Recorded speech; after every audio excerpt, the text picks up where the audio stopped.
little bit of food in front of us. Might be a little clunky, but we'll go ahead and call this Town Council Strategic Workshop meeting to order. First of all, I guess we'll adopt the Mr. Orlando's agenda for the next 2 days. Any discussion on that? Any motions on that? Okay, do I have a second? Second. All right, all those in favor signify by raising your right hand. So moved. Thank you all for being here. Thank you to all those that are online watching, and thank you to those that are here today. This will be my third strategic action workshop, and I really look forward today to narrowing in on those few items that we need to address in the next 12 months. We in the past have come out with a tremendous list of items that we've tried to move forward.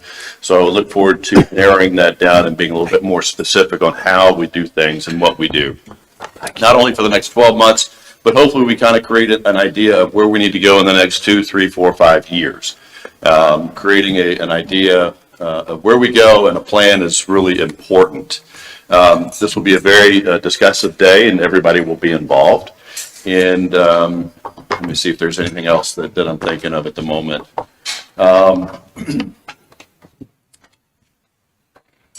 You know, I'm going to say this because it's something that I feel very deep right now because I've lost a couple of friends recently. We live in a great place, and we're very fortunate to call Hilton Head Island home. And over the past several months, I've been asked the question as to how do you define character, the island's character. On Sunday, when we lost a friend, the character was defined from the people that loved him. And they all came together for the family, and they've all come together to help, to raise funds. It is the character of the people of this community that make it so special. Not just now, not just yesterday, but over the past 100 years. We are very fortunate where we live. And I got to tell you, we need to remember that. Sometimes I think it is forgotten, and it is the core of who we are and what we are trying to do. We're trying to maintain a quality of life for not only the residents, the businesses, and our guests, but also protect the environment at the same time.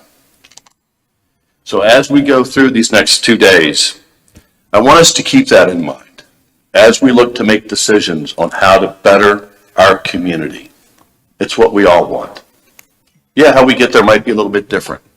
And those specific things that we want might be a little bit different. But let's keep the respect there that we're all here for the same reason, and that is love of community. With that, Mr. Orlando, I'll turn it over to you. Thank you, Mayor Perry. This is working good. So good morning. Good morning to Town Council. There's a little kickback on this and an echo. Can we kind of fix that a little bit? Good morning to everybody that's here, and definitely those folks that over the period of the next 2 days tune in to join us in our strategic planning workshop. I want to first and foremost thank Mayor and Town Council for your commitment to the strategic plan process. Mayor, what did you say is your second? Your third. This is my fourth. There's a lot of echo here, Tom. I feel like I'm at a public comment session at council right now. I do want to say thank you to you for your commitment to the strategic plan process. Since I've arrived, we have started to focus on a strategic plan. This session with all of you involved would be my third strategic plan as we hit the reset button after tomorrow. So there's a lot of work to do, but without your commitment and without your support of our strategic plan process, we don't know what we do. So as we all know, the STRAT plan serves as our organization's roadmap. It's a living tool, and it identifies our priorities, sets our goals, and helps us determine the best approach to achieve those results. One thing that we've really focused on is to make sure that the comprehensive plan is aligned with the strategic plan, and that the strategic plan informs the budget, and that the budget supports the strategic plan. So as all of that winds together, arguably that's allocating resources and aligning our efforts, right? I always like to think in my own mind, one team, one community, and over a period of time, that strategic plan lives. So over the next couple of days, town council members, mayor, council, I encourage you to talk together and ask a lot of questions. Ask yourselves the questions and ask me and this team, great team behind me, the questions. Are we achieving the outcomes you desire?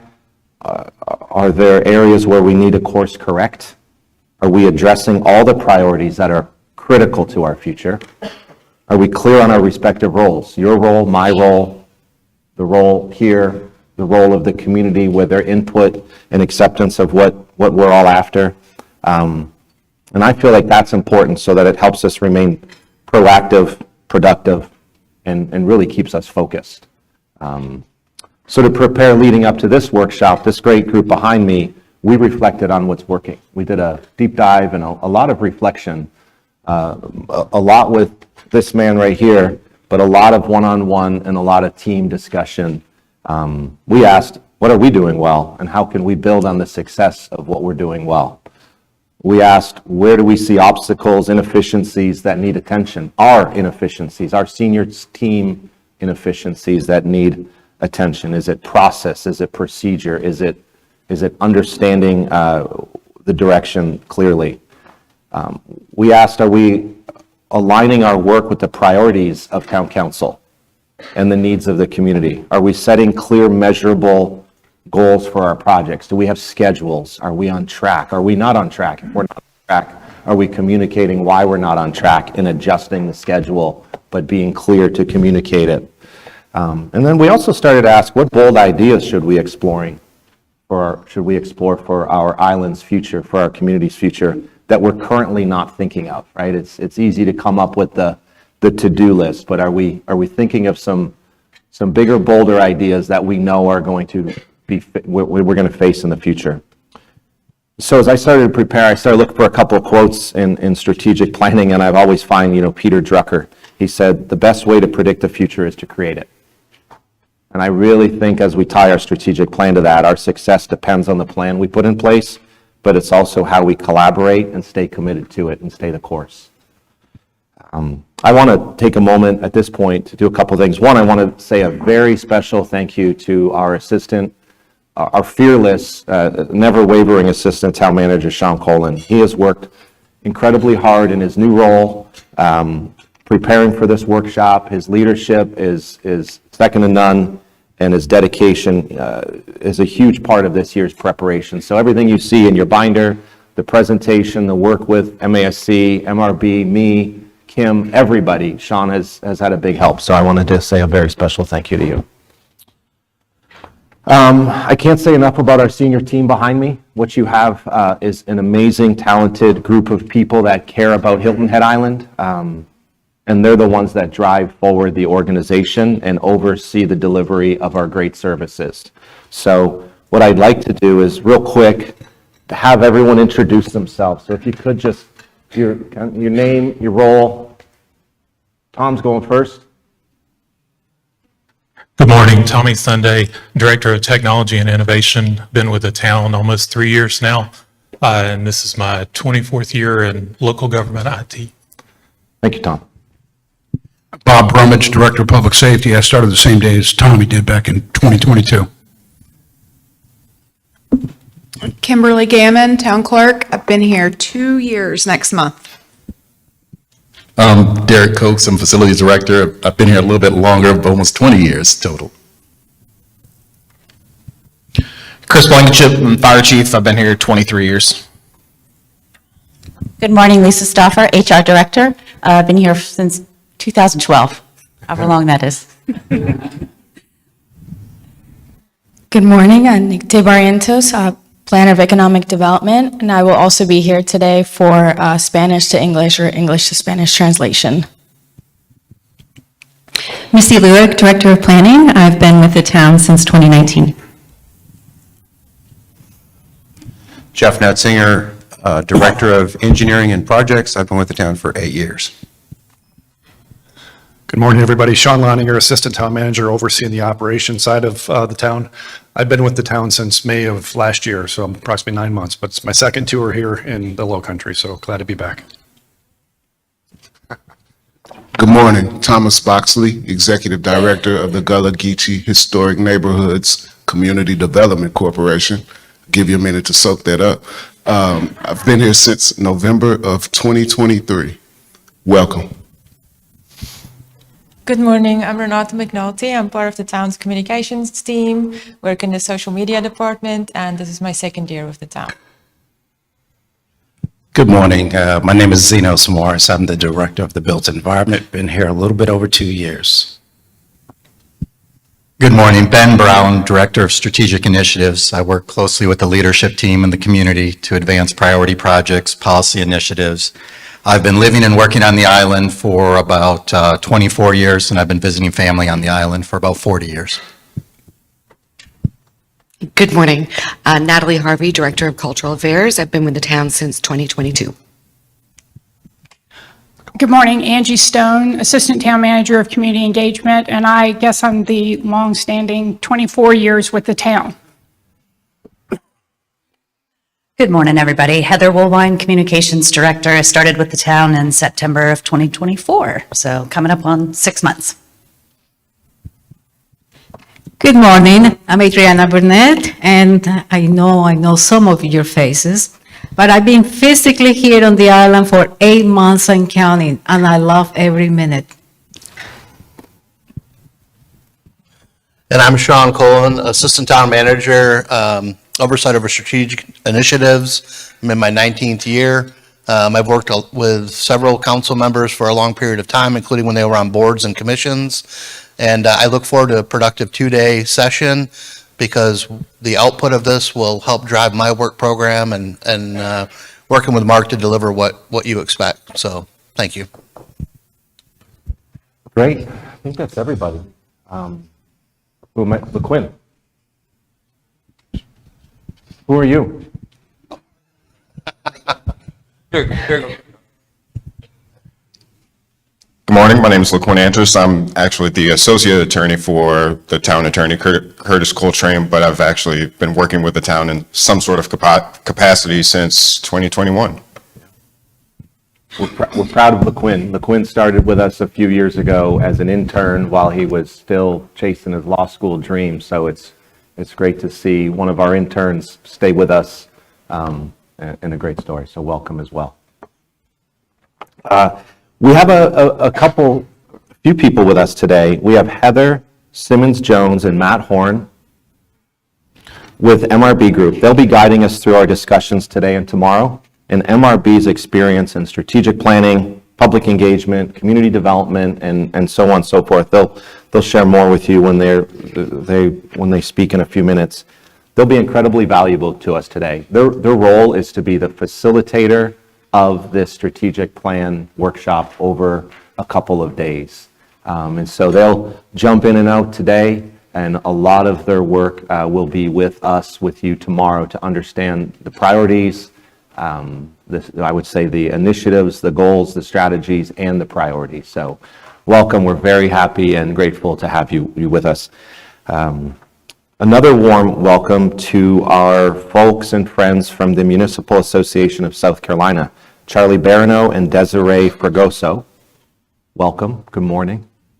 Of course, Charlie and Desiree bring a wealth of knowledge and experience, and we're very grateful they're here with us today. So one thing I always remind myself about in this business is as fast as we seem to want to go left alone with the community priorities and the initiatives in front of us, I do remind myself, and I have to, slow down to go faster quite a bit, but I also remind myself that this truly is, our business is a marathon, not a sprint. So over the next 2 days, I encourage us to be thinking that way so that we can truly get to the bottom of the most important matters and start understanding what the real priority is, and in a respectable timeline. A lot of our success will be about the clarity that we provide leading out of our strategic plan. So, Mayor and Council, thanks again. It is time to get started, and first and foremost, what I'd like to do is share with you the contents of the binder. For those that don't have a binder, it's just pre-read materials for Town Council and some assistance that they will need from some background info along the way. So first and foremost, a quick welcome from me. You have in the front of the book your current strategic plan. In here are all of the priorities and initiatives that I continue to work with Mayor Perry and the committee chairs and my team to bring forward. In this book as well, and we're not going to dive in too deep here today, is our vision and mission statement. So I encourage you, if you haven't already, take a good look at your vision and mission statement, in our vision and mission statement in our reading materials. We have a working agenda, and so what we have said is day one is just some quick introductions. And then in a couple of seconds, I'm going to introduce Matt and Heather. They'll talk about our expected outcomes for the day, and I'm going to let them share that with you a little more detailed. They'll talk about the expected outcomes and the overview of the workshop process. We'll turn it over to the Municipal Association. They'll talk to us about governance and the roles of Town Council, Town Manager, get into form of government, FOIA, and all of the variables that come along with the municipal administration and Town Council leadership business. We'll take a break around 10:30.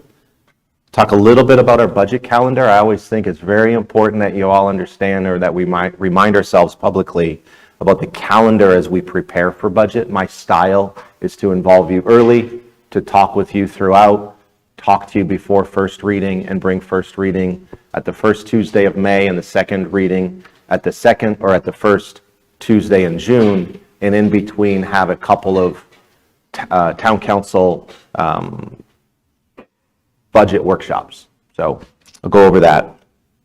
We'll have lunch around 12, and then right after lunch and for the remainder of the day, we're going to talk about our accomplishments to date. We're going to talk about the priorities and where we are. Well, I think it's going to be obvious where we're succeeding, and I think it's going to be obvious where I think we have some more work to do, one, on my end, to truly understand what you're after, and second, on our end, bringing this work forward when we get out of here tomorrow. Day two, so we'll end around 4 o'clock today. There'll be an opportunity for public comment as well, and Mayor, at any given time, you can call for public comment. There's no set time in our agenda for that. Day two, a recap of day one, and then we start talking about governance, identifying initiatives and priorities, action planning, and then wrap up at the end of the day. So the goal is today, Municipal Association, to kick off, truly understand what we're working on, why we're working on it. I encourage us to start thinking, should we continue to work on it if we're not done, or are we going to course correct tomorrow? You have in your book as well, a couple tabs, 3 tabs in, all of our priorities. There are in the strategic plan, top 15 priorities. And we have explained as best we can where we are with everything. Probably a lot more information than you need to know, but if it's there for you. We also have summarized, in addition to the top 15 priorities, something that we don't talk a lot about is the items number 16 to 56 in the strategic plan document. Those, while not top 15, I would call those the top 56 because we're working on a lot of them. And then a final page on here are, and I kept them separate on purpose, additional priority items identified at last year's strategic plan session. So one of them was advance the former Modern Classic Motor site and recruit medical or primary business, primary jobs to that site. So that was just one of them. So we have in your budget calendar, we'll go over later. You have a printout of your presentation, 3 per page. I think we can see it, but it's more for your notes and reference than anything. And then at the back of the book is a somewhat long memo. We keep track of things that we're proud of, that we hope you're proud of, believe you're proud of, whether it's policy, project, operations, or something in between. we've, for the last 2 years, shared with you via a memo of what we think those accomplishments are. Mark, if I might, in regards to public comment, since we've got some folks that are here and it is a rather long day, I would like to propose that before we take our first break this morning, that we allow some public comment at that point in time. Obviously, if that is when you make your public comment, that's when you make your public comment for the day. And then we will do another one later this afternoon. Okay, great. Matt? A few minutes? Heather? I probably don't need the microphone, but I'll be generous with our.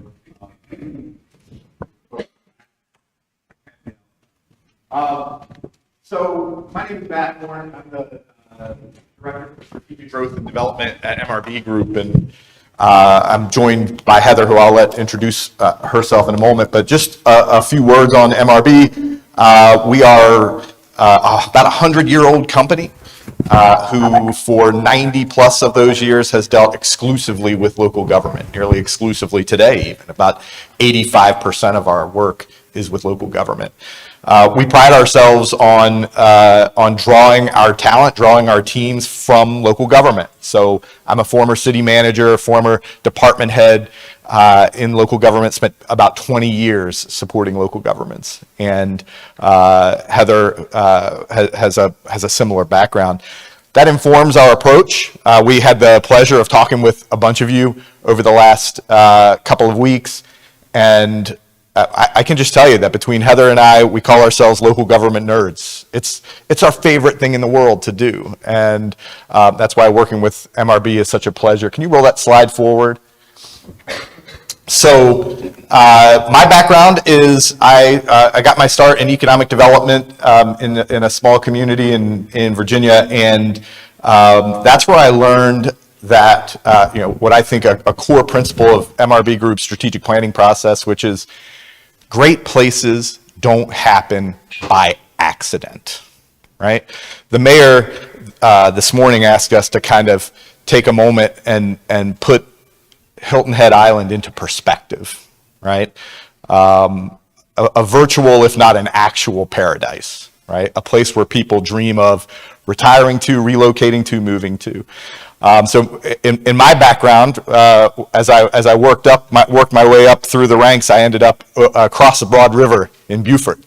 I was the assistant city manager in Beaufort for a bunch of years, and we used to sit on the other side of that river and say, man, if only we were like Hilton Head. If we could just figure this out, figure out a way to become more like Hilton Head Island. And I know there's a lot of former city managers and town managers in here who probably thought the same way.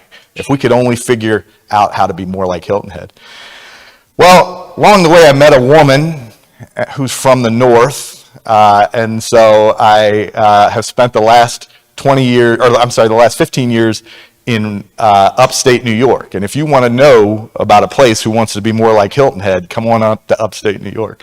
Not just for the weather, by the way, which it's a balmy 22 degrees up there this morning. Nobody in here probably even owns a windshield scraper. If you don't own one, I won't bore you with the details of it, but it's not fun. But in upstate New York, beyond the weather, it's a place that's dying, literally dying. Right? Communities are folding up every day because of the market dynamics there. And so what I would encourage you to do as we move through today and as things get spirited and people get excited about things or passionate about things, I want you to take the mayor's word to heart and settle in and think about perspective. So that's a little bit more about my background than you needed to know, but I'm excited to be here today, and I'm happy to introduce Heather Simmons-Jones. All right, good morning. Y'all are lucky because you don't have to listen to me all day with my frog voice, but thank you, Matt. Thank you, Mark and Sean. So I'm the principal over Southeast Operations for MRB Group. I joined the firm about 4.5 years ago, and as Matt said, come out of a local government background. At the ripe age of 23, I was a county administrator and an economic development director. And what I learned in those 5 years of having that dual role is that economic development is a lot more fun than administration. So my next role was with Beaufort County, and there used to be an organization here called the Greater Beaufort Hilton Head Economic Partnership. It preceded what is now the Development Corporation that John O'Toole runs, and that is where Matt and I met when he was the assistant manager and I was the executive director of the Greater Beaufort Hilton Head Partnership. I learned a lot.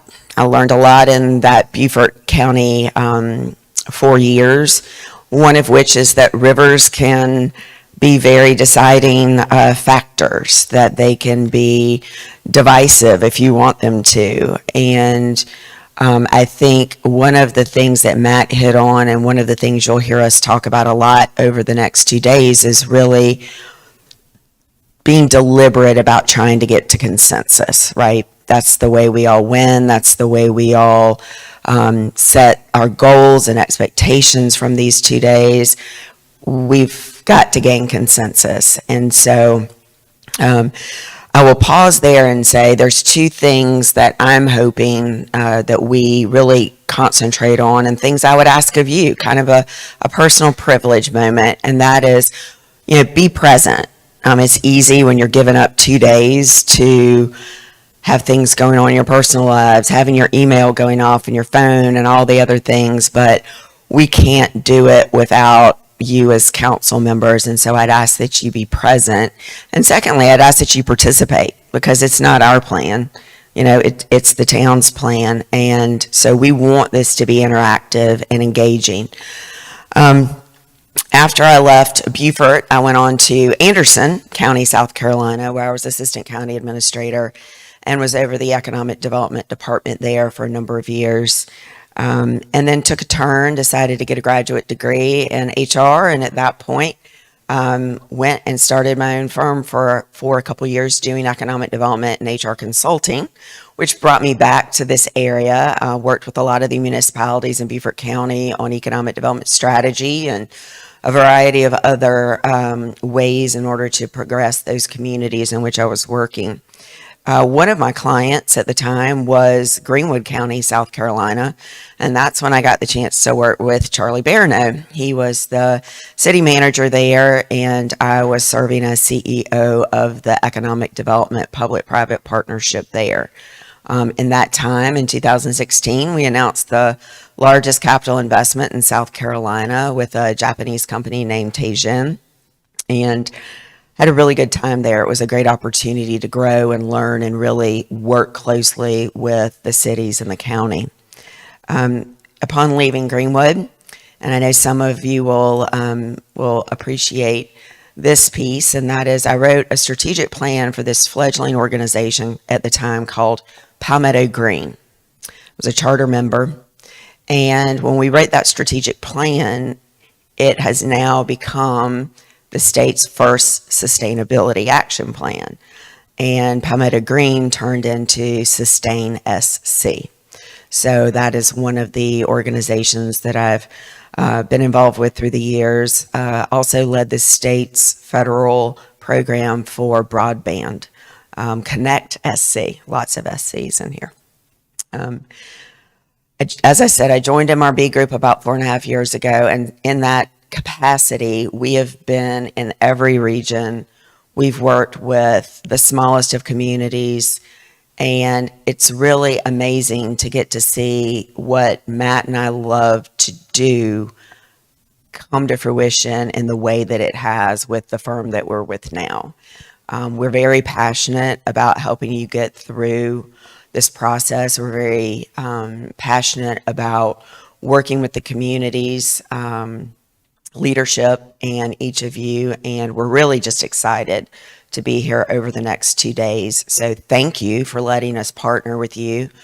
We've partnered on a few other things with the town, and I know that you all have the heart for your residents and the passion for the community, and so let's see that come out over the next 2 days, and thank you again for just letting us be with you.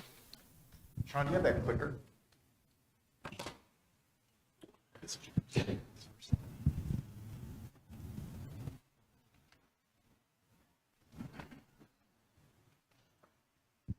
I am a camera person's worst nightmare because I'm a walker and a pacer. So I'm going to try to do them a favor today and just stand at the podium. So I might get a little jumpy on you. But I think one of the points that the mayor started and opened with was going to be something that I kind of pointed out as well. And that is Matt and I got in an Uber last night. We pop in the car, you know, hey, how are you? Matt and I are like, we're great. How are you? And he goes, I get to live here.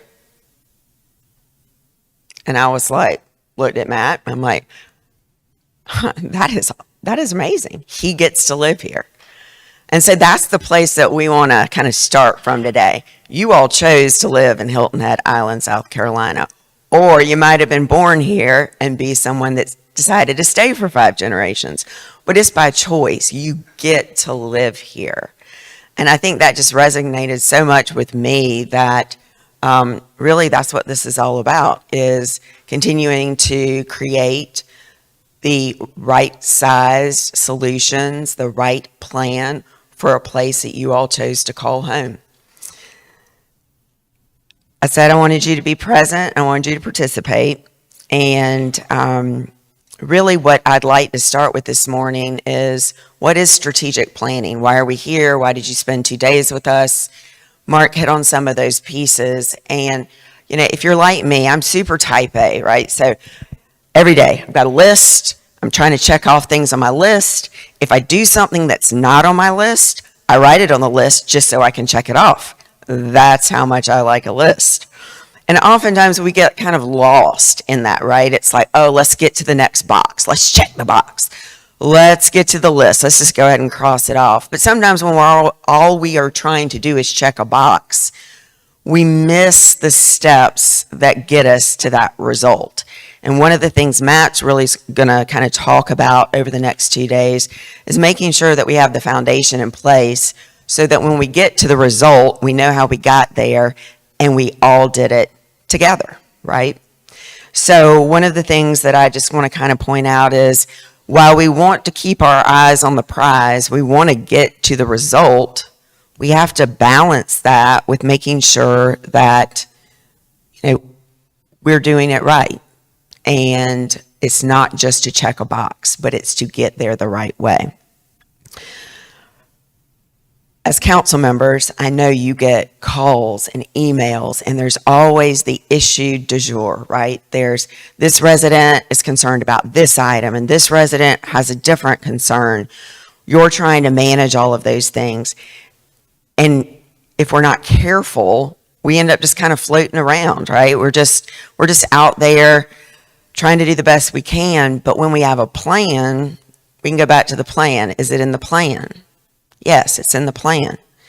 Is it not in the plan? Okay, should it be? And that's, again, what we're going to do the next 2 days, is make certain that what's in the plan needs to be there. And if there are other things that aren't, we identify those and we get together in a way of consensus to make sure that what you leave with is what you're going to do for the next 1, 2, and 3 years. Common purpose. That's really what it's all about, right? Clearly stating your vision, setting up what the goals are, being able to measure them, but they're all around common purpose. And if we agree what the common purpose is, we should all be rowing in the same direction. So ideally, we're going to establish what that common purpose is. And I know that it's right here. It's because you call Hilton Head home. Matt likes to talk about catalytic action, and I love that phrase, because what is a catalyst? In a scientific sense, it's the agent that causes a chemical reaction. And that's kind of what you as council members have the opportunity to be, is that agent, that thing that makes bigger things happen, almost like a groundswell or a ripple effect. And so as we're thinking about how we get to 10 items, 15, whatever it is you choose that we put into the plan, let's think about how we can be catalytic about those actions. A strategic plan also offers up another kind of element. Think about communities who aren't going through the process, and there's an economic shift. There's a pandemic. There's a weather incident. I don't like to use the H word. Communities that don't have a plan are caught flat-footed at zero. So having a plan in place gives you a huge advantage in being able to start from that place whenever one of those scenarios changes. And lastly, and we all know this, the plan is the toolbox, right? It's the thing that we can go back to and use to move the community forward. It's a path towards sustainability. It's a way to enhance collaborations, not just amongst you, not just amongst you and your residents, but you and your staff and your team. Ideally, if you're clearly articulating it, it's also a way to enhance the collaborations with the county because they know where you stand. So as we kind of look at this, I want you to, think about, we don't have unlimited resources. Our plan is a way that we appropriately allocate those resources. It's a way we get to common purpose. It's a way we enhance the relationships that we have together internally and externally. And it's a way to put goals in place that we can measure because we all know if we don't measure it, it doesn't get done. So I'm going to turn it over to Matt and let him kind of walk you through the strategic planning process. But again, we are delighted to be here. We appreciate the opportunity and we're excited about the next 2 days.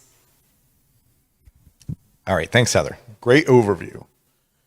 So there's an old book out there, Simon Sinek. The book was called Start With Why, right? So start with why. The principle of Start With Why was 90% of organizations start with what, right? They start with a checklist, what Heather was referencing. Heather and I have very similar personalities. I got this big book over here, and it's my big book of checklists. And if I don't force myself to back off a little bit and ask myself why I'm here, before I know it, I'm stuck in the trees, right? Instead of looking at the forest. And so the principle of Start With Why is really great organizations, and it's only just a couple of percentage points, 5% or so, ask themselves before they do anything, why are we doing this? What are we after here? And I like to think about Hilton Head Island as in that 5% of really great places, of really great communities. And so what we're going to ask you to do this over the next couple of days is to start with why. And you've already got that, your vision and your mission, right? The vision and the mission, first couple of pages of your strategic plan. And I won't read the whole thing, but your mission effectively is to promote the health and vitality of the community. Think about those words, health and vitality, right? Health can be pretty clear. That can mean physical health, but I also think about economic health. I think about environmental health.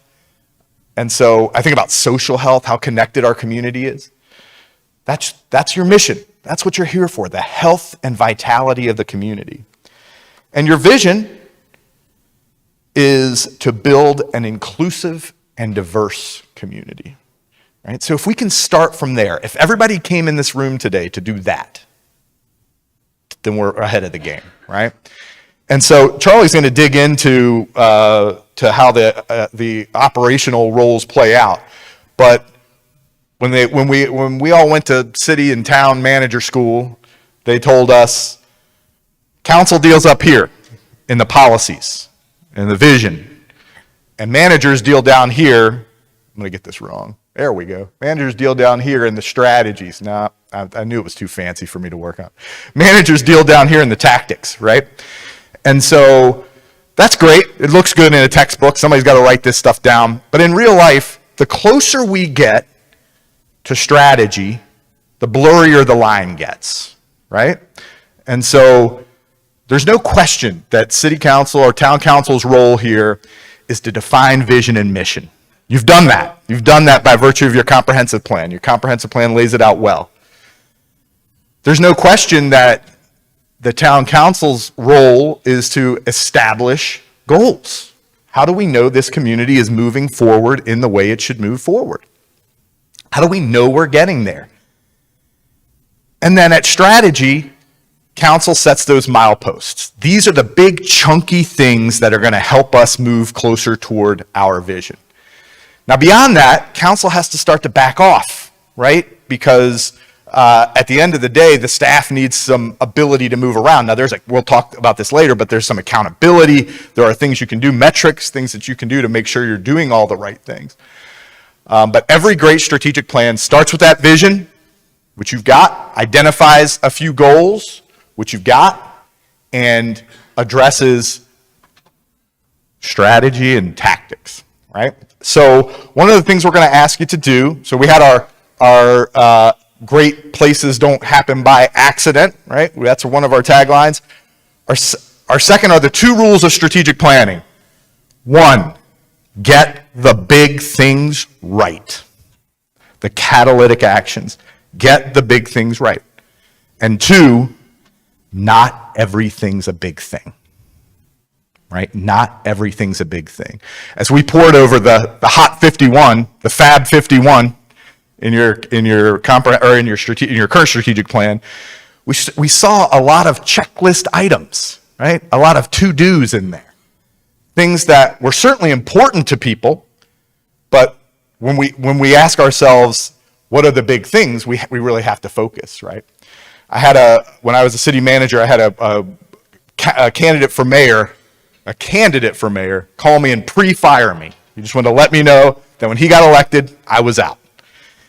And I said, oh my God, what, am I doing something wrong? He said, Matt, there are no good city managers and bad city managers. He said, 85% of your day is jammed up with getting the potholes filled, getting the parks mowed, getting the code enforcement guys doing what they're supposed to be doing. It's what you do with the other 15% that identifies who you are as a manager. And that guy thankfully didn't get elected, so I didn't get real fired. I only got pre-fired, but he was right. You have 85% of your budget is locked up. It's locked up in stuff that you just gotta get done. What are you gonna do with that other 15%? What are you gonna do with that discretionary effort? That's what we're gonna try to get at over the next couple of days. So tomorrow, we're going to hold you to strategy. When you start to wander down into tactics and to-do lists, we're gonna back you off. We're going to ask you to step up a little bit. We're going to pray that we don't end up with 51 things. We don't want 51 strategies, right? I think we can be more economical than 15, but we'll see. So get the big things right. Not everything's a big thing. Start with vision. You've got it. Keep that vision in mind as we move forward. Mark, can you click it forward one more? We have one more slide, then we're going to... Oh, sorry. Oh, good. That's helpful now. No, I'm just kidding. So, where strategic plans come from? Strategic plans come from your comprehensive plan. Your comprehensive plan, you engage the community really heavily, right?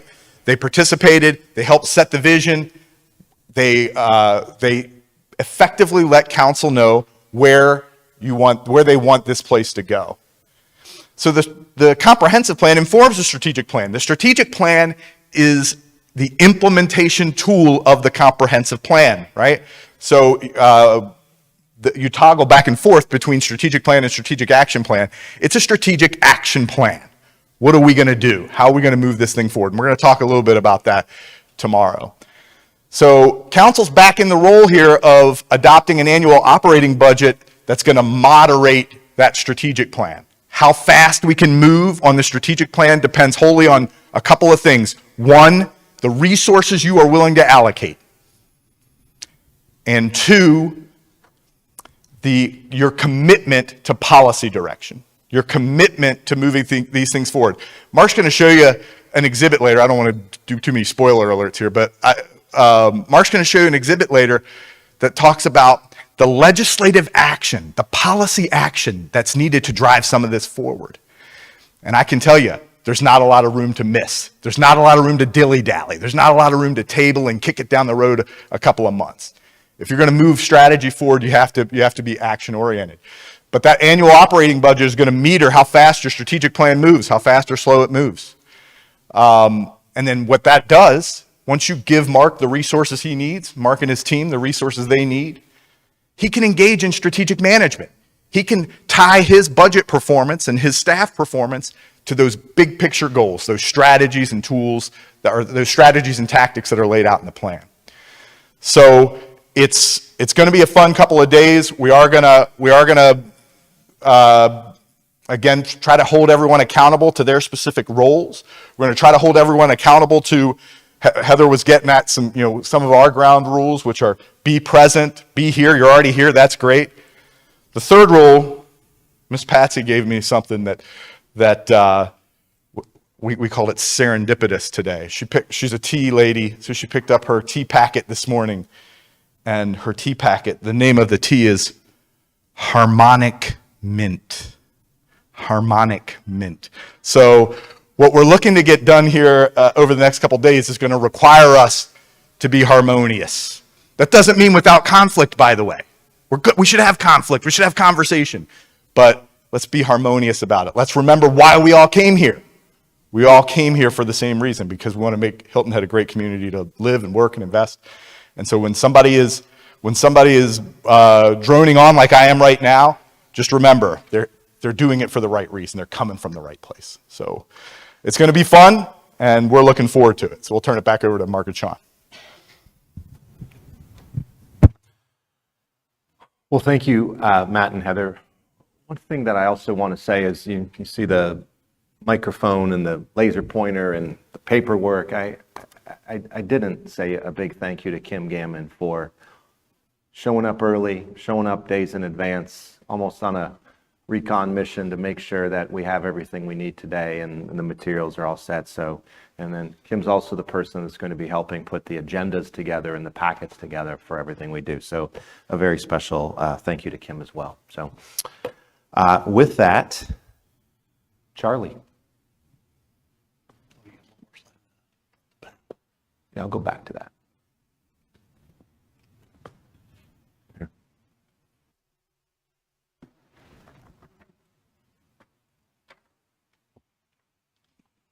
Thanks, sir.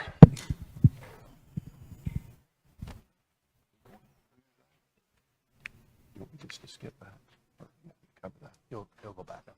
You want me to back up? Sorry? I'll go back. Go to your municipal. Okay. There, go ahead. All right, Great. Well, I do not do podiums, so I apologize. But good morning, Mayor and Council. I'm Charlie Barano with the Municipal Association.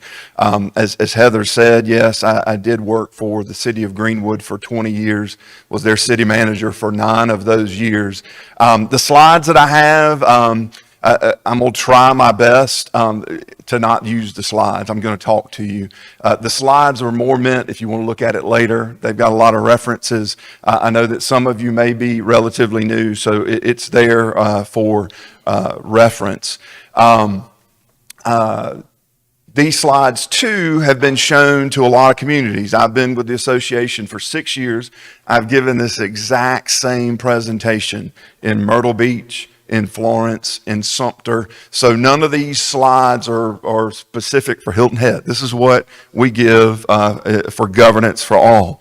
And, you know, this is a great, I agree. I'm glad that Mark and the team put me kind of in the beginning because it does set the tone.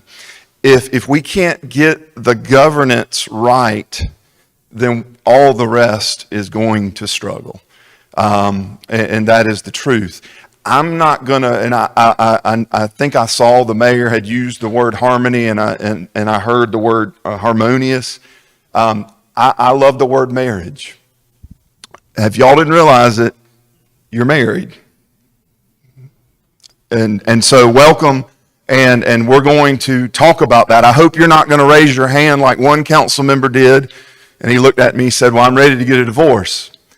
It doesn't work that way. There's no divorce law for a council. So all joking aside, again, I'm going to bring you some reality and again, we see across the state. I did want to recognize Desiree. We're certainly happy to have her on the board. Many of you may have met Ashley Callahan. She covered this area. Desiree started in January, and so glad to have her. Again, we're going to be talking about your role as a council member. Going to quickly glance over these slides. The association, we're an advocate of yours. We're a nonprofit created 90 years ago. We do a lot of things in partnership with you. We collect some of your taxes, your licenses. We advocate on your behalf. We've got a team in Columbia right now, and it is hot and heavy. It is in the depths of the general session there in Columbia. Extremely complex. I'll be honest, I'm glad I'm in Hilton Head and not Columbia. Risk management, so we provide general liability insurance, workers' compensation. We provide your workers' compensation through our program. Education and training, technical assistance, that's why I'm here. We do a lot of materials, podcasts. We're out in the field and we may hear things, and when we hear those things, that's when we write an educational piece. I may have somebody say, well, I'm trying to sell a piece of property. Desiree, here's the same thing.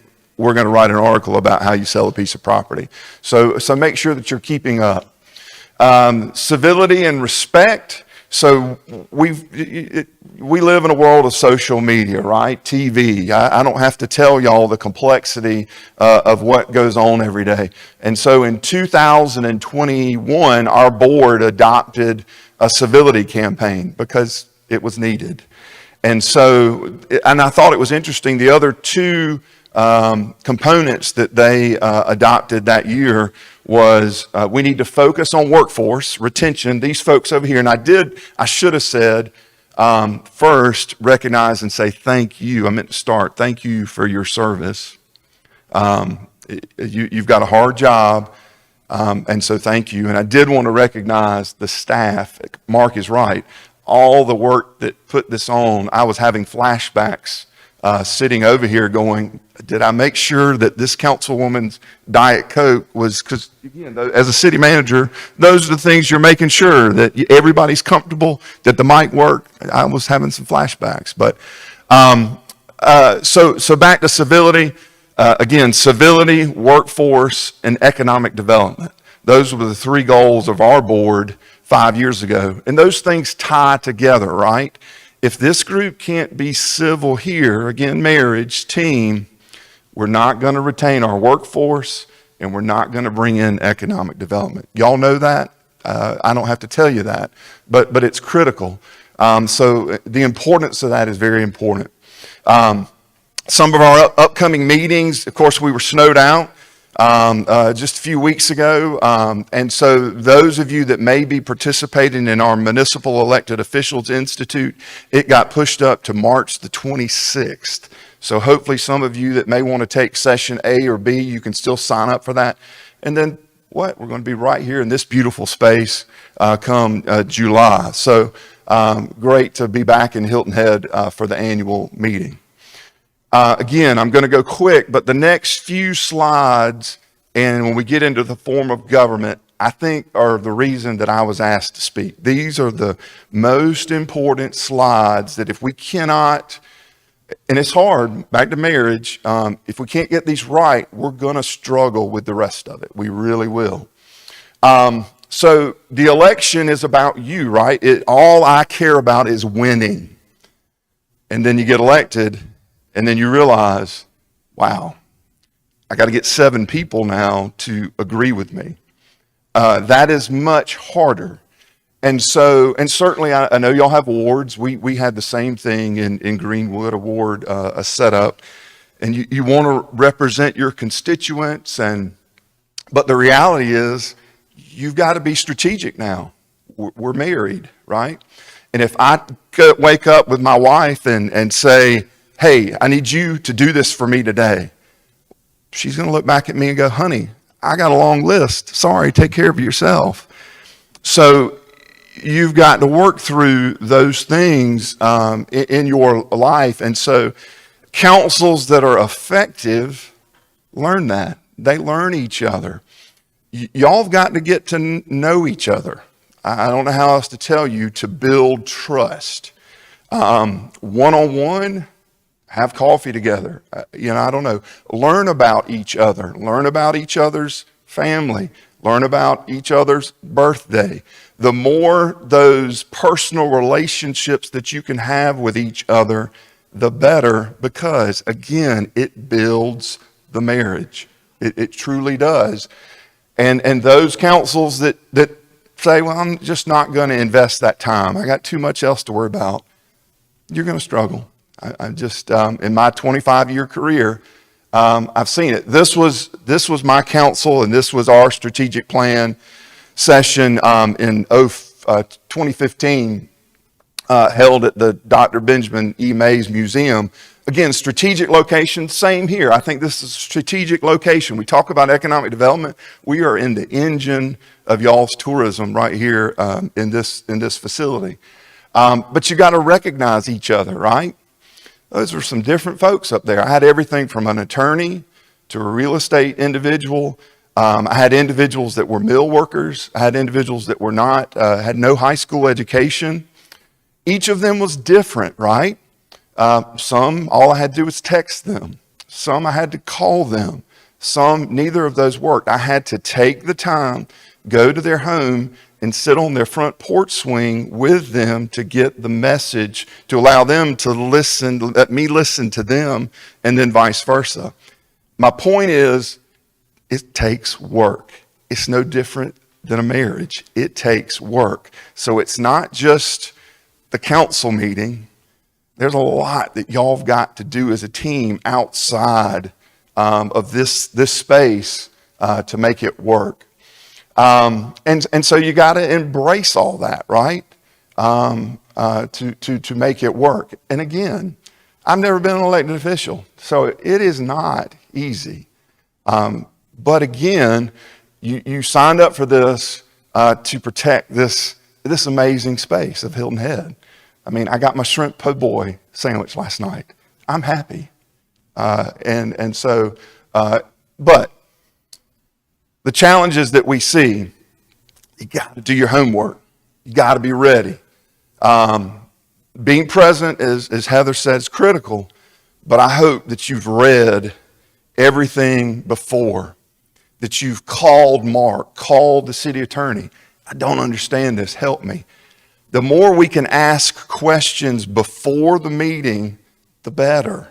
We want you to be ready. I'm not saying that I want you to know exactly how you're going to vote at a meeting. No. But be prepared. And if you're not, you're going to hurt the marriage. You really will. So don't be afraid to ask those questions, but timing is everything, right?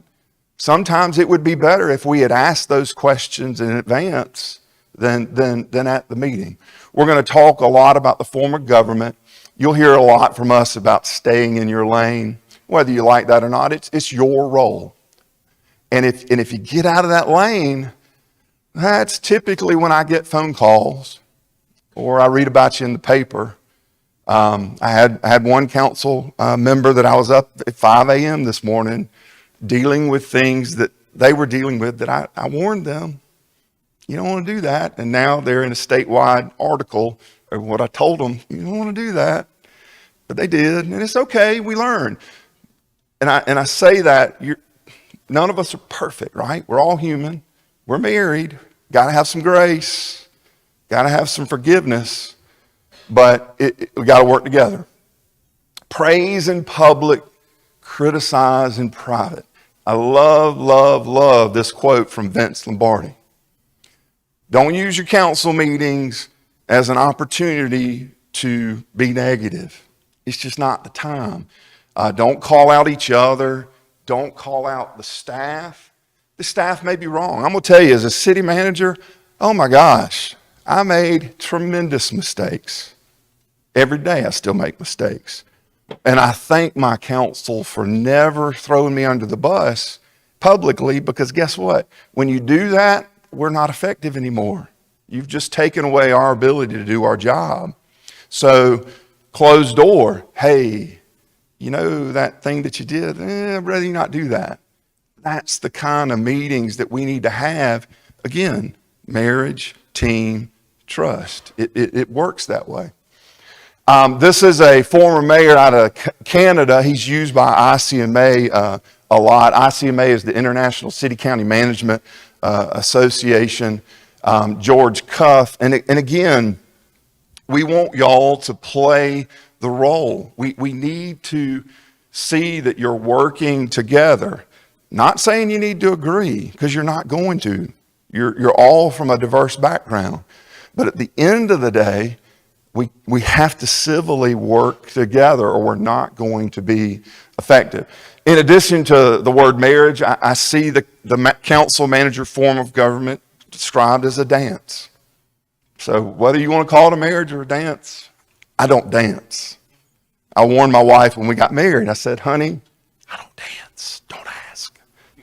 So tell each other if there's something, let your fellow council member know that about you. We all have our quirks. You need to know that about each other. It's so critical that we have to humanize ourselves a little bit, right? But this structure is very important, particularly in this form of government. So again, y'all operate, there are 3 forms of government in our state. I'm not going to get into that, the 3 forms, because we simply do not have time today. But I do want to focus on the manager form of government. 34 of our municipalities in our state operate under that form, and I do want to say all 3 forms are fine. There's no one form that works better. I get that a lot. If we could only change our form of government, we would operate better. No, it's the people in these seats, those seats, that make it work. But the form of government came out of the progressive movement, right? We were trying to make government run more like business. That's hard. It's very hard to do that. Government is not business. We can make it business-like, but it's not. And so it's important to understand the structure.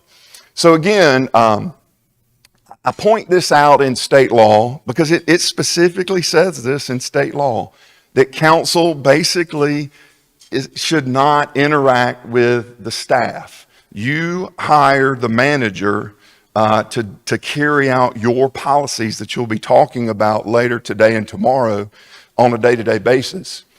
Now, I can only tell you how I handled those things. As a manager, certainly, I never would say to my council, do not call staff. You won't last long as a manager if that is the approach that you take. Now, I did tell them I would prefer that you call me even on the littlest things, and not necessarily a call, text, email. Hey, what is this? Help me to understand this. Let it funnel through the manager. Let he or she do the job that you hired them to do. Now, certainly, there may be times where you don't. And again, whether you're right or wrong, this is what the law says. But if you go around that way, and I'm sure that Mark has done this, this is what I told our staff when I was the city manager in Greenwood. Council member calls you, that's great. But your next call is to me, your manager. Because again, we're a marriage. If we don't have these interactions down, you can throw strategic planning out the window. We've got to get these basic things correct. Yes. Just curious. I mean, it's forbidden by law, but what does that mean? So I mean, what is it? I'm going to ask about enforceability, but again, back to marriage. There's things I wish my wife wouldn't do. Am I going to tell her that sometimes? No. And so again, it's not effective when you go around the manager. I'm just telling you that. It happens every day. It happens every day. And so just know that if you do that, The manager has instructed the staff, your next call is to me. And again, we've got to be on the same page. I've got one mayor right now, a different form of government, and I tell stories to help it relate. And again, like all you, he is energetic and excited. And Charlie, I met with our senator, and he is going to get us a grant, and I am so excited. I brought $50,000 back to my town. What did he do? He didn't tell his staff or his council what he was doing. So what do you think they did? They said, sorry, Mr. Senator, sorry, state, we don't want the grant. How embarrassing is that?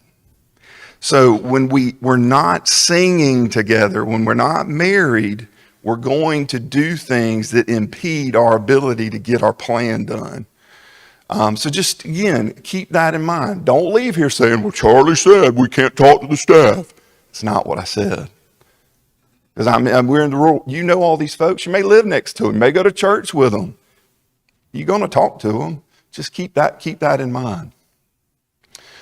Council powers. So, and remember, when I say council, a lot of people, the mayor is a council member. So I'm talking about all 7, right? All 7 of you. These are the things. You appoint a mayor pro tem, you appoint the manager, you hire the attorney, you hire the judge, and can appoint a temporary manager. These are the things that you do. And you have to work collectively to do those things. Things happen sometimes, you know. In Greenwood, we had an attorney that he was an institution, had been there 40 years. And, you know, the council said, well, Mr. City Manager, you go tell him that we want him to retire. That is not the role of your manager. That's your responsibility to so sometimes, again, we go back to the football quote. You know, y'all got to collectively do some of those hard conversations. It's not the role of the manager. The attorney and the judges don't report to the manager. They report to you. So keep that in mind. You got to adopt a balanced budget. So your staff are going to be, this is the kickoff. This is the compass start of how we're going to move this community forward this year, the next 2 years. You got to have an audit. I've had council members to tell me you don't have to have an audit. You have to have an audit. You have to have an audit. You can authorize debt. You appoint board members, so the Planning Commission, Board of Zoning Appeals, your design review boards. You establish departments and functions, and you can investigate those. But remember, it's council. It's not council member. Again, I'm going to tell you another story. Because again, I think telling stories tells you real world, and these things probably happen here. We were struggling with turnover in Greenwood, right? Particularly in our police department. I think it's been advertised across the world of challenges of recruitment and retention of law enforcement. And our council member, again, was worried about it. My constituents elected me to make sure we're fully staffed. That's what I'm supposed to do. So again, this council member, again, in his mind, he was doing the best he could for his role as a council member. Took it upon himself to go to door unannounced to employee police officer homes, knocked on the door. Hey, I'm council member so-and-so. How's morale in the department? I'm just, what can we do better? Again, so well intended. If he was standing right here, I get what you're thinking. And I know your heart is in the right place. But think about what you just did. You're diving into a department, and you can imagine that police officer's first call was, Mr. Chief, this council member's at my house. help me here.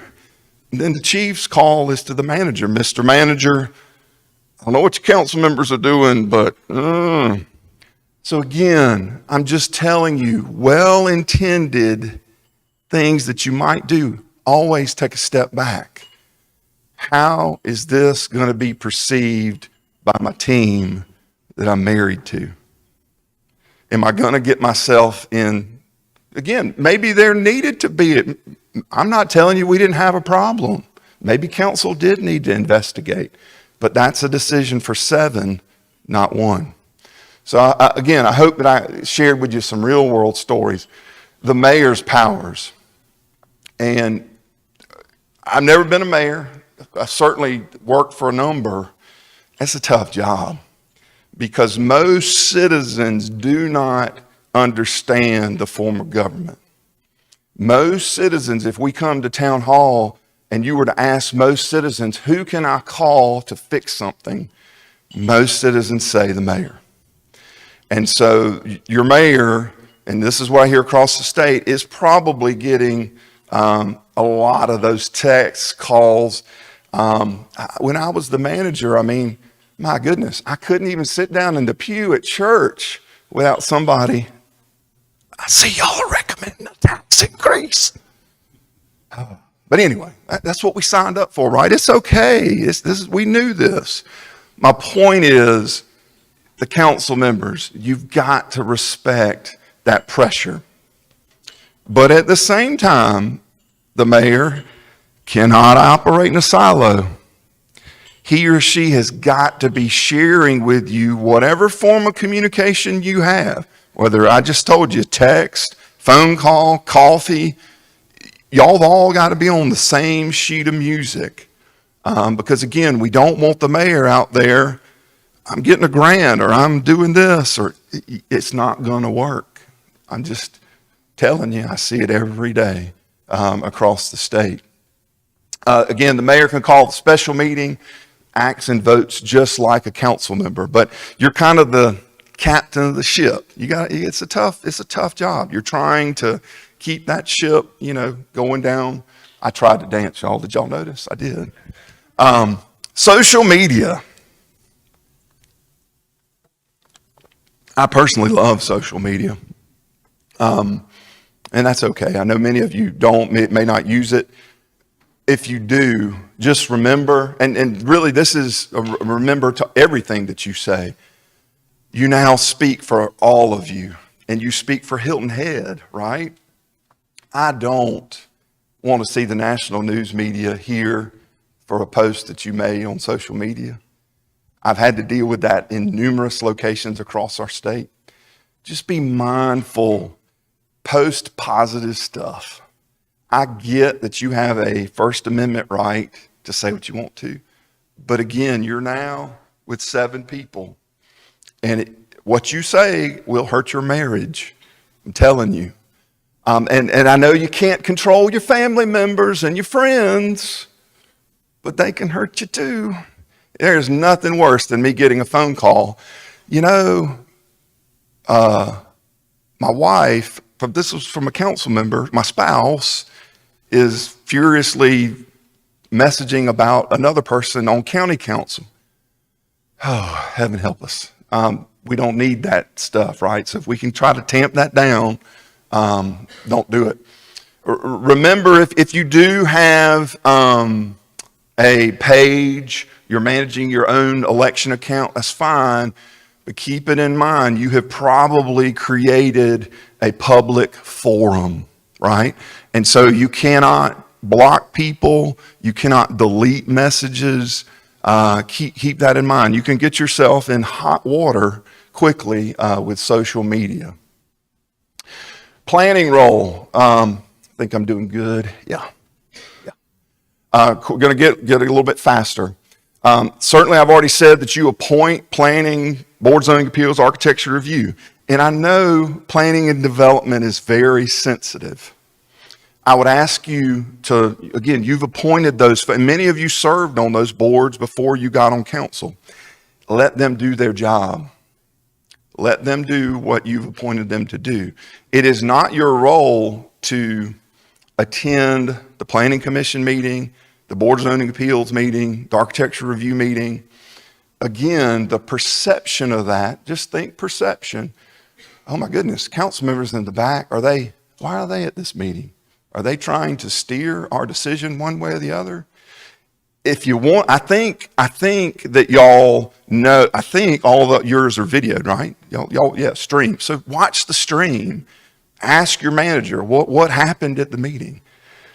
Again, just don't be there. And if I was training your planning commission members, BZA, I would be telling them the same thing. Don't be showing up at the council meeting to make sure that they vote on what you recommended. Don't do it. You cause conflict. And we've seen it, and I'm going to go back to this slide in just a second. We'll go back to this slide in just a second.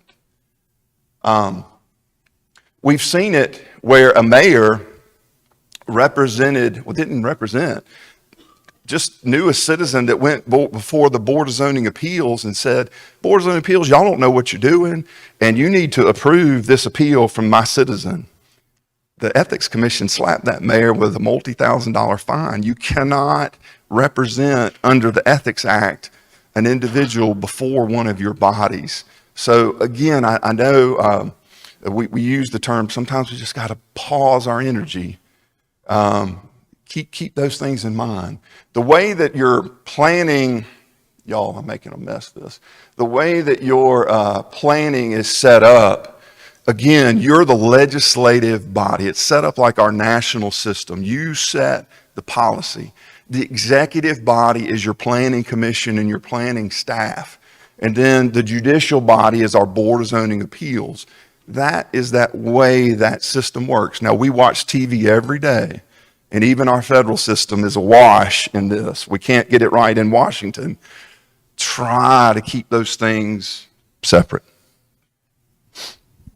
Okay, effective meetings, again, going to go quick. We already talked about preparation. If you've heard anything from me today, preparation is key. It is so important. Arrive on time. These are basics. I'm going to stop here because I see this everywhere I go. We're being filmed right now, right? Watch those phones at the dais. Cannot stress that.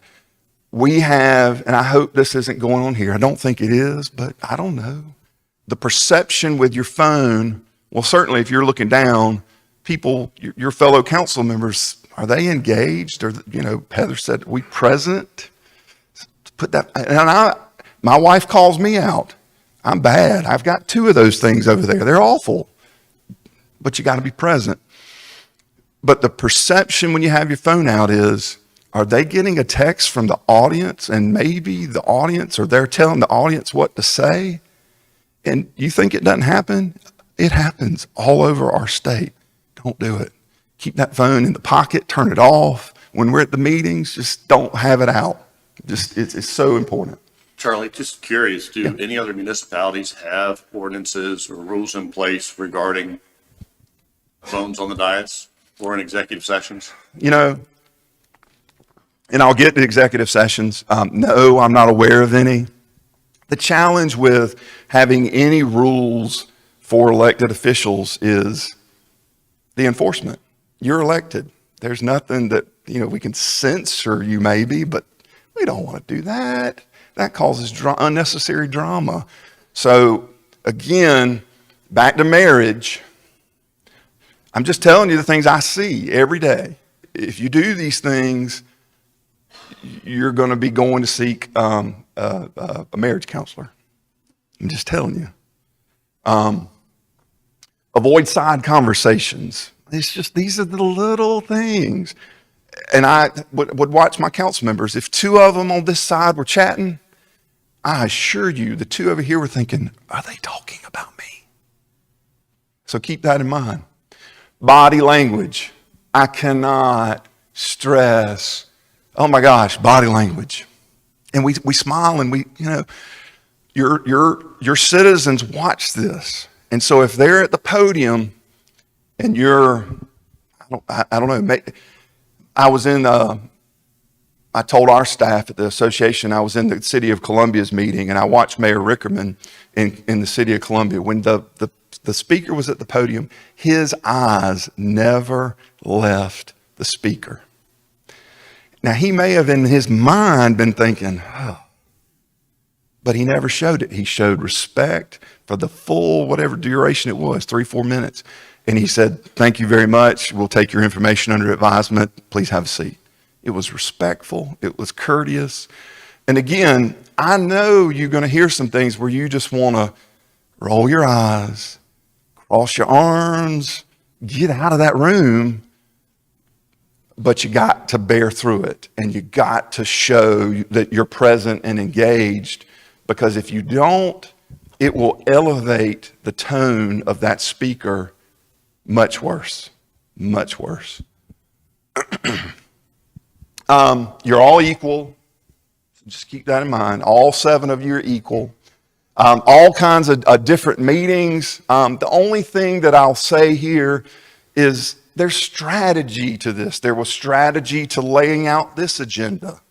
There's a strategy to the type of meeting. If we're struggling with something, have a work session. Again, it's a public meeting, but you saw my kitchen table there in my strategic planning meeting. We took a kitchen table and we got council and we sat around the kitchen table and we worked through it. Now the public's got to sit and watch. Mr. Mayor, we're not letting them speak because again, that creates, we, the married body, are trying to work through an item. Now, once we are comfortable and on the same page, yeah, sure, it's fine to let the public speak, but don't let them. So my point in this slide is really, there are different types of meetings to deal with different types of challenges. So use the right meeting. Got to have a written agenda. Be careful amending the agenda. My preference is we don't amend the agenda. It just causes some challenges. Again, the perception when we amend an agenda, always got to think perception. The public may think, what are they hiding? So try to stay on course, but sometimes things happen. You release the agenda on Friday, something came up, got to amend it. It happens, but we want to try to stick to that. But there are steps by law under the Freedom of Information Act that you have to follow. Robert's Rules of Order, and again, I'm going to be going quickly. Just respect one another. Let each other speak, but don't overspeak. Certainly, if you're a council member that likes to speak, that's okay. Just make sure that everybody has an opportunity to participate. Got to do a lot of things by ordinance. Ordinance is a law. An ordinance takes 2 readings. Sometimes it takes a public hearing. Sometimes it doesn't. Depends on your local code, maybe sometimes how you handle that. Resolution is simply a vote in writing or a motion, and it's typically what we believe, we resolve that we want to do these things. Public engagement. Most people probably this would worry them. Maybe I'm one of those government nerds too. I personally, when they're done correctly, I enjoy public hearings. That's what, if you believe in a democracy, you ought to let the public speak. Now, we've got to have rules, and we've got to follow rules.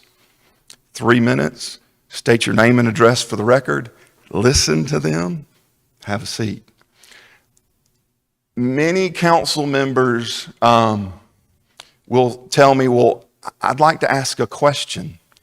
Or I'd like to maybe address what they just said.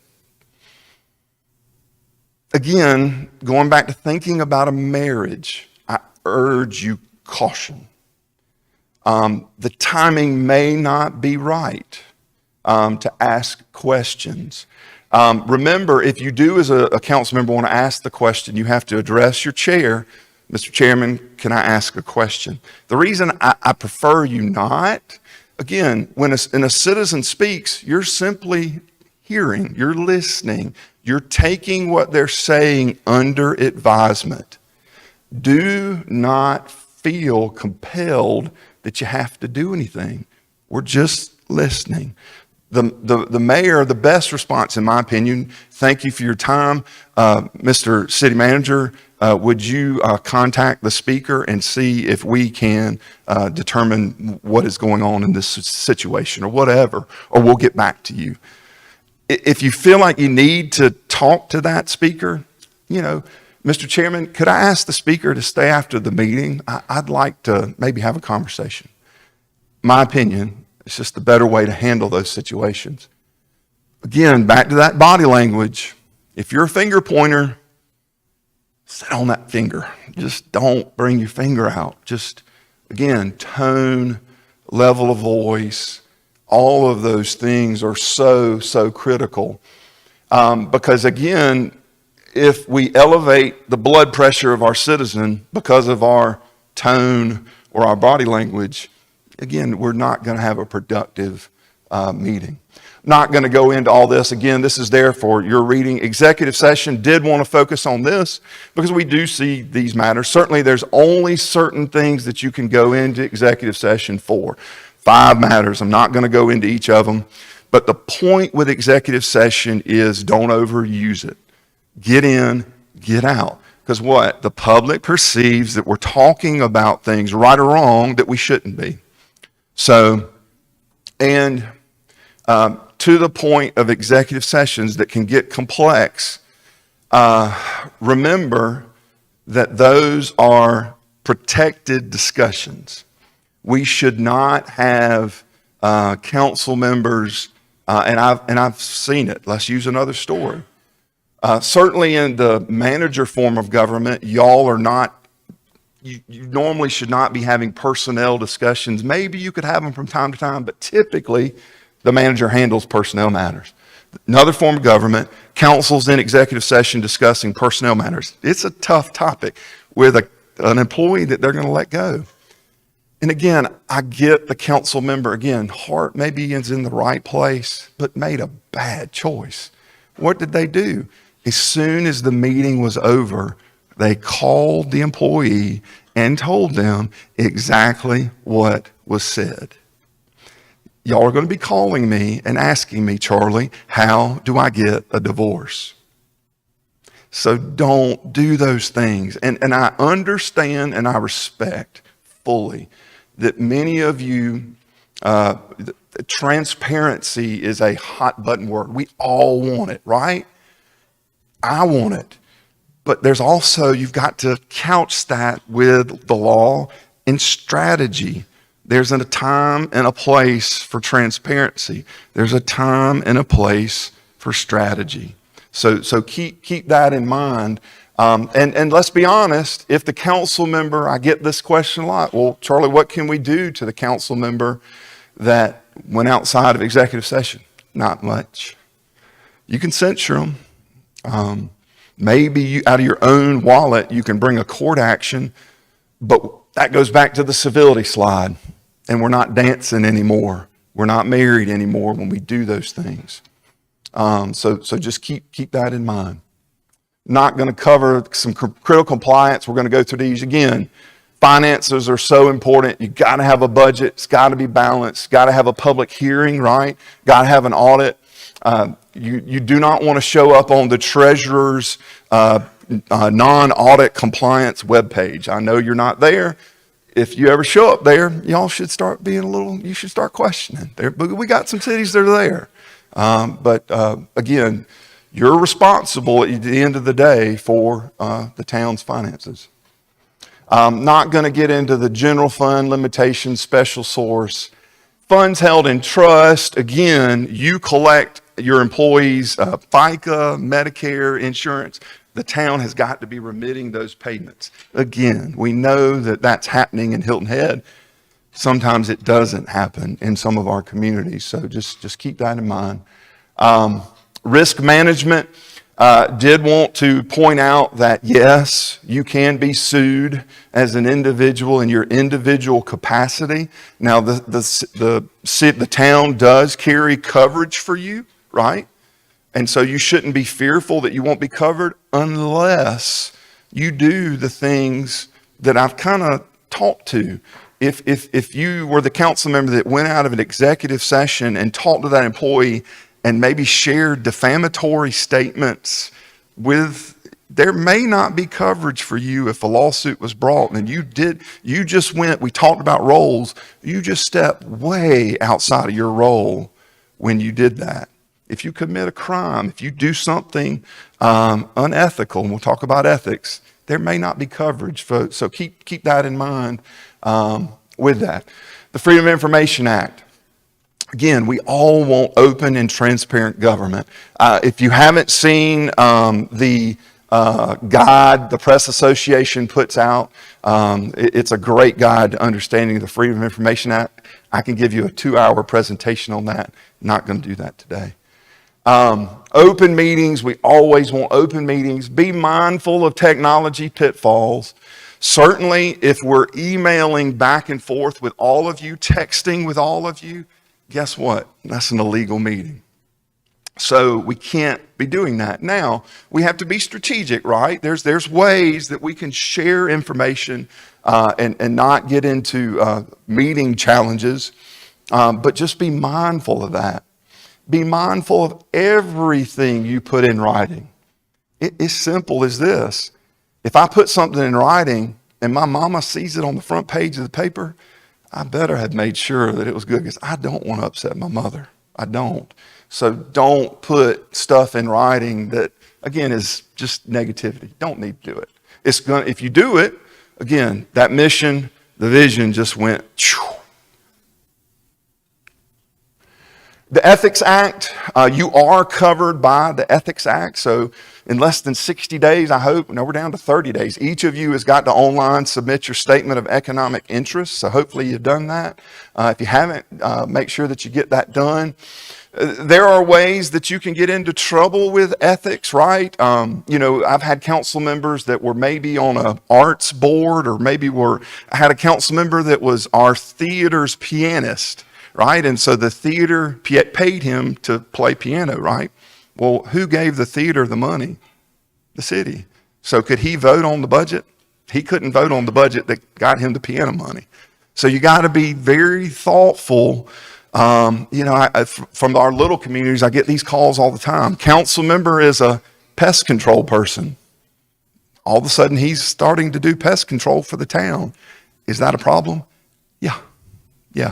It can be done, but there's a lot of steps that we've got to take to avoid an investigation by the Ethics Commission. So again, perception, don't ignore the Ethics Commission. They will send you those green return sender, and we have so many folks that will go, Chapter 9, not reading that. They will fine you thousands of dollars. So stay up with that. Again, if you have to recuse, it's your decision. It's not another. So if you as a council member think your fellow council member needs to recuse, that's not your call. So don't say, you got to recuse. Not your call. It is just the individual council member's decision to recuse. Now, Mr. Attorney over there, we can't wait till the meeting and go, well, Mr. Attorney, should I recuse? Don't do that to your poor attorney. We've got to have these conversations weeks before. I talked about preparation. That's why we're looking at our agenda and we're going, I might not need to vote on that. I got to call the attorney. We want to decide that way in advance of the meeting, not at the meeting. I want y'all to be able to ask me questions, so I'm going to quickly probably close with what I was going to say. Yeah. Questions. I think I'm going to give us like 10, 15 minutes, Mr. Mayor, you wanted to have some public, but questions. Mr. Brown? Yeah. Thank you, Charlie. I guess my first question, as I look forward to tomorrow, I see that we're going to have a discussion around optimizing our governance and approval process and whatnot. So I guess my first question is to the town manager is, Charlie and those going to be available tomorrow as well as part of that discussion or no? Yeah, my sound guy in the back. No, sir. But Okay. tomorrow, when we work through that, it will be with Matt and myself. Okay, perfect. I'll start with I guess a comment that I'd ask all of us seated here at this table to consider as we move forward in the next 2 days. I think we are definitely struggling in the strategy tactics where it gets blurry as a council. And all of us are very vocal about what we think is right or wrong. But I want to go back to the vision statement. And I think we need to spend some time individually speaking to that vision statement, because that vision statement was created by folks that are not on this table anymore. Personally, I was here when it was created. I still believe in it.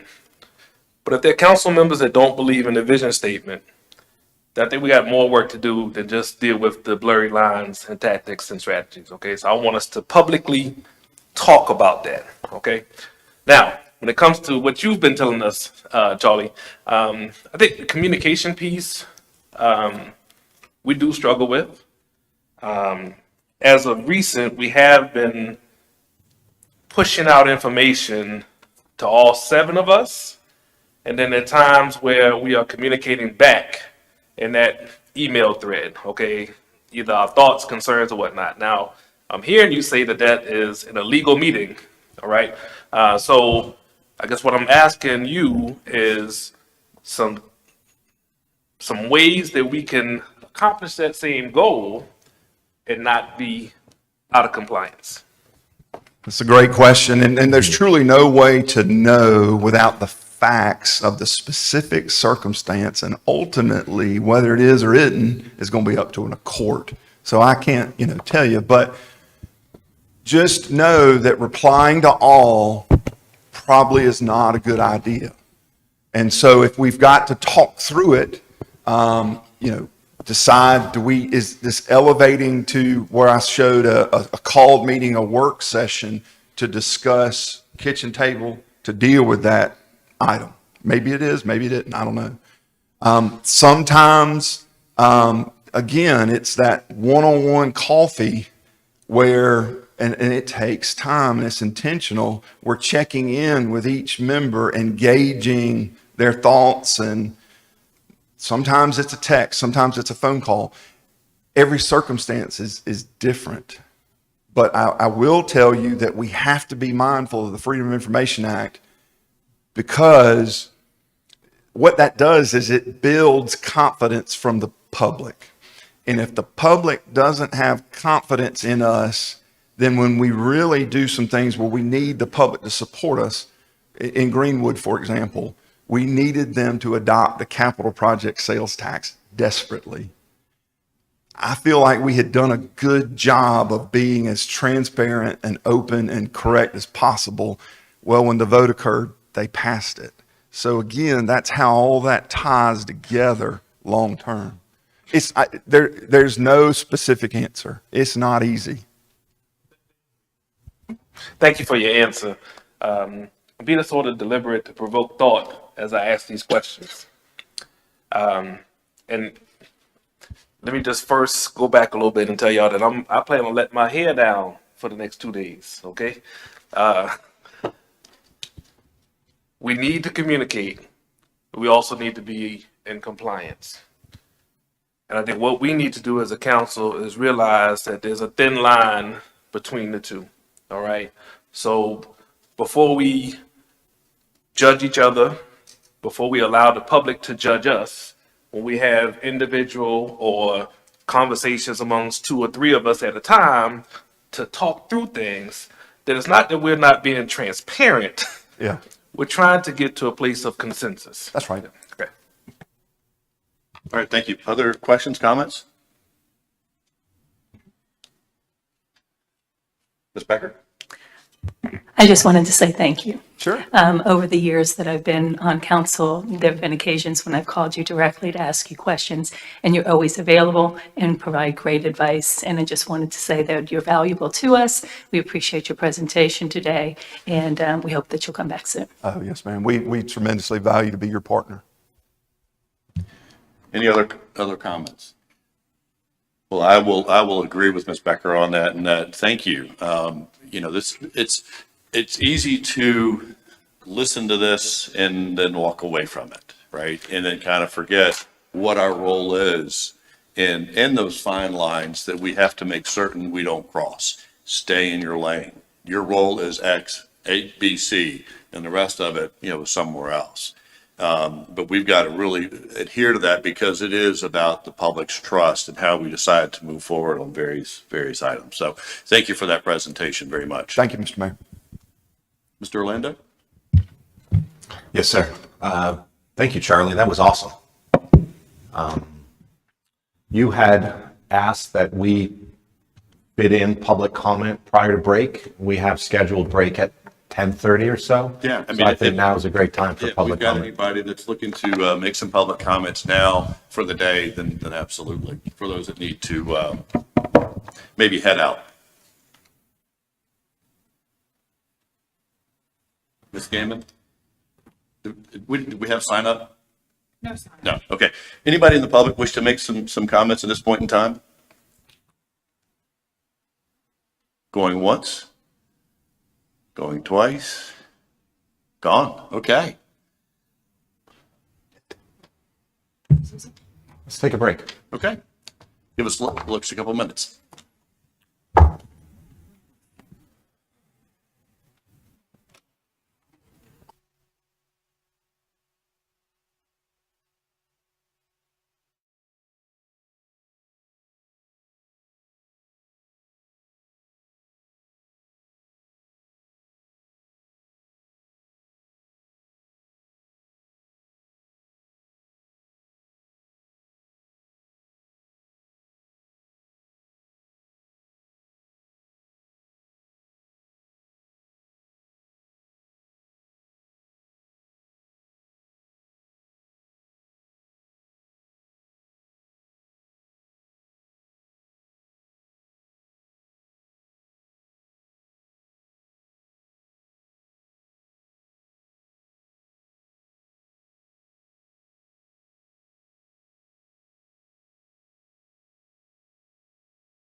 Just so everybody knows, we've got about 1 minute before we start again.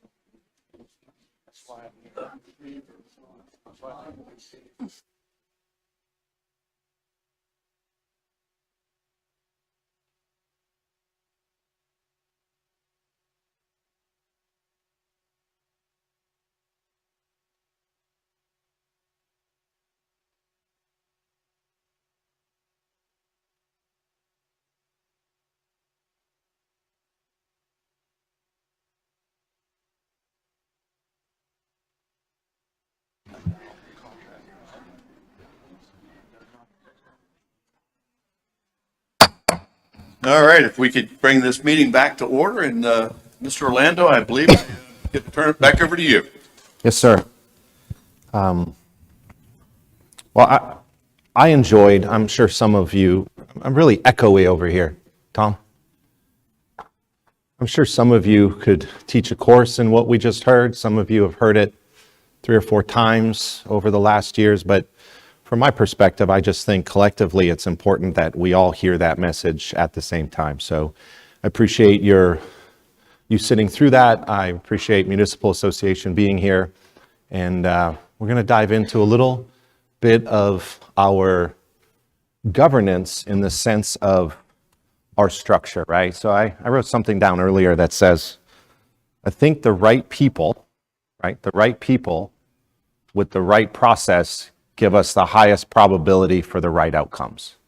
And so I think everything you've heard this morning is starting to tee up and how we do our work. And a lot of this afternoon and tomorrow is about what and why we're working on what we're working. So we're making good time. And so on your schedules, on your working agendas, we're going to start diving into some of our work, the existing strategic plan items this morning. We're going to get into some of those priorities this morning and then finish off this afternoon. It's going to give us a lot of time to talk slowly through some things, and I imagine we're going to pause and talk about the William Hilton Parkway Gateway Corridor, which we said we want to talk about.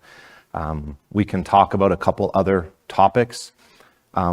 And then we can also talk about your thoughts about the work and if you're thinking about bringing those elements into tomorrow's discussion as continuing priorities. So with that being said,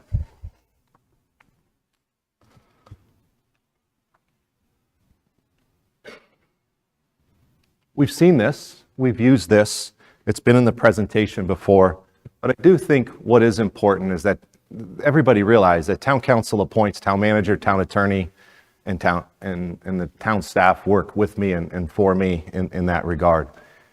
These are the great people that introduced themselves today. It looks simple enough.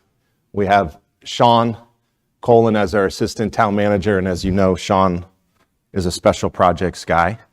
He's in charge of and has oversight of our new process strategic planning, William Hilton Parkway, land acquisitions, everything that's important and really funnels through and collects to you, Sean's involved with. We have our town clerk. You also appoint a town attorney.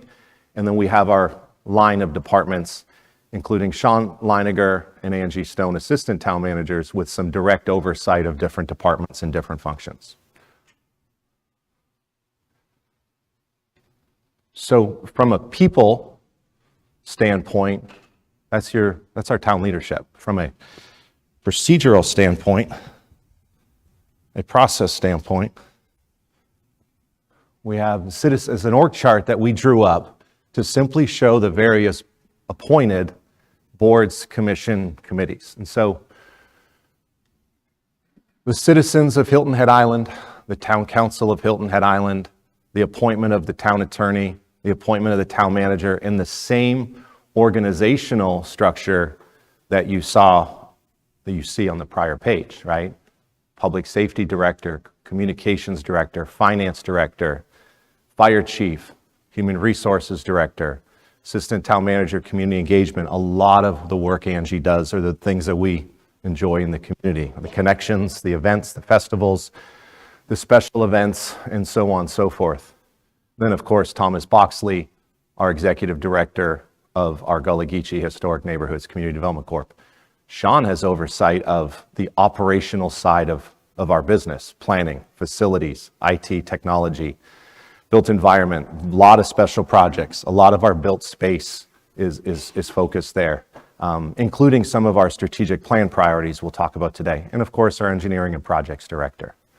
And so how that lays out is that those folks are still in these places, but everything we do either goes through a town council committee. So in our current case, public planning, community services, public safety, finance and administration. We also have accommodations tax, beach parking advisory, our North Point P3 advisory committee, Board of Zoning Appeals, Construction Board of Adjustments and Appeals, Design Review Board, Planning Commission, Gullah Geechee Land and Cultural Preservation Task Force, Parks and Rec Commission, Housing Action Committee, Gullah Geechee Historic Neighborhoods Community Development Corporation. And so what I've tried to do is simply to show you, really to help them, help me, but to show you and work with you to certainly understand that the work that we work on up top in the funnel funnels down in and through various lines, right? So example, let's pick Finance and Administrative Committee. That is straight to, right, through me, but also to our, and of course this is going dead. We have another one, Tom? Do we have another one, Sean? Thank you, perfect. Thanks, buddy. Sorry. But really it's finance administration, right to finance director. I work closely with Adriana. We work closely with the finance administrative committee chair. We set agendas, we help with priorities, we send things through finance. Easy enough. When we start getting into community service, public safety, that starts hitting Sean in, sorry, Tom. It starts hitting Sean Colin. It starts hitting, there we go. I think it works. It works. Good. Yeah, it starts hitting Assistant Town Manager with Sean. It starts hitting Public Safety Director, Sean Leiniger, Assistant Town Manager. And it all depends on what the priority is, because not one person is just, hey, I'll do everything for public planning. I'll do everything for community services. Like finance. It's a little easier there. We also, right, by law, are required to have a planning commission. We have a design review board, construction adjustments, appeals, board of zoning. And then, Mayor and Council, you have put other committees, commissions in place. The one question, right, I talk about the right people, the right process, highest probability for the right outcomes. You've placed, as a new town council, newly elected group, community services and finance, but you have not placed public planning. And I counted it. This is what Matt was alluding to earlier. If we just sit still right now and we add up William Hilton Parkway, beach renourishment, budget, strat plan, LMO, budget policies, town code, amendments, LMO amendments, A-tax, DMO, and a whole bunch of other things. We have 87 items on a spreadsheet that we have aligned with staff, committee, council committee, whether it needs a workshop of council, doesn't need a resolution of council, one vote, one reading, or one motion, or a first and second. We've lined that up. It's 87. And I was teasing Sean earlier. I said, town manager math, that's 7 items a month. And so the sooner we understand sooner I understand the process flow, the sooner I can fill out the rest of the agenda pipeline, give it to these folks, and start trying to hit our targets. But right now, average is 7 items a month.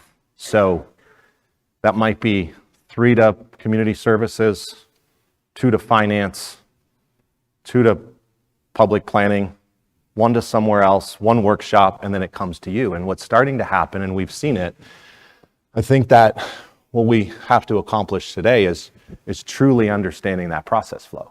And so I would like to hear I really ask you all to give me some guidance on public planning committee or not public planning committee. And if not, where are we bringing the land management ordinance amendments, some of those town code amendments, right? Short-term rentals probably would have benefited from some committee scrub before first reading and some things like that. 87. That's a lot. I would first like to admit that our process isn't working the way that it should in a quality way. And that is because we don't have the Public Planning Committee figured out. We have tried to do some different things to be more efficient, and it's turned out to be less efficient. So during a conversation, we started looking at different opportunities to create a better process, not only, including of staff, council, and the public. We had talked about having workshops on a monthly basis to address some of these items. We've talked about some of the committees reporting out during council being looking backward, not looking forward. So during this conversation, the idea and the concept came around that if Public Planning Committee were to go away and to be divided amongst Community Service, Public Safety, and Finance Administration, that those two committees then become actual working committees, where it would be highly recommended that each council member attend and sit on the dais at these committee meetings. Obviously, the three appointed committee members would be the voting members of that. But it gives the council an opportunity to discuss and the community to discuss what it is that we're trying to move forward. When we go to town council meetings, it needs to be vetted, whatever that is, right? Whatever it is that we're going to vote on. It needs to be purely vetted so that it is a working meeting so we can take votes on it. We shouldn't be having the debates in council that we've been having because there are questions. So that indicates a broken process. We're a process that needs refining. So I would like to put on the table for conversation with council of making these two committees our workshop committees and still have your same responsibilities, but maybe redefining the roles just a little bit. Not getting rid of the workshops, but saving those for some big items, right? Things that require something a little bit different, where it requires council, not necessarily a vote of a committee, but requires council to really discuss in the public as to what it is we're trying to achieve. So that's kind of it in a nutshell, but I know it's new, but it is about trying to improve our process and be more transparent to the community and be more effective in our roles. So with that, I'd like to hear from the rest of council. Mr. Brown? Yeah, I'll start, Mr. Mayor. Thank you. I guess I'm going to speak from a position of chairing a subcommittee, and over the years that I've chaired the Finance and Administrative Committee, I've found value in not only the conversations that I've had with the committee members, but conversation with the other council persons as well. I think we all bring different perspectives to the table, which is important. That's why we were elected, to bring different perspectives to the table. But what I found is that once we get to showtime, which is first reading, in some cases, not all of those perspectives have had a chance to get a bite at the apple. And that causes a conflict, that causes sort of a opportunity for us to say, wait a minute, we need to back up. So I think what the mayor's proposing is something that we need to, talk through and consider, because I'd value having other council members a part of the discussion when we're talking about stuff at FNA that will sort of free up some time, so to speak, of the side conversations because we can have the conversations together, and then more qualified conversations because some of the answers that we need will come from staff that may not be available when we're having a side conversation. Okay, so I think it's a great idea actually. We at the moment, I'm using we with capital bold letters. We are now sort of giving the impression to the community that we don't have our stuff together when we get to the full council meeting and we can't get something through. And I think us having the opportunity for collective conversation around those topics, we call it vetting, more often puts us in a better place to succeed down the road. So I like the idea. I'd also preface that with, Alex Brown is the chair of Finance and Administrative Committee, having 6 or 7 members on the dais. Like, we have to listen and we have to take the responsibility. The 3 voting members have to take the responsibility of listening to others so that we make sure that whatever decision we're going to recommend to full council, others have been heard. That gives us more opportunity, more chance of success. Ms. Becker? Thank you, Mayor. Well, I couldn't agree more. I think that the suggestion is a good one, and I look forward to an agreement or consensus among the council to move forward in that direction. We have certainly seen, or I've certainly seen over my experience as a council member, some very efficient meetings, and most of those occurred when we had the opportunities to do just as what's been stated, come together, have discussions, listen to our other council members, whether they're in one-to-one conversations over a cup of coffee, as was suggested earlier, or having folks show up at our meetings and express their thoughts at the time. This is a huge step forward, and I look forward to the improvement that it'll make if it's agreed upon. We could certainly do better. We all know that. And I think our community who elected us expect that from us. So I would hope that moving forward today, that's exactly what they'll get. Thank you. Mr. Desmond?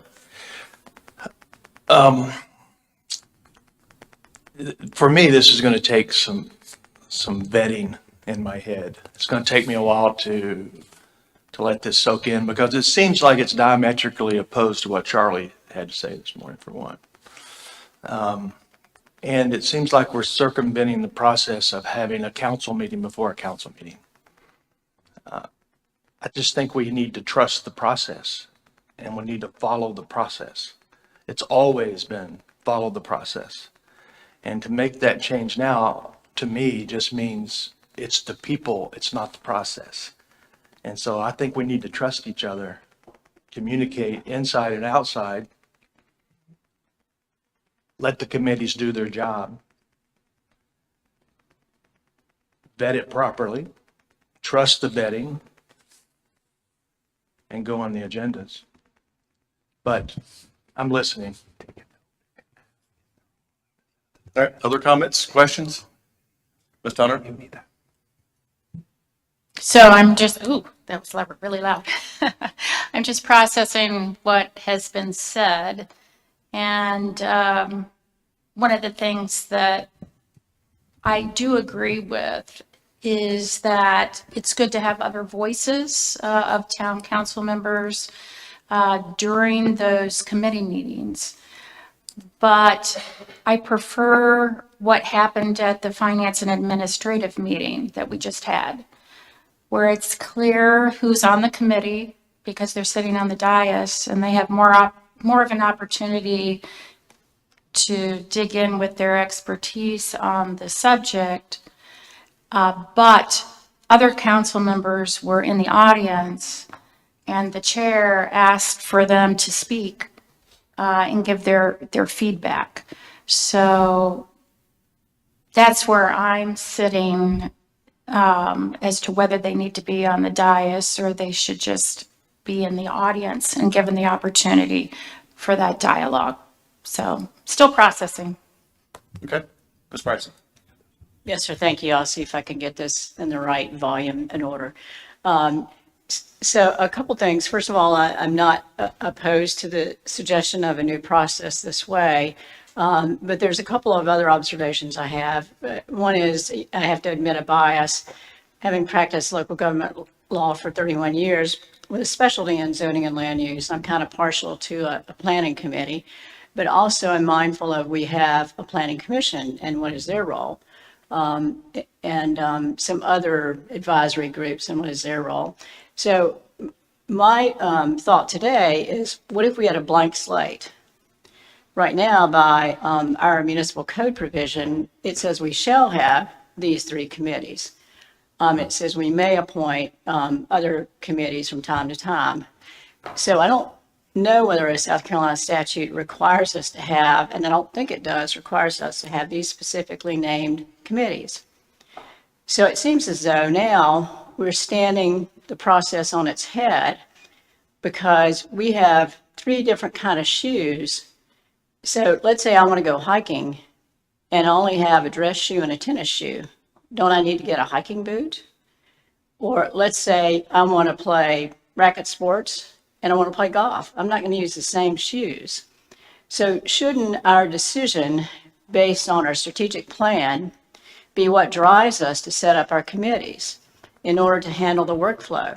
So my suggestion is wipe them out, decide on the strat plan, and then figure out what committees we want to appoint to handle the workflow. That's a different thought. And I just saw it as looking at this diagram going like, yeah, that's really confusing. Why don't we just erase that and start again? And what we would need to do is to amend our municipal code to take out the three standing committees and somehow have language in there that's more flexible, that we would, from time to time, appoint various standing committees, which gives us a lot more flexibility instead of being hamstrung with only certain shoes that we have to wear when we want to do a different activity. Okay. Mr. Alfred, do you have any comments? Yes, thank you. As you indicated, this is a relatively new matter that's being presented to us, and so, like some of the others, it's certainly a matter that I'd like to give some thought to over time. My initial reaction is that personally, it is not going to impact me either way, because I'm going to go to these meetings and I'm going to speak up, even if I'm in the audience. I think part of the advantage of having committees is that you have a certain group, certain members of council who are specializing in that particular subject. And I think that helps. I think if you have 7 people, 6 people on the dais, it's going to take longer to get through everything. There's going to be more people who want to speak. Those are my preliminary reactions, and I certainly like to think about it and hear more from my fellow council members. Ms. Becker. So this is a conversation, correct? Okay, good. Well, it's a great start. Yes, so out of experience over the years, it wasn't just these 3 committees that we've had. There were, when I first came onto council, at least 1 or 2 other committees that exist, an intergovernmental committee and another one, I believe. But so it is possible to change. We aren't dictated with regard to the 3 committees that you see up on the screen there. I think the advantage of having, as Councilwoman Tunner said, the appointed committee on the dais is to allow everyone to know who is making the decision at that point with regard to recommending or not. But then do encourage, as I have in my committee's meetings, for everyone to come and to listen to their voices so that that information is taken into consideration at the same time. So I'm not opposed to having everyone on the dais, but I do agree that it probably makes it more simplified and more clear to the public, the people who are on that committee making the recommendation moving forward. So that's one thing. But Another that I took some notes in the early part of the meeting and wrote down some key phrases that I thought were significant to me. And I heard slow down to go faster. I think our town manager says that often. And I think this method of bringing topics through for conversation and consideration makes us do just that. And when you do that, you get to the point of correcting where we are currently, where things are coming forth for a vote that we haven't taken our time, gone slower, so that when we get to the voting as a full council, we can go faster, get it done, and have it begin to get implemented by this good staff. Another one that I thought was important that I wrote down this morning came from our consultants, to be deliberate to get to a consensus. And I think that this process helps us to do that because we're deliberately focusing on the issues at hand. And as we're deliberately focusing on them, we're having conversation that helps us all understand better what each of us are bringing to the table individually. And then I would assume, the thoughts and concerns of our individual wards, so that all of that intake helps us to better understand the collective good of the full island, so we can come to a consensus that betters our community. So those are a couple of points that I took from early notes that I think helps to address the intentional purpose of creating these two committees, who I'm sure Councilman Brown, as I would as chair of the Community's Service and Public Safety, be more than happy to take on the additional work to make sure that we have the appropriate staff there to advise us and whatever else is required to cover all of the needs that previously were managed by 3 committees. I think it frees up staff time. I think it frees all of us to communicate directly with each other in an arena that doesn't violate FOIA, that keeps the conversation moving and gets us to that deliberate consensus that we're all looking forward to, so that we can go faster at a council meeting. Thank you. Thank you. So just for public knowledge, I have looked at many municipalities around the state of South Carolina, and a lot of them do not have a public planning committee. Most of them do have 2 committees that handle everything, and it is an attempt to make certain that things flow better. Whether we're sitting at the dais as a non-member or not, that can be changed. But if we're able to eliminate a workshop and get things addressed in committee, free up staff time, we're asking staff to do a lot of work. How can we be most effective? And that's really what I'm trying to get at today is how can we be most effective? And I'm hearing everybody agree to that aspect of it, about becoming more effective in our time and our decision making. But what does it look like? Is it 3 members only at the dais? Is it more? Is it changing the dynamics of the committee so that the community is aware that it's more of a workshop setting and that council members will be there, so there's not that confusion as why are they there?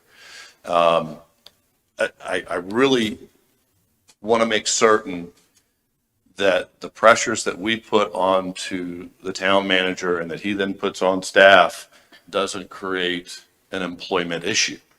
And we've got to be diligent in how we move forward with our time and not expect overtime every single day.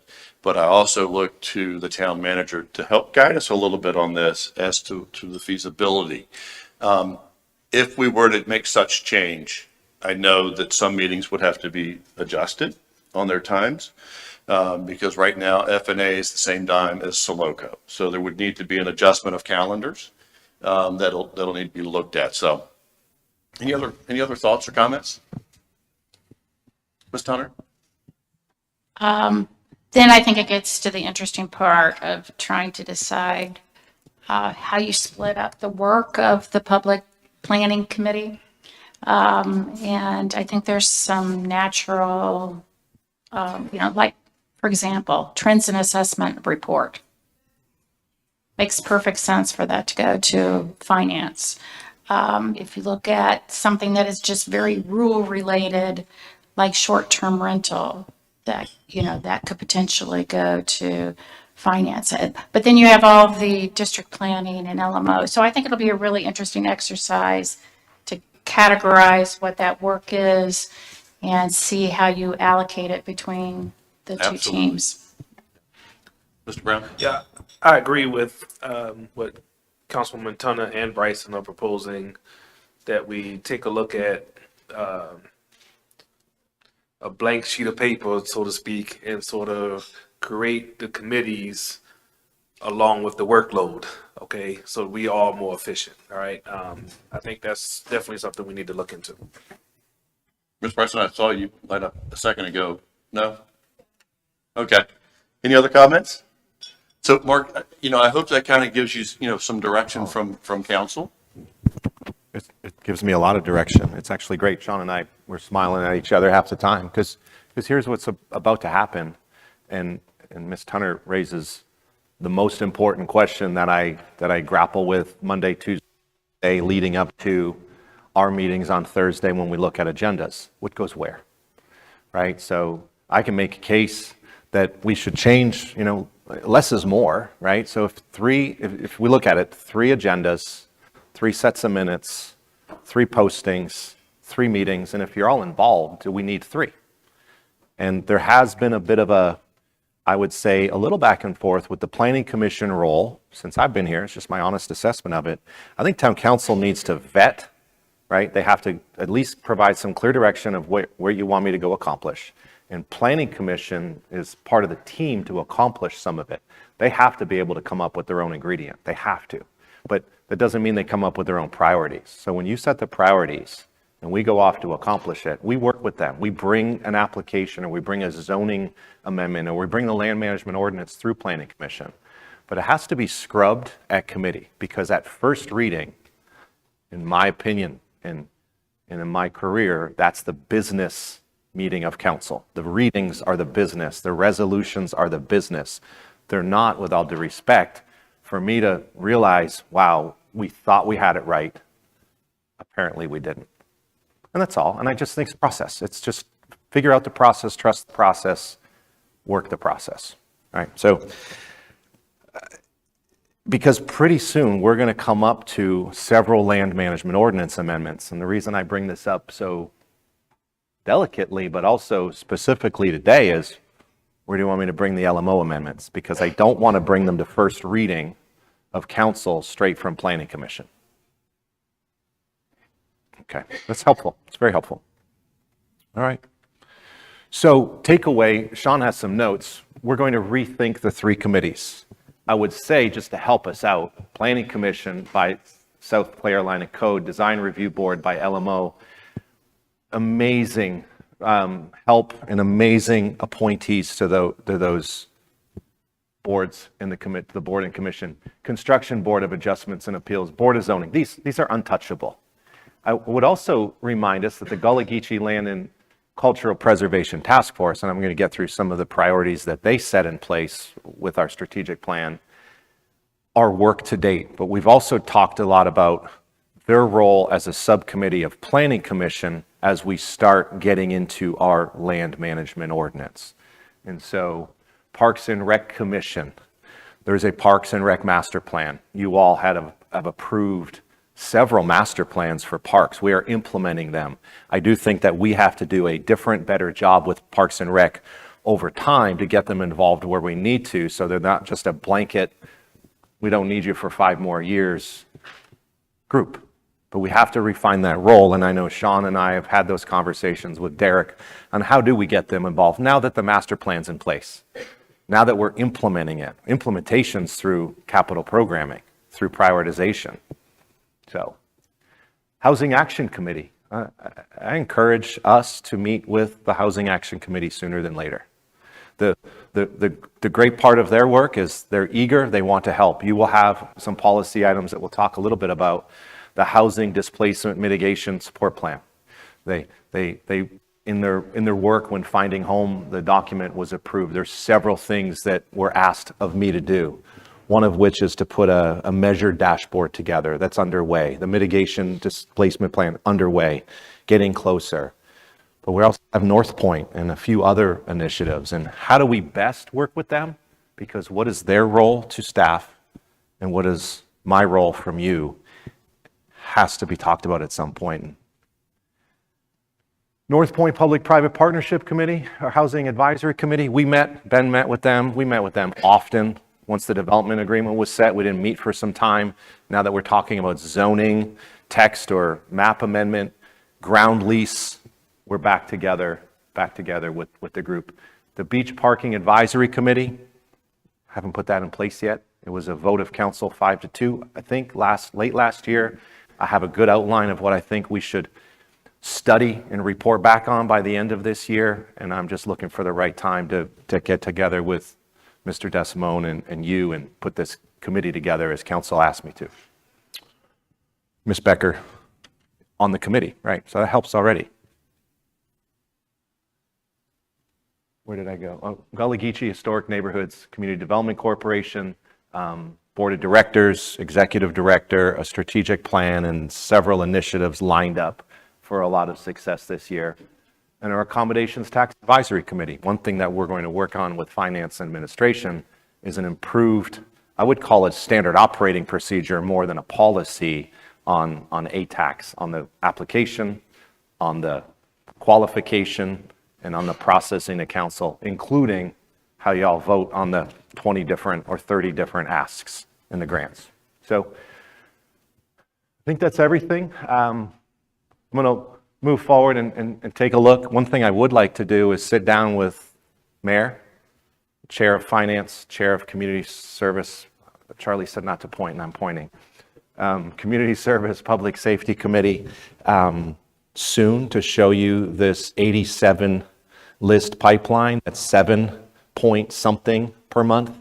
I think that we have to make some hard decisions of what we push out so that we can get it down to 2 or 3 per month, because the struggle I have to be very transparent about it is when something misses, it's the domino effect, right? If 2 things miss, what does that do to the next agenda? What does that do to them?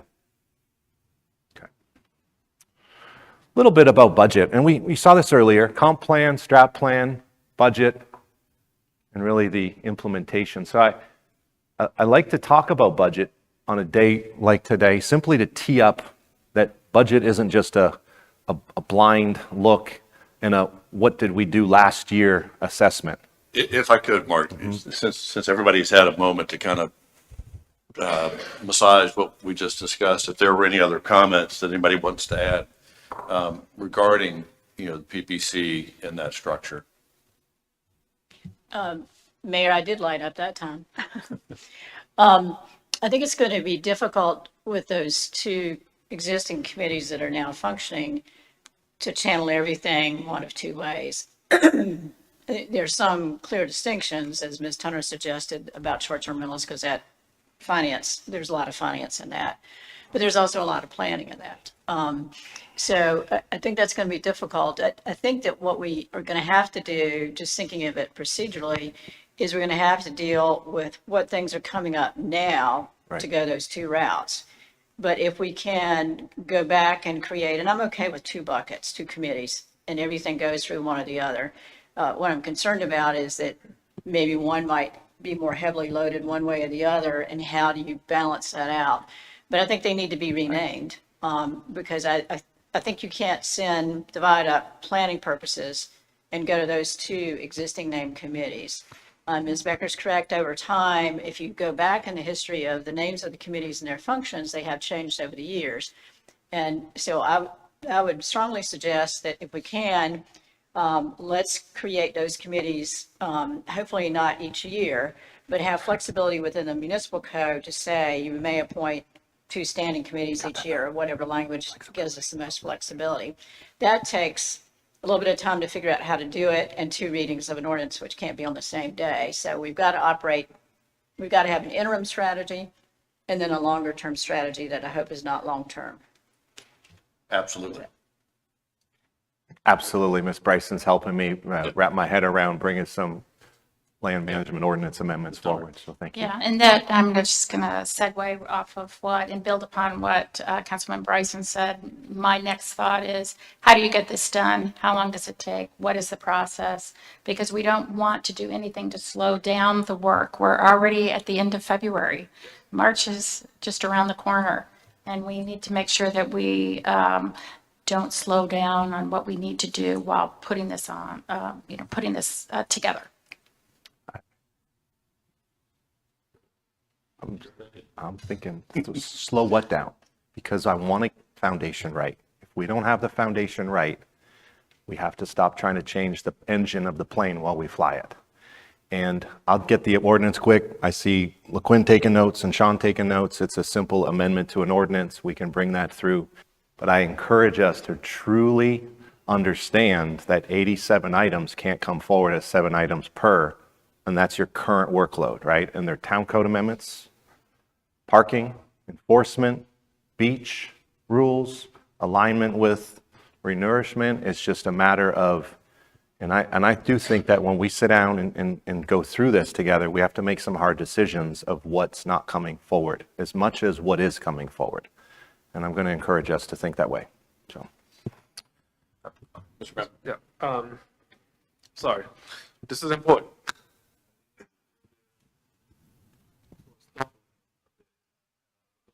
Focus on the pace. I think that's important, not only to the council, but to our community.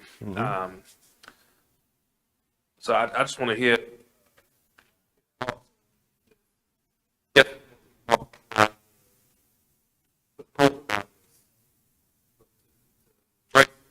Interim.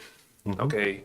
So what I'm hearing is in the very near future, town manager meets with mayor chairs to talk through what we currently have. I'm suggesting.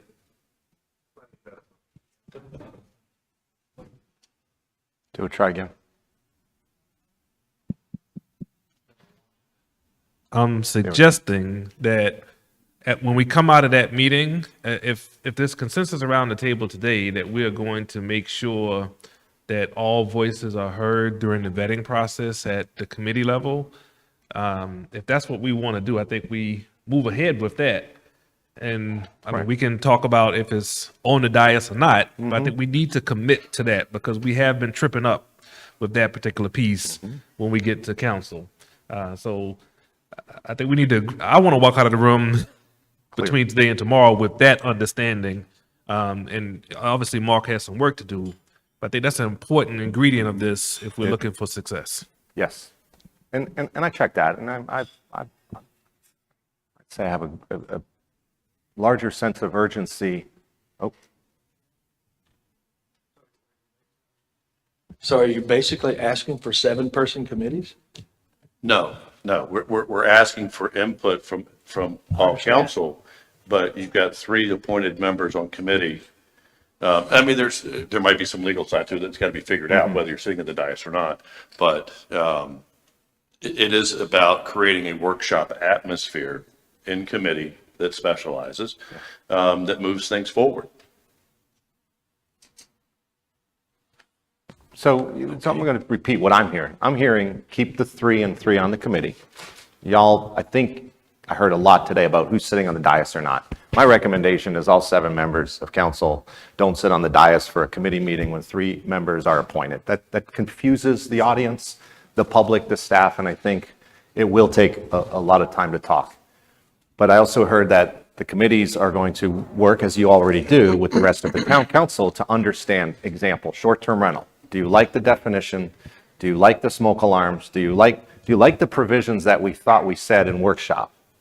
And then when the committee scrubs that, vets it, qualifies it, beats it up, throws it out, puts some other things in, and when you're ready for first reading, the chair works with me, the mayor, to put it on the town council agenda for first reading, which is a business piece of the meeting. And I think we can get that right.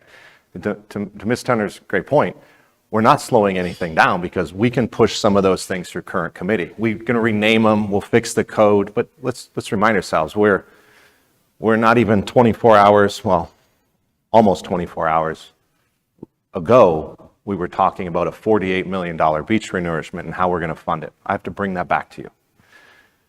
Budget, first reading May, second reading June. Strategic plan, brand new one with a 3-year, 2.5-year outlook aligned with budget. And so none of that will slow down. What might slow down on there is a couple code edits outside of code enforcement, right? So that's all I'm trying to truly say today, and let's get that foundation right. A little bit about budget. You have this in your book. I'm going to move on. Sorry, Mayor, I just need to, I heard the town manager repeat what he's heard we say, but I think we need to get the town council to say, we agree with that or not. And that's how we learn how to build consensus. Do we have consensus on what the town manager has just described? Thank you, ma'am. So, is there anybody that doesn't have the same consensus?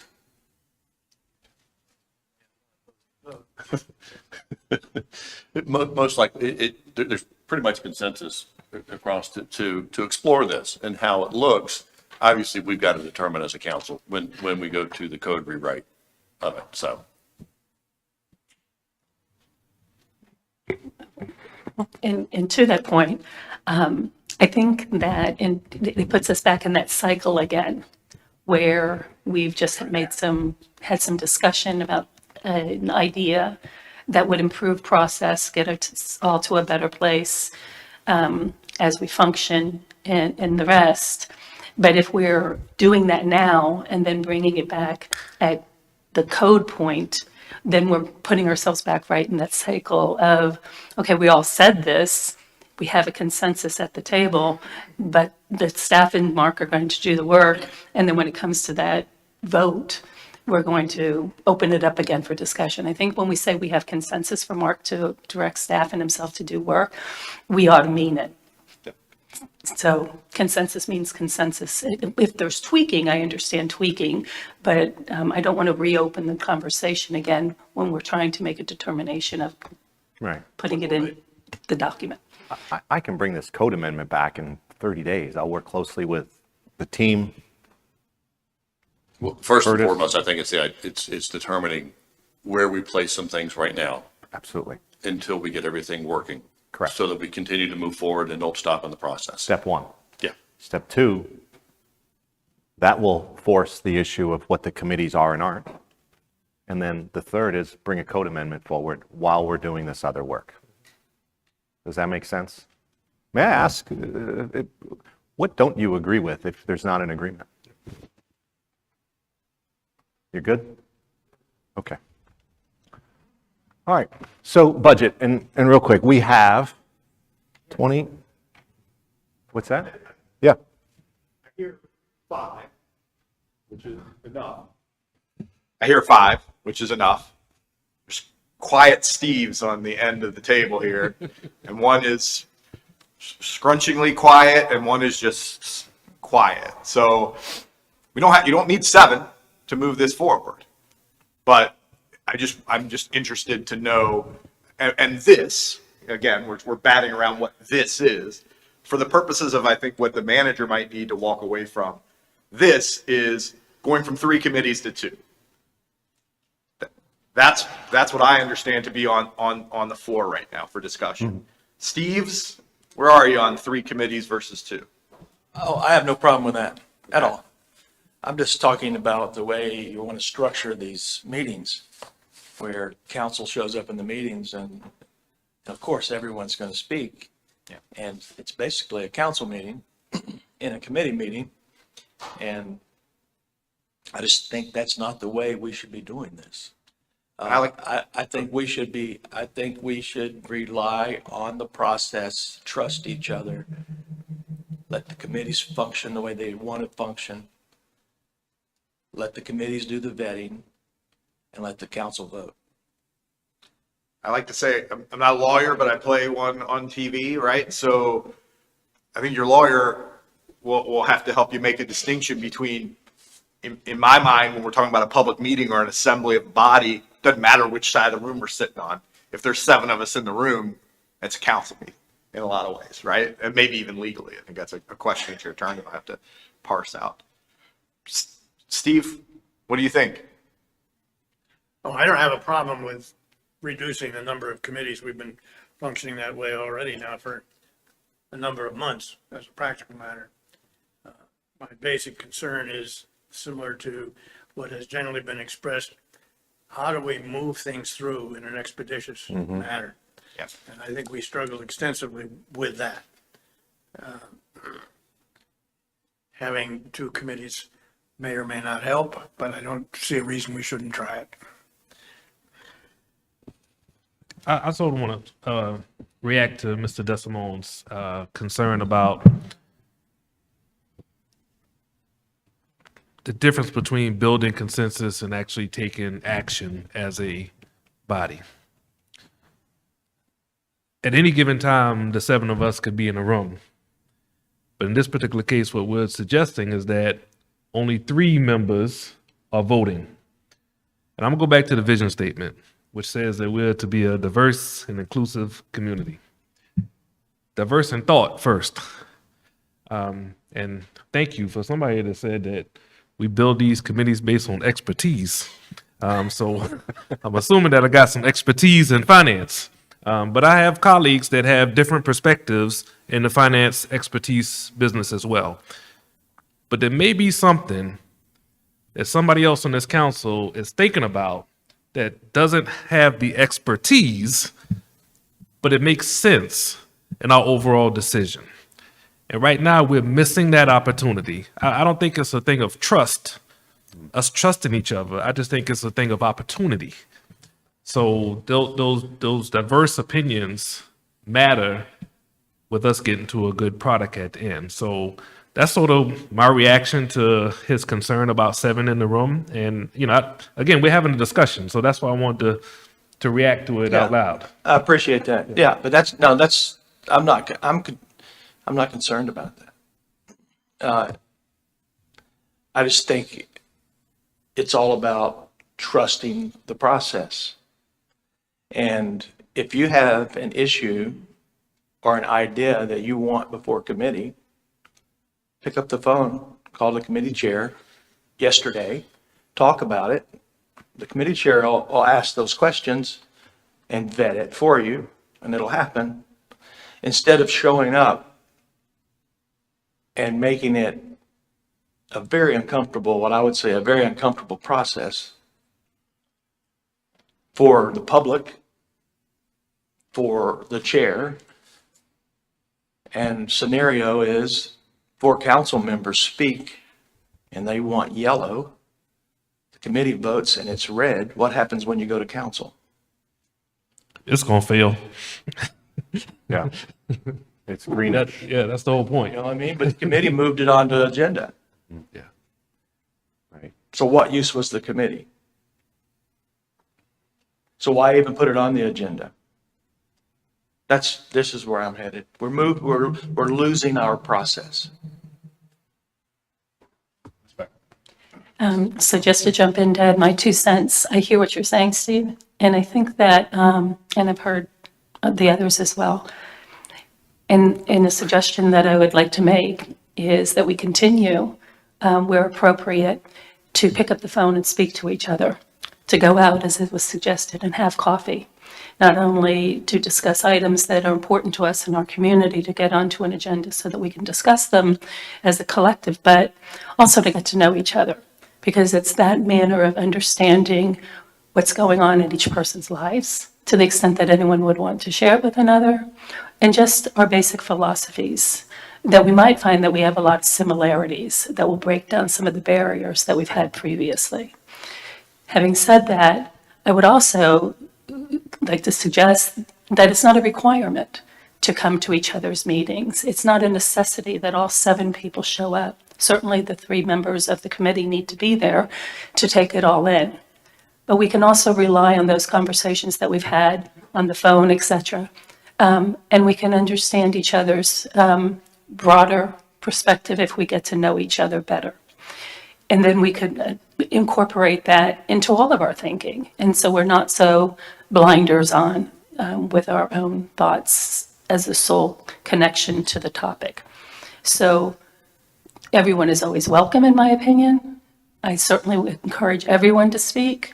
I listen to constituents all day, as often as I can, and I love to listen to our council members when we can get this opportunity. But if you show up, I feel like there's an opportunity to express an opinion, for us to take it in and make be in a position to make a recommendation as to whether it moves forward or not. And as I've learned over the years, sometimes you win and sometimes you don't. But having said that, I think we have a much better chance of winning for everyone when we take the time to have those bigger conversations. And I know from conversations I've had with you that, not speaking for you, but I feel as though you agree with that communication element has really been missing.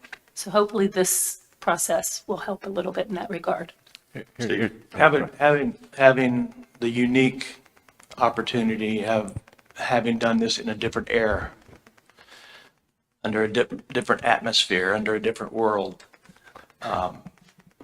what was so important and worked so well, and in my business, what works so well is communication. It's understanding and liking the people that you do that work with.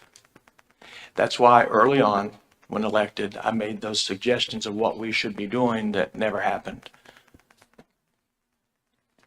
Tonight, tomorrow night. That's why I make these suggestions, because the more that we bond, the more trust you're going to have, and the more trust you have, you're going to be able to pick up the phone, and the person you're speaking with is not just going to listen, they're going to communicate. And they're going to understand you're just as much a part of it as the chairman of that committee is, and your idea is just as important rather than to shrug it off. And once you get that communication and that bond going in a new group, things will start to flow, and we can continue the process.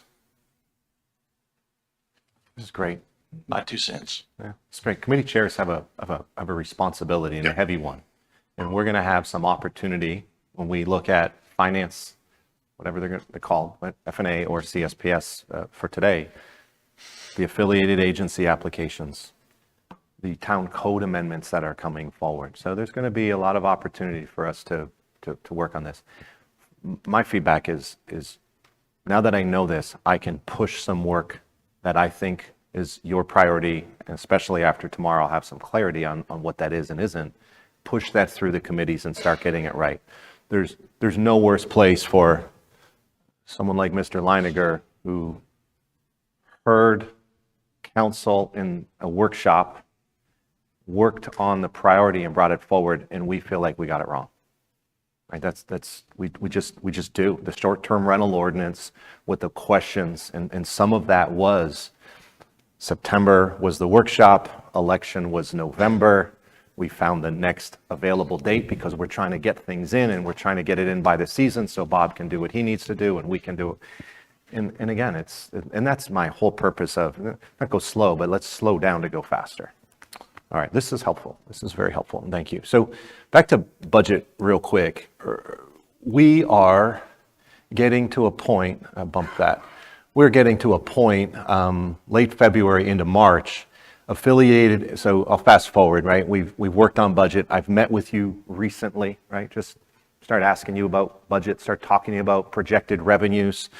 When I think of revenues this year, this is our year to, I would say,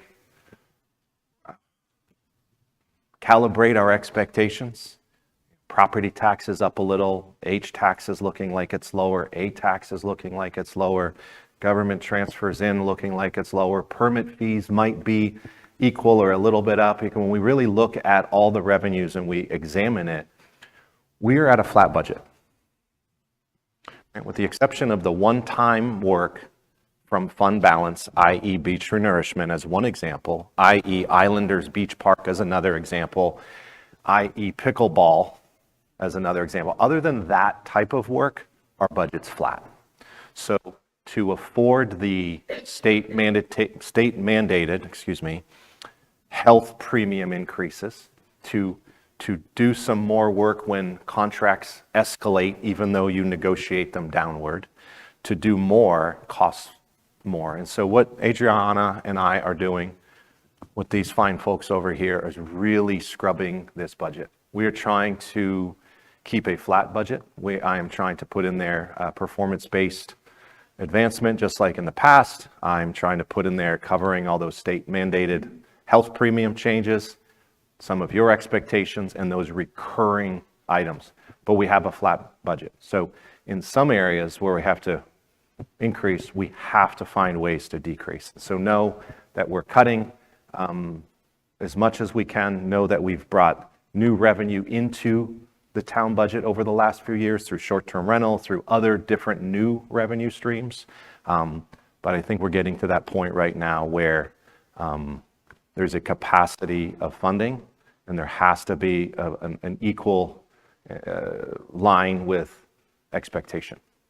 So, well, that's where we are. We're bringing affiliated through. We looked at our revenues. We're bringing affiliated through. We're prioritizing projects through Planning Commission in March. The DMO marketing plan and budget is due to finance late March. Industry metrics, ditto. We will start meeting. I'll start meeting with you. It's my job and my sole job to present a budget to you, but I've always said it's your government, it's your budget. I'm trying my best to propose something to you that you will embrace and that I also believe. So we're going to talk in early April. Accommodations Tax Advisory Committee will see those the work that gets submitted here in March. ATAX will see the DMO marketing plan, the DMO budget, and the industry metrics. This is a big year for us. We just bid the contract for DMO. Our current DMO contractor will submit here. We will bring it to council. A first reading on land acquisitions. First reading, sorry, I got thrown off there. First reading land acquisition. So we acquired some land. We've just got to catch it up in the budget. Finance Administrative Committee. After ATAC, it goes to Finance Administrative Committee. We get ourselves into June or May 6th. Budget amendment, second reading. New budget, first reading. All the DMO marketing plan and other budget policy considerations, right? So all of that is May 6th, coming pretty fast. May 13th, we have a budget workshop. All funds, general, debt service, stormwater utility, Gullah Geechee Historic Neighborhoods, Community Development Corporation, and housing.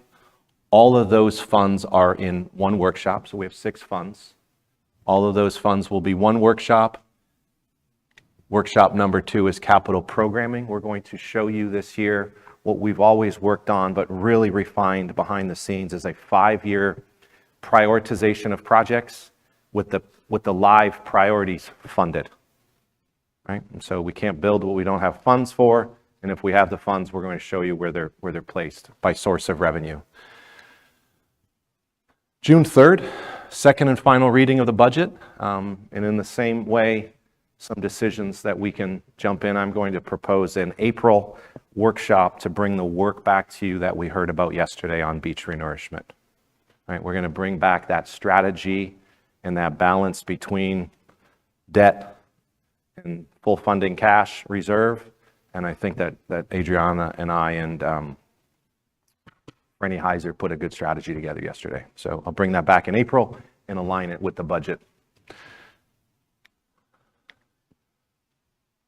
We go live July 1 with new money, and then I will bring this strategic plan forward to you, and we'll talk a little bit more about that tomorrow. Date TBD, doesn't matter to me. I can bring it after budget, which I think just from a capacity standpoint to truly look at it, but I would like to have a workshop after today on strategic plan, just to make sure that I'm hearing you clearly. We bring the strategic plan forward, whether at the same time of second and final reading of budget or very soon after. And then we start talking about quarterly reports and regular reporting with a brand new dashboard for you all in the new year. So I think we're in line. We have 15 minutes. And so I'm going to dive into this a little bit because we hear a lot about the comprehensive plan. The comprehensive plan was put in place, and I think it's a phenomenal document. I unfortunately wasn't here to be a part of that process. It was one of the very first things I asked for as a new town manager. Where's the comp plan? Do we have a strategic plan? Do we have a comp plan? Those are two things that guide me, that should guide the community. So straight out of the comprehensive plan, it's a little light on there, but the source is the strategic plan. But in the strategic plan, it has lined up through a lot of community engagement, a lot of feedback, council at the time. But we talked about what type of community we want to be. And for time's sake, I'm not going to dive into all of this, but welcoming, inclusive, safe, values diversity, focused on people, recognized as an excellent place to live, work, and visit, reserves, values, and recognizes their history, all the way down to adapts the core values and the comprehensive plan to meet the needs of the present and the future. Out of that, the comprehensive plan established 10 goals: ideals of excellence, protecting and preserving natural environment, managing evolving growth while maintaining the island's unique aesthetic, providing exceptional quality of life offerings in arts, culture, and recreation with best-in-class facilities and programming, develop creative revenue sources to fund the delivery of capital services and maintenance. Something happened there. Recognize, respect, and promote multidimensional diversity on the island, promote efficient and secure public services to meet the current and future needs, plan for and mitigate the effects of climate change, environmental or health concerns, and natural disasters, view the region as a partner, not a competitor, and last but not least, and finally, foster a healthy, self-sustaining community that encourages economic, cultural, and demographic diversity. And so then we took those, right, we took those really principles, and we took those community goals and we evolved them into the strategic plan, core values, and focus areas some years ago. I tried to respect and align the strategic plan with the comprehensive plan as we should. We shouldn't have two separate, unattached, unmarried, as Charlie would say, documents. But what they really turned into is where we put core values and focus areas in place is a pursuit of excellence, a focus on our Parks and Rec master plan implementation, a regional focus, environmental sustainability, inclusive community, right-sized infrastructure. And by right-sized infrastructure, are we focused on a massive airport that doesn't fit Hilton Head Island? Are we trying to build a huge bridge that isn't feeding the needs of our community? So a lot of the work gets plugged into there. Connected community, quality of life, collaboration, our planning, our spaces we gather, right? Are we inclusive? The cultural and natural resources, historic sites, education, cultural tourism, healthcare. And then the one up top that I think we've been working on, but silently, but perhaps it's a year to start working on it way more out loud, is revitalizing the economy through transportation, business, tourism, brand awareness, workforce. And so those have been our core value and focus areas, all derived from our comp plan over the last couple of years. So I just want to make sure you all know where it came from. I think that we have a lot of time today to get through these priorities, to let you know where we're at with the 15, let you know where we're at with the 60-something, and then have a lot of time in each, I would say, portfolio of work to talk about why, what, and what's left or not. So I think that's helpful, and that's where we're heading. I want to take a moment, and it's more for this team here and y'all here. I did something that, well, Sean and I did something. In my office yesterday, when we were getting ready for this work, I felt like no matter what we put together, it still wasn't slowing down enough to help you realize what we accomplished. So over the last couple of years, that is, right? Not since the beginning of time, but over the last couple of years, if I simply start going through the priorities and trying to tie the priority to where we are and when it's coming to committee, I think we lose ourselves, right? Are we really seeing the forest, or are we staring at the tree, as people would say? So I took the liberty of putting some things together that are all based upon things that I think we accomplished, that we're all directly, indirect, there's my glasses, directly or indirectly involved in. So with that being said, I have about 5 minutes of accomplishments. And I think a part of a strategic plan is to build upon the success of what you accomplished as you start thinking about, did it matter? Because that's what we did. We asked, did this matter? I mean, we all worked hard. Does it matter? Did it help Hilton Head Island in any of these areas, right? So one priority could check all the boxes. One priority could check one box, but did it matter? Did my time here with this team and this team's time with me, with all of you, matter? Is Mr. Barnwell going to be proud of it, right? Is someone in the audience going to say, you know what, you improved my quality of life? Some of these matter. Some of you might think otherwise. So, accomplishments. We completed the Shelter Cove Trail. Doesn't that seem like forever ago? That Shelter Cove Trail connects our island and boardwalks with art installations throughout. Town Council approved, really built and approved the Islanders Beach Park Master Plan. Removed, public parking spaces off property, out a bit. Increased the resident parking, free resident parking by about 80 spaces, but you approved a master plan. And that was a process. That wasn't on your market, so get set, go exercise. That was, let's make sure we get it right. And once we got it right, it was, how are we going to pay for it? And are we going to pay for it $1 million at a time over the next 10 years? Or are we going to do this today, tomorrow? So that's mostly funded with plus or minus some pricing that came in high. Taylor Family Park, ditto, funded. CDBG dollars, other dollars, funded. And not just funded, but you built the master plan. Patterson Park, funded. And so these things are live in our capital program, funded. Crossings, pickleball, phase 1, funded.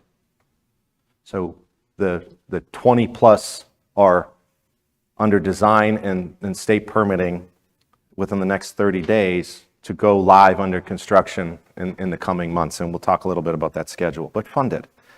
Mid-Island Park phase 1 only as a priority, but as Town Council a couple years ago, 3 years ago-ish, adopted the park, but you funded phase 1, which really helps with stormwater, off-site and downwind, as I say.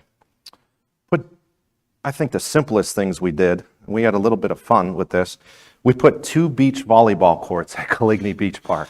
I mean, I've never seen happier people. You all adopted the Crossings Park Master Plan that is a reinvestment strategy over time for soccer, playground, dog park, environment, walking trails, connectivity, tennis, and 6 pickleball courts. Crossings is baseball.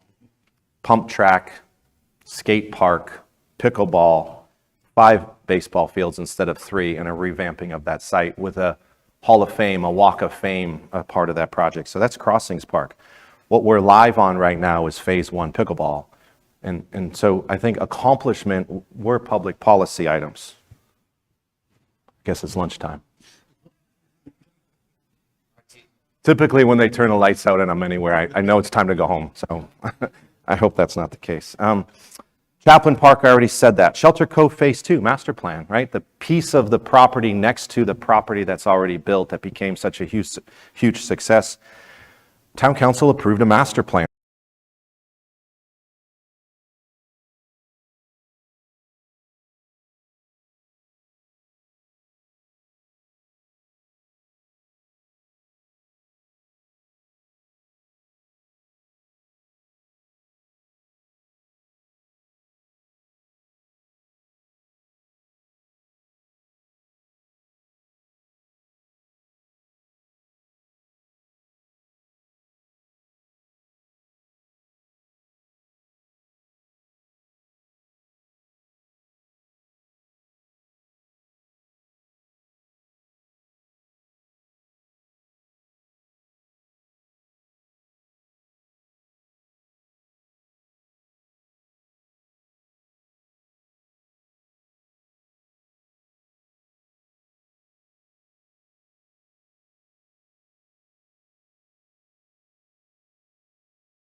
those that are online, sorry we had a little power issue, and you didn't miss anything except for us stuffing our faces. So.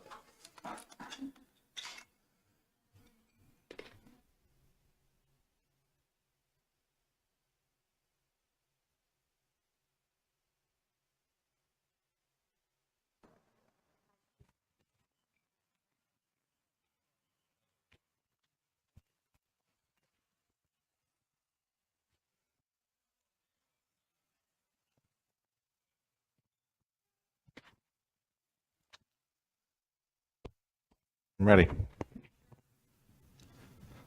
Thanks for your help, Kim.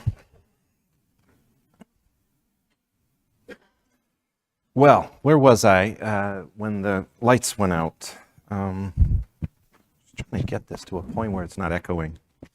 All right, so I'm going to dive back into those, I would say those accomplishments. They're strategic in nature. I'm not going to try to bucket them on what the core values are and aren't, but they were strategic in nature, and we do believe that they're elements that we've worked on, right? Whether it's public policy, operational, or project-based, that we feel like we've made a difference. And so I really want town council to hear that and work with me to embrace that. As soon as I'm done that, we're going to dive right into the top 15 strategies and then some. We have till 4 o'clock, so just from a housekeeping, we jumped through the review of core values and focus areas pretty much already. You have those, you know what they are, they're in their strategic plan. We're going to take a look at what's complete, right? What those strategies are up on the page, up on the screen, what's complete. We're going to celebrate some successes. We're going to talk about projects, strategies, and priorities that are in progress.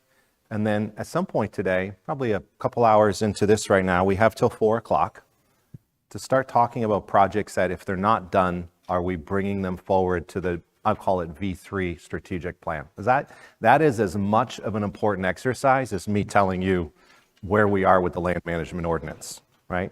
And then we're gonna have some time today for y'all to talk some more. So, all right, so where was I?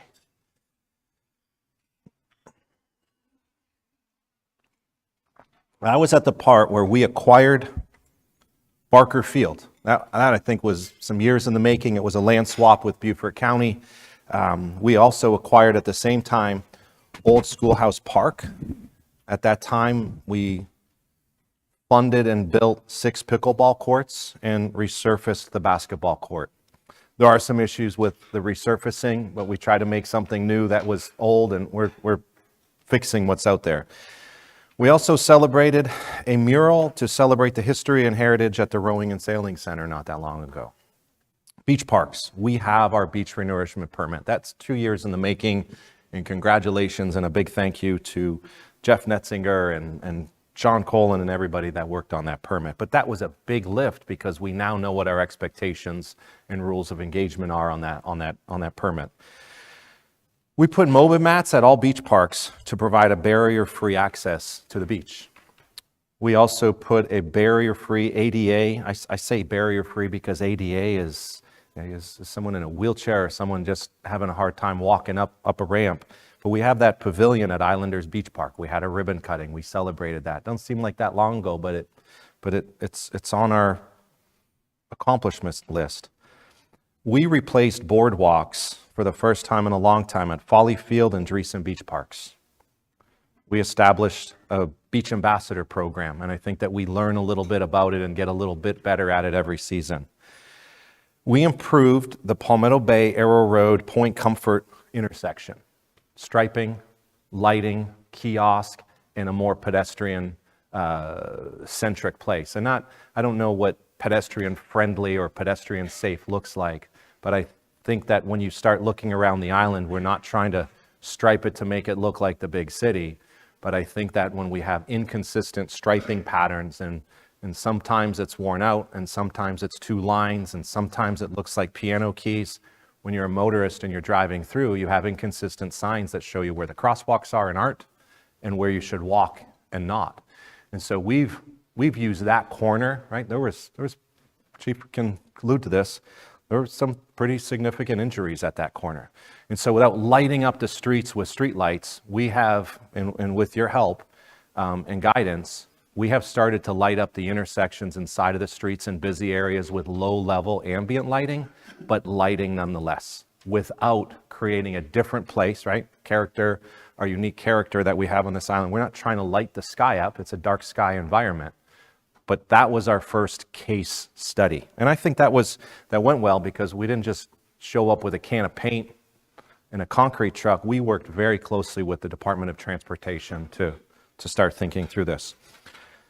Adaptive traffic signals at all 25 intersections throughout our island, and are advancing the fiber connectivity to them all. And so that's a major accomplishment. We demolished the Cross Island Toll Plaza Administrative Building as the DOT resurfaced the Cross Island. They also resurfaced, with a lot of our help and guidance and putting out fires, 2/3 of William Hilton Parkway. And when they did that, they striped the patterns of the crosswalks, and in the same way you all gave some direction to, different than they were in the past. We're well underway on William Hilton Parkway between Dillon Road and Beach City Road. It took a minute to get that started. It's like the perfect storm. When the concrete plant was shut down, the weather was good and the contractor was available. And there was just some moving parts there. But between Dillon Road and Beach City Road, I hope you all drive through there and start to realize it's more than landscaping. It is what I was just alluding to. It's crosswalks, it's lighting. We reduced the speed limit to 40 miles per hour on William Hilton Parkway, and the first time in, I don't know, maybe ever. Pedestrian signage, landscaping, and the landscaping is in place, one, as a good streetscape investment, but also as you all decided to prevent mid-block crossings. It's to deter you from running through the middle of the road, running through the middle of the block at night. And so it's forcing, at least, hopefully, forcing some folks to use those intersections. Acquired Main Street. I think I saw a memo that was 15 years old with Main Street right-of-way acquisition on it. We acquired it, and immediately staff worked to bring the traffic signs up to AASHTO standards and repaired the immediate needs, the road and the sidewalks, and some stormwater drainage areas. We acquired Mitchellville Lane. How many years in the making has the acquisition of Mitchellville Lane been spoken about? And it is slated, it's for a paving project, and it's slated for completion by the end of this fiscal year and funded. And so surveys, contractors, all of those things are being lined up, if not already. We, as we always have, but also again, installed several segments of public pathways, including pathways to Shipyard on Pope Avenue, off Pope, Woodhaven, Shelter Cove Lane, and a lot of little pieces of connective tissue that have improved the pedestrian and bike safety of those pathway systems. Believe it or not, we have amended the land management ordinance several times. Several adopted. I'm not going to get into all of those, but we have 8 more underway that are making their way 1, 2, 3 at a time to Planning Commission. And the full overhaul, as we'll see in a second, underway for a V1 draft to start talking about with all of you later this year. And so the district plans that we talk about are the visioning opportunities to talk code, and it's also going to help with the legal compliance if you're thinking of a community-wide rezoning. And so a lot of the intel, a lot of the learnings, as we say, that are coming out of those district plans, that's feeding how we're writing code. Doesn't mean just because someone's saying, I need 7 stories and 3 parking spaces, that's the code we're writing, because we are hearing all over the place. Our job is to funnel that, bring it to you, and start working with Planning Commission and Town Council Committee as we start bringing this forward.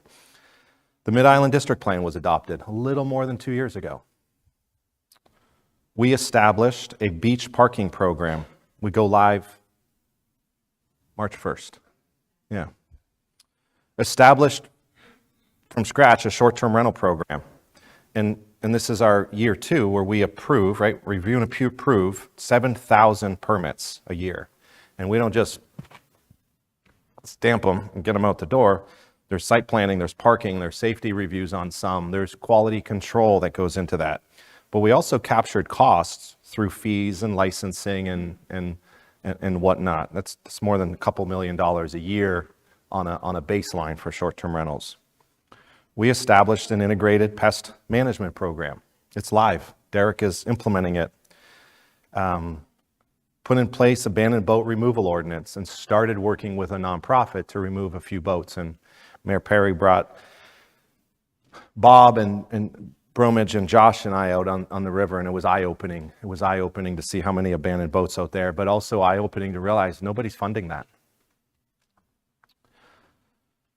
Y'all established the Gullah Geechee Historic Neighborhoods Community Development Corporation, placed a board of directors, and hired exec director Thomas Boxley. Thomas told me he hasn't even been here 2 years yet. It kind of feels like he's been with our team and part of our senior group for more than what he says he's here. So we established a small minority-owned business enterprise program with measured results. Through building safety and planning staff teamwork, through your decisions and direction, invested almost $1.5 million into a home safe repair program that repaired more than 115 homes at about $15,000 per home as a safe and dry mechanism to improve quality of life in a home. Invested about $400,000 to tie 36 homes into a lateral sewer connection program. And all of that was grant funding, I should say. Established a customer service-centric design studio to assist property owners as they walk in the door, whether you're a Gullah Geechee resident or you're a brand new business that's trying to put something on Marshland Road. We will help you pre-design your site conceptually so you don't have to guess and we don't have to say yes or no and find our way through your site plan solutions. Executed the North Point Public-Private Partnership Development Agreement, 160 workforce housing units, 1, 2, 3 bedroom rentals for incomes between 60 and 150% of the area median income, where rents only go up to 140% of the area median income. 100% of those 160 units require that you work here to live there. Acquired 58 acres of land, utilizing the town's real estate transfer fee, tax increment finance funds, and my favorite account, the Beaufort County Green Space Funds. $100 million was raised. We were first in line, and I think first to the finish line to show some success here in this region. We preserved the heritage and prevented development at the same time of the Mitchellville Historic Neighborhood, $11.745 million, with the majority of funds coming from green space. So that's a massive part of that 58 acres. It was about 26 acres. Purchased land for town operations, acquired the Jonesville paddocks and barn to prevent approximately 93 dwelling units. Acquired the old Cracker Barrel site. Remember, we acquired the Cracker Barrel site as soon as the application was pulled for a hotel. Acquired 7 acres of property on Bryant Road in the Muddy Creek neighborhood, Spanish Wells historic neighborhood, and acquired Pope Avenue corridor parcels for parking and future use. Executed 9 standardized stormwater agreements with various island neighborhoods, restored ponds, improved systems of stormwater, and also reinvested in the Lawton Station and Wexford stormwater pump installations.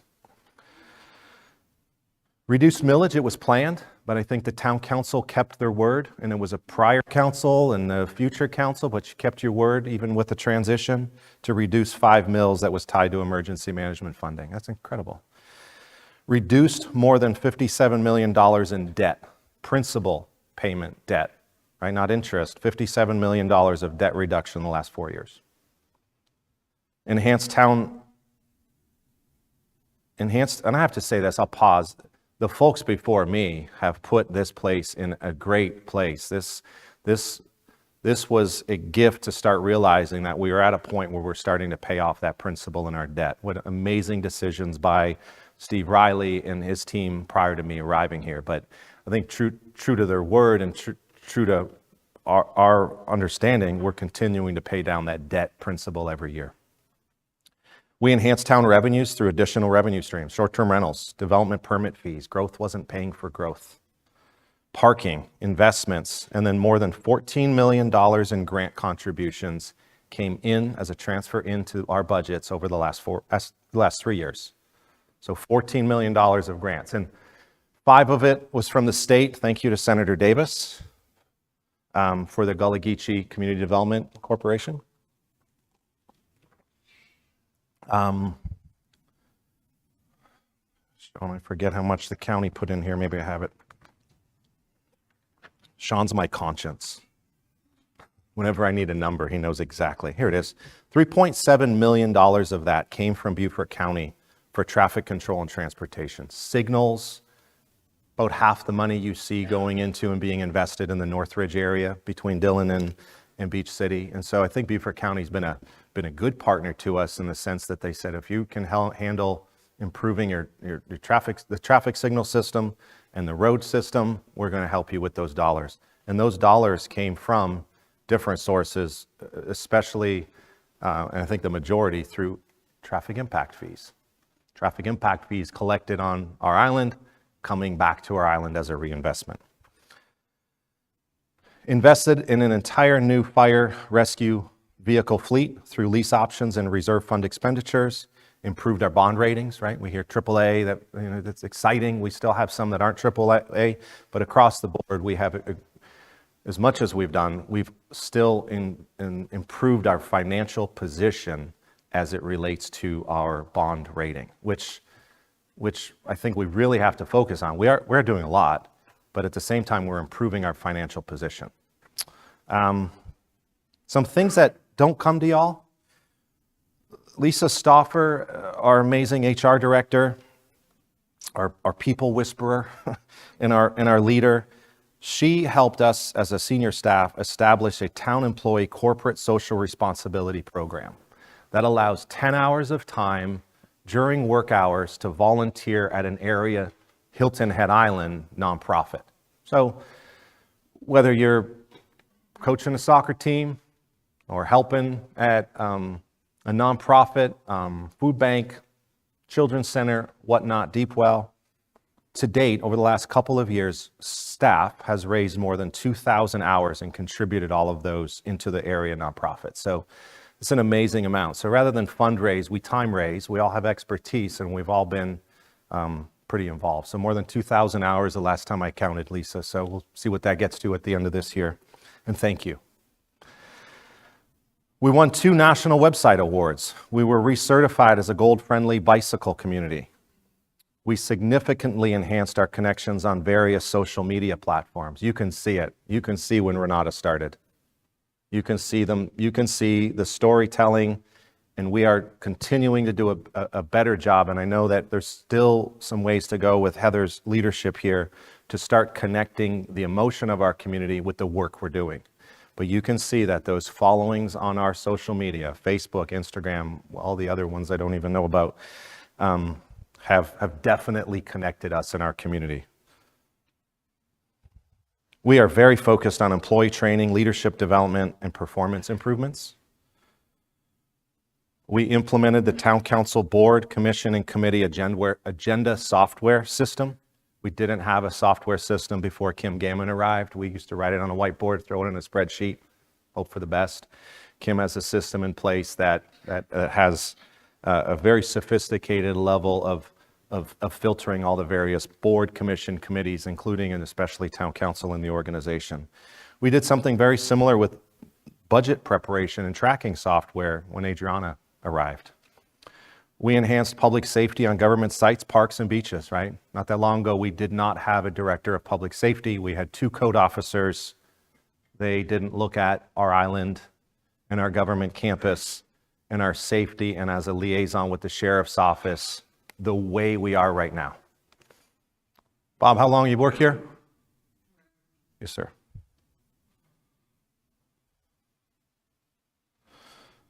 had a lot of neighborhood meetings to inform water cap projects, zoning. Established first ever, and I think maybe in a long time at least, I couldn't find much, an annual 9/11 remembrance ceremony is something that Chief said he's going to do as he was taking his new position. Chief, how long you been the chief? There we go. They established a fire rescue summer camp. We've established annual holiday events at Celebration Park, right? Tree lighting, menorah, Santa Claus on a fire truck. Those things weren't here that long ago, but the effort that you supported through budget, through direction, through the support, those events are there now. And I think all of that just, that all of that builds our value, builds our culture stronger.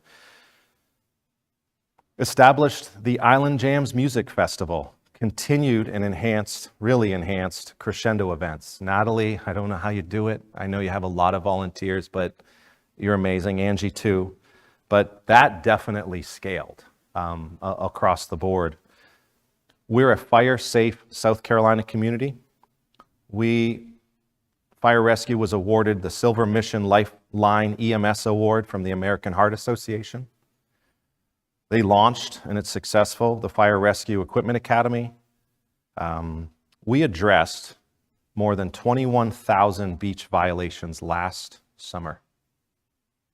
21,000, do the math. Bob, that is on the beach, dump your drink out, whatever the issues are. And we are, I would say, the phone call to the sheriff's office. We're present on the beach. I don't know that they're there or not. Bob's out there. I'm out there some Saturdays. He's out there most Saturdays. But we have 7 members of his team, 7 plus Bob, 6 plus Bob. So I always get that wrong, and then I blame Bob. But we are on the beach. We're looking at parking differently. We're looking at short-term rentals differently. We're looking at the sand differently, the beach operations differently. You know, and I think that has to really be examined and just really, in my opinion, not so much celebrated, but a deep breath. My first year here, February, July 4th, there were issues at the beach and everybody was busy.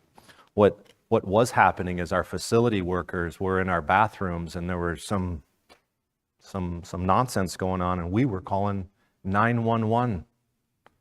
So Bob, you've made a difference in your team.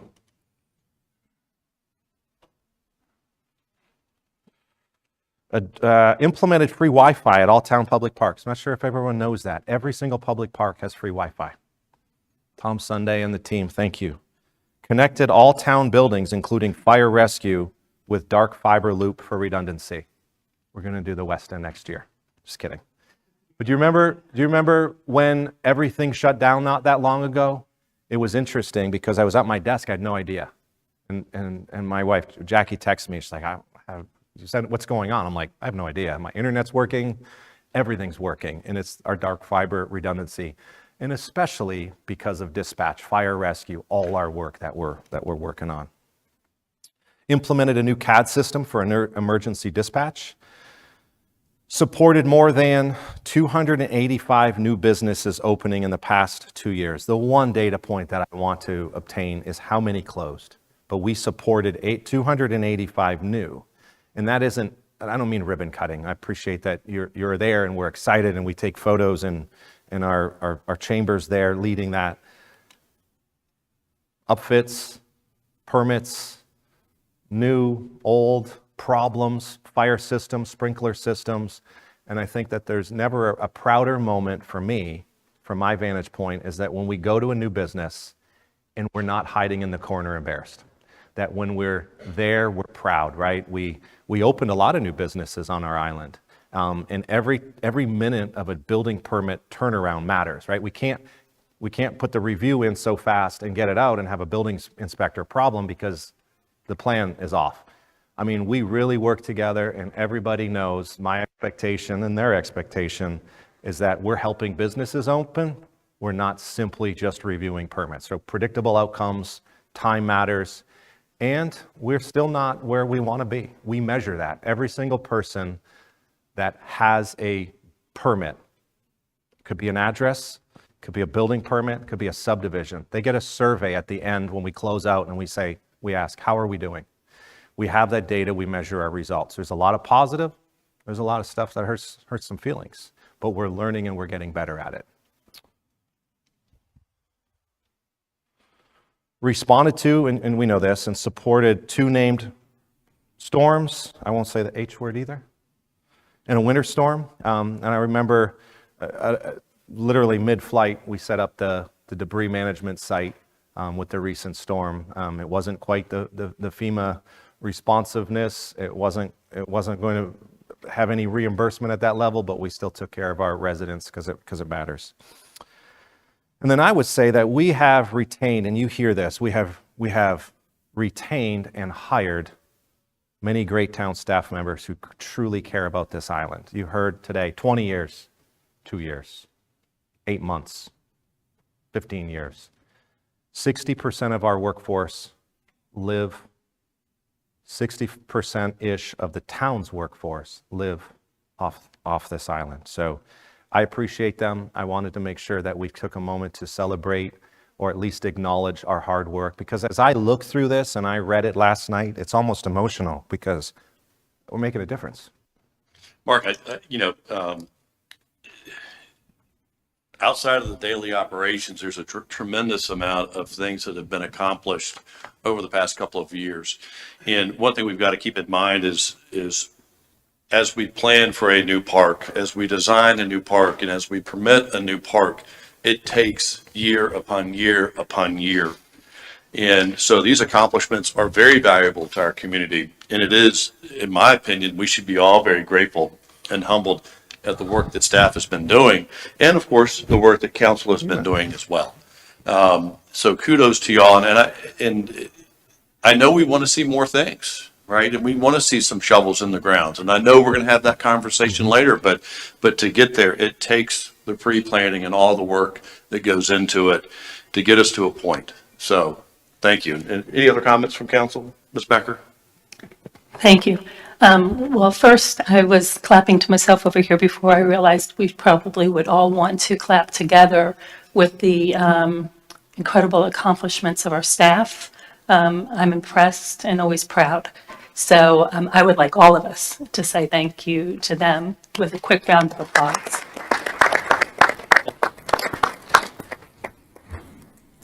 And to Mark, thank you. You guided all of that happening, and I'm glad you took time to write it down. Thank you. Because it should hit all of us that they've been busy and we've been busy, and the community hopefully is seeing some of the improvements that have happened in their own lives and around the island. So kudos to all of you. Another piece of a saying that was from the first part of this morning is great places don't happen by accident. And we certainly have just heard exactly how deliberate the actions have been to create this great place that we call home. So thank you all. Thank you as well. I was about to say, that's all BS, but I mean before Steve. That was all before Steve. You, Steve, right? Huh? You, Steve, right? And BM, I guess, before Melinda. But yeah, you guys accomplished a tremendous amount, and it was a great effort. And these guys and all the staff. So looking back at what you guys done, that's tremendous. I've not seen that, and that's the first time I've heard it. So that's pretty great. Thank you, sir. Mr. Brown? Thank you, Mr. Orlando, for that long list. And I want to make sure that we get a good segue into where we're going next. Yes, sir.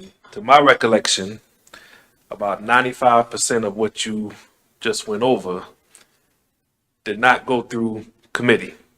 We either talked about it as a full council in some type of workshop setting, i.e. parks, i.e. road improvements, land acquisitions happen in executive session where all 7 of us are giving our opinion and then giving you marching orders. So about 95% of that, you get directive from us and we get out of the way. And your amazing staff goes and does the work. I'm going to leave it there. Ms. Bryson? Yes, thank you so much for that. And I know you've given us a 15-page memo of accomplishments in 23 and 24, and that's very helpful. And congratulations to you and your team for all the work you've done and the successes we've had. I do also remember that there was an annual report done, the first time I'd seen that here. It was very helpful to me at one of my community meetings to be able to hand that out and say, look, here's what we've done. Yes. And then those are just parts of that long list. So if there is going to be one, I think that's going to be helpful to have it again, and also have it available on our website as well. So folks can see what we've been up to and what has been accomplished. Because a lot of times, unfortunately, in this community, if you don't do one thing, then all of a sudden they don't like anything you do. Or if you don't vote a certain way, then you know, they get very mad at you. So I think it's important for us to look at things as a whole. And looking at something like this can say, yes, we have done some things. We recognize that we might want to do other things or have done some things differently. But I think it's good to take some time and step back and take a look and to celebrate our successes and to keep working. Thank you. Ms. Hunter, any comment? I would just say that it certainly provides an opportunity to communicate all those wonderful accomplishments. And I look forward to seeing that so that not only the people in this room or the people that are watching understand what has been completed, but that the entire town has the opportunity to also celebrate all the deliverables. So thank you. Thank you. All right. Mr. Alfred, any comment? I think the public needs to know that we really do have an outstanding staff, talented, hardworking, very dedicated, and the town manager is in the same category. And as I have frequently told him, he's the best town manager I've ever worked with, and the only one. So. Well, that's just not right. So I knew that was coming. Yeah, I'm going to say this jokingly, but we all know that bureaucracy causes things for delays. And what you just listed off with bureaucracy involved truly is a great accomplishment. Well, thank you. We do have an annual report this year. It's almost done. When do you think it'll be done? When? 30 days? Okay. It's right there. Heather has revamped it this year.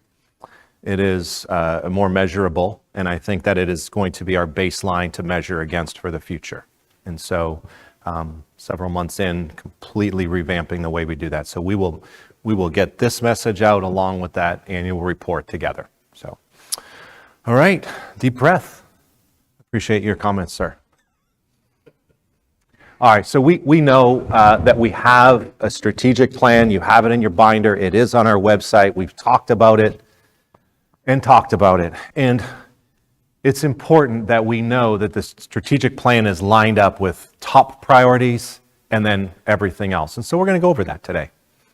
So in no particular order, we have said establishing a growth management strategy is a strategy. We talked about that. We are going to revamp a lot of this into V3 of the plan, though. We said that we would implement a workforce housing framework in which you adopted as a town council November, forget the year, a couple years ago, November, right before an election, was a document called Finding Home. And that is what we've used as our framework. It's a council policy. It's adopted. It gives some pretty clear direction on some items, and then it's big picture on some others. Adopt a major corridor street enhancement policy. Adopt or develop a William Hilton Parkway Gateway Corridor Plan. Commence operations of the Gullah Geechee Historic Neighborhoods Community Development Corporation. Do a SWOT analysis of our island resiliency. That SWOT analysis turned into a very robust table of contents and a very robust resilience plan, above and beyond what I think you first said to do, but through some workshops, we heard a lot more feedback. Implement the CIP program, and this is where I think we have to get better. Simply implementing a CIP program isn't strategic, but what are we accomplishing is where we have to connect those new dots. Update our land acquisition manual. That was important because we said, we're just buying land for preservation of corridor, or are we buying land to keep the high grass, or are we buying land for housing? Or something in between. Let's do another SWOT of the solid waste recycling program, ours and Beaufort counties. Manage closer our DMO. Assess alternative revenue sources and funding opportunities. Do an assessment of our short-term rentals and implement a program. Came out of here. Complete the implementation of Gullah Geechee Task Force work plan. Assist with the St. James Baptist Church relocation and implement beach park enhancements. Bring our beaches up to current, right? Just not just operational, not just capital expenditure. So we took those strategies and we started to try to line them up into our different core values. And again, we're going to revamp this tomorrow. So I'm not going to spend too much time talking about focus area. I'm not even going to spend too much time on as if it's a strategy 1 verse 5 today. But just where are we? Because I think if we can get through of our current workload and put some of it aside to say we're done, put some of it aside to say, let's get going, Mark and company, with these priorities, and then talk about putting aside some things that make no sense anymore. Because you'll see them in here, they'll jump out at you. So when we said establish a growth management strategy, forgive me for turning my back to you, but it was to manage increasing and evolving future growth patterns in a manner that will ensure the sustainability of our unique character. That we must monitor economic and demographic trends, undertaking a comprehensive, Matt, we're going to take those words out of there after your great points you made earlier, of future planning activities and proactively protecting the island's rich natural resources, appropriate design, regs, and capital investment. That's a big lift. But what does that mean, right? What that meant to us at the time, what it meant to town council is, right? You can't improve what you can't measure. So we put a conditions and trends assessment together. It took a little bit of work. We brought it through committee. We brought it through council. We realized there's some errors in it. Unbeknownst to some of us, we improved it, and you have it. The good part of that document, it is helping us understand our island a lot differently today than simply going to try to chase demographic data or try to figure out where LCOG came up with that information, right? So it's very helpful to us, but it's adopted or accepted by town council. There was some discussion about that.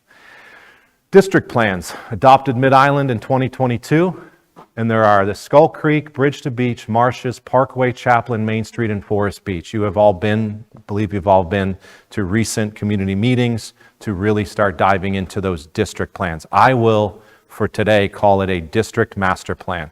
It is a sub-area, break the island up into however many pieces. It is a sub-area master plan of different areas of our island. Simply trying to understand the north end with the south end and call it RM4 and allow 4, 6, or 8 units per acre, depending on how large your acreage is, needs some work and some background to make those downshifts of zoning.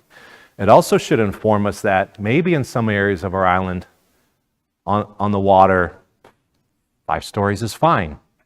Because we have some zoning districts have WMU height.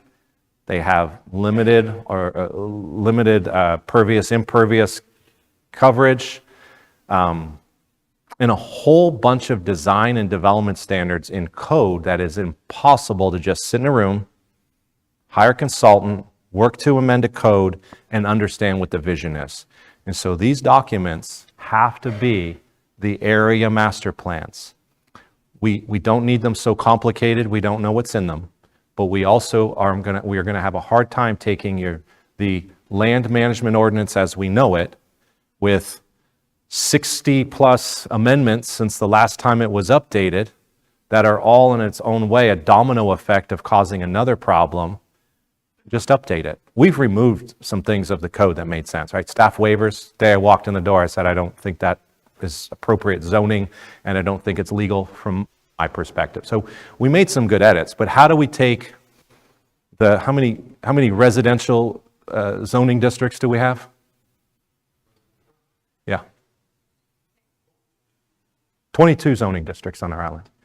We all don't think that there's 22 specific zoning districts on our island, and those are outside of the PUDs. So these district master plans are intended to inform us, right, to establish a growth framework area, to establish a future land use map, and then starting to amend the comprehensive plan and the land management ordinance to start aligning with those sub-area master plans, the future land use map, and zoning. That's a big lift. That is the biggest lift I will ever do in my career by doing that here. It's a lot. When we're trying to write the code, we also know that there's immediate risk. And the immediate risk are the staff waivers, they're the open space and the subdivision regs that allow 16% open space, but it could be your back easement next to your lagoon that's not functional. And so we're starting to make those edits to the code because the risk is still there, and we can't sit here and watch the grass grow under our feet saying we're going to amend the code and don't worry, the district plans are almost done.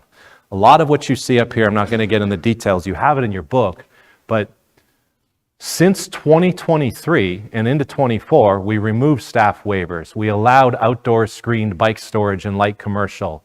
We clarified a manufacturing use related to size of a brewery, required traffic counts in July rather than June from a TIA standpoint. We changed how and when plantings are required as part of subdivision compliance. Amended the definition of sign code, changeable copy. Amended height.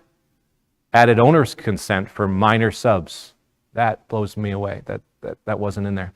Required a public hearing for subdivision amendments. Approved standards for deviations from previously platted subs. Updated single, multi-family, and divisible dwelling unit definitions. Adjusted the Forest Beach Neighborhood Character Overlay District floor area ratios.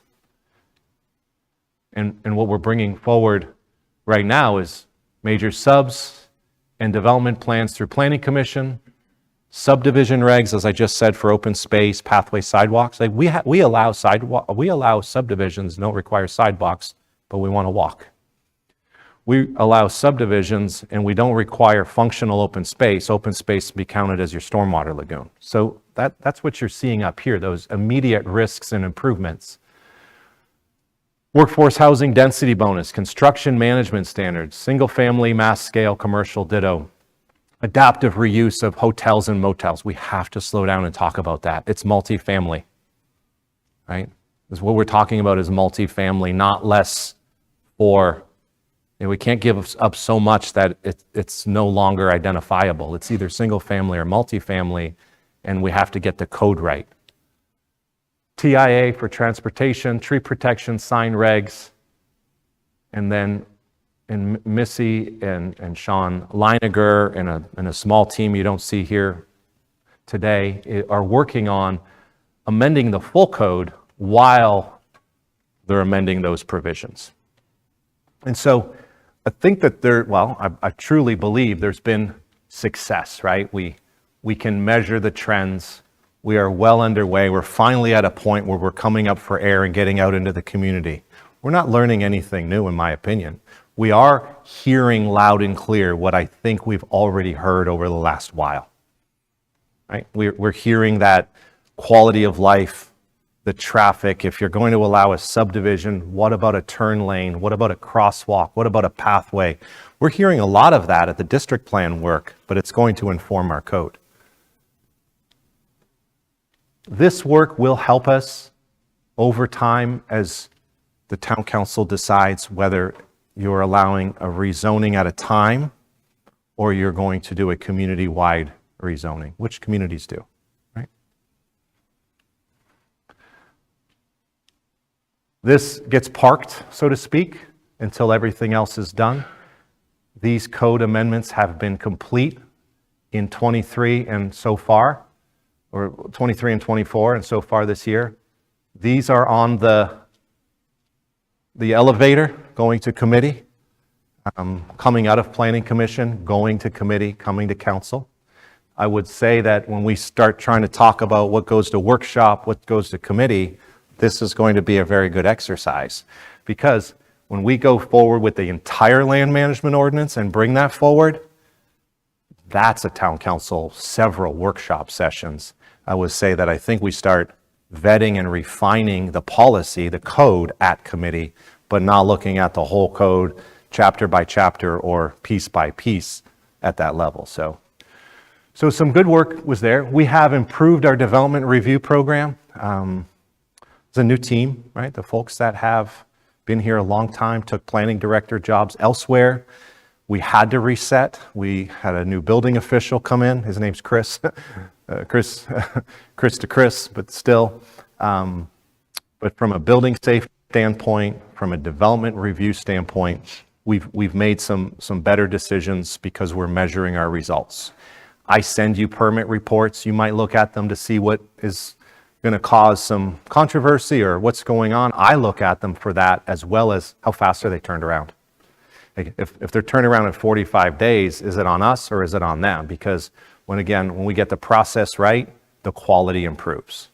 And so I won't bore you with every single thing in there. We have a team approach for development review. In the past, a case manager would take a development plan and work it, send it out to the other departments, put their comments together. Our team review now, our design studio team review, has started to improve the quality of project. I would look at a project a lot different than Sean Colan, different than Sean Leiniger, different than Missy. And so collectively, those reviews are starting to occur. And then aligning capital improvement plan with the growth framework strategies.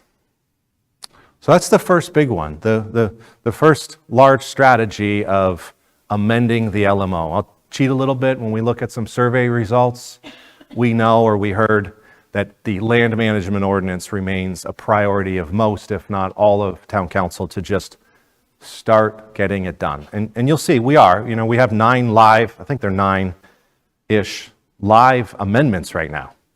And so we're trying to get those right and write the districts and overhaul the code. Any questions? Conversation? Mr. Brown? Yeah. I just want to make sure I was reading the key in the right-hand corner correctly, Mr. Orlando. So yeah, the circles that have a check mark and a blue shading behind it are completed. Yes, sir. The check mark with a blank background is in progress, and then I think that's a X in the circle. That says not started. Not started. So with Yes. this particular strategy, everything is either completed or in progress. There's nothing here that is not started. Is that Yes, correct? sir. Okay. I knew I'd forget that. I can't believe Sean didn't remind me, but I knew I'd forget that. That's why we're here. Any other comments, questions? Ms. Becker? So yes, the land management ordinance is on everybody's mind, has been for quite some time. I know that's pretty much what drove me from sitting in town council meetings as a resident, just observing and working through some issues that had come to my own neighborhood, to wanting to be a town council member to help facilitate making the right kind of changes. And we use that word right an awful lot. We talk about the right-sized environment, et cetera. But the reason it's important is that as we look at the built environment, there's so much that is happening around us that if we're not engaged in making these changes, it all happens. And then now we're outside looking inside of additional problems that have occurred. And that's not our goal. We want to solve problems. And so having said that, it's the LMO changes that will move us forward. And I think that's why it becomes quite a priority. Along with that, from the time, as long as I can remember, the Design Review Board has had a really great opportunity to chime in and to help with building that environment. And over the course of many years now, I've watched them struggle. I've watched them struggle when Aquaterra on Gardner Drive was being built. And while the council had done a great job of working with the developer in the neighborhood, and then getting the approval for that to be developed, when it came to the site plan and to the finished product, some of the suggestions that the design review board made, which would have made a better product and I think would have caused far less controversy in the end, weren't able to be realized because there was nothing within that design guide that gave them the authority to say, no, we want this here or that there. And so that's one example. Another good example is what I think most of us had to pass today, coming down Follyfield Road and looking at the timeshares that are being built on what was previously a tennis court facility and seeing the large buildings up against roads and that. But at the same time, the design review board, when reviewing it, had made suggestions there too, that they had no teeth in to make it actually happen, but could only make recommendations. So as a priority, with the land management changes, we really do need to focus on giving the design review board the more authority to create a better built environment around us. The two go hand in hand, and the sooner those things get done, I think the better product we'll have in the long run. So those are a couple of things that I wanted to communicate with that. Because I've seen it now for, 10 years in front of me. And I've asked personally for many of those years that we focus on that and that we give the committees that we depend on the tools that they need, just like we have in so many regards with how staff is rearranged to look over site plans and to work with applicants to revise those.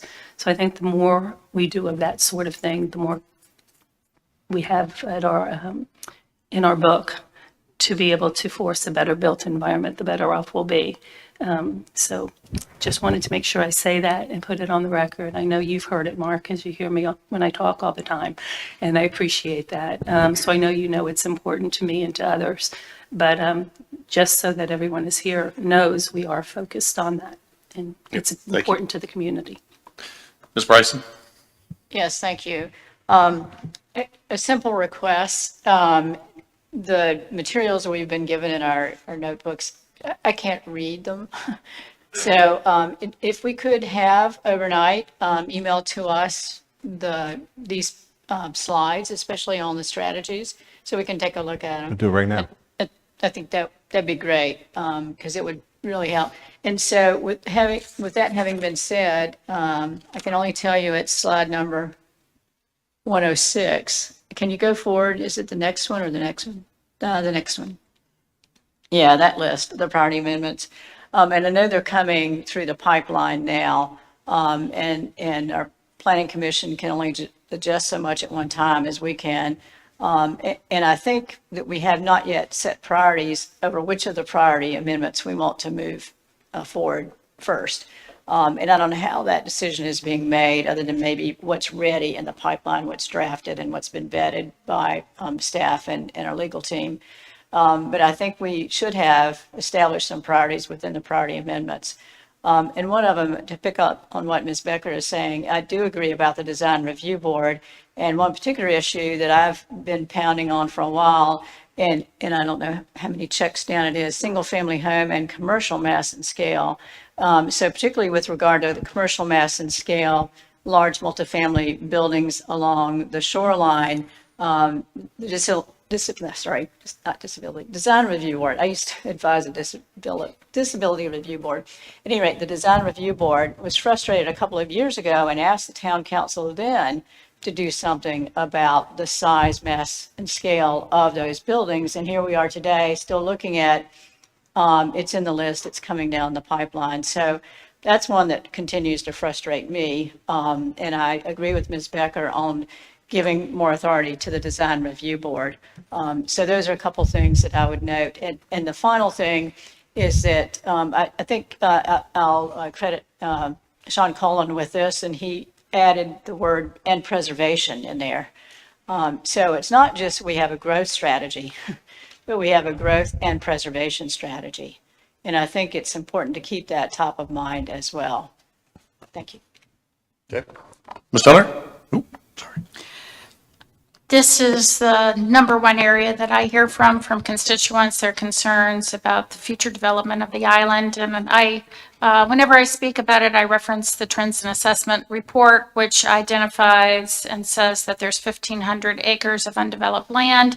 And if we applied our current zoning, we could have 10,000 additional homes or units.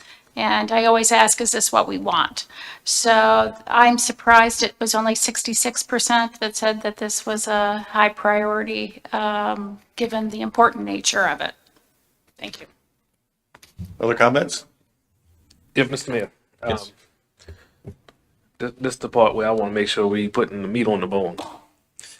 Okay, so when I look at this strategy and 66% say it's a priority, and we've now heard from two persons on council that the design and review board piece is missing. I mean, we don't have anything on here about this. So what do we do with that?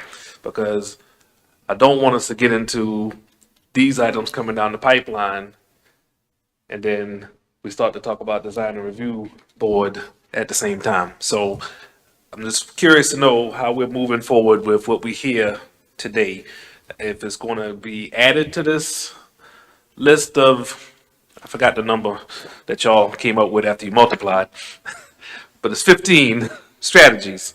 Are we adding to it with the comments that are being made? Or are we saying right now, that's something that we're going to do 2 years from now? Because I think we have to have those honest conversations before we leave out of here tomorrow. So, Mark, I'm going to ask you on that because it sounds like that would be an item that we'd bring up under the new strategies as to how we look at where we're going forward, what we may not address, and then have that discussion at that point in time more fully. Correct. Yeah, I came over here, so forgive me. I'm taking notes just so that I'm tracking some of this stuff. So I'm probably going to drive from over here. Yes, that has to be that. Now, I would say it's an important piece. I've always intended for it to be, because when we say overhaul and we have development code, the development code drives the design code or the expectations. And I'm not saying that we have to reinvent our design standards. I think there's some issues with them. It's as much about mass and scale that are baked into the land management ordinance as it is about design aesthetic for landscape lighting and architecture facade. So there's a little bit of both. They need each other. I'm writing a note, though, that in addition to this, the design reviewed manual work update needs to be explored. Tomorrow, you can talk about that. I would imagine that's going to remain a priority. So, okay. Any other comments? Well, I'll say that the LMO is my top priority for 25, and will be my top priority until it's implemented, the revisions. Mayor, sorry, can I jump back in on that? Yes. So y'all have heard me say this before. I always thought 15 strategies and then the plus were way too many. And I've said before, I'll say it again, tied for my two top priorities are growth management and preservation, and the workforce housing. I've been holding community meetings twice a year, and then sending out emails to folks on my email list. And this year, or well, the last 6 months, I gave them the 15 strategies, and I said, tell me what your choices are. Please pick only 3 to 5. So it's a sampling of our constituents.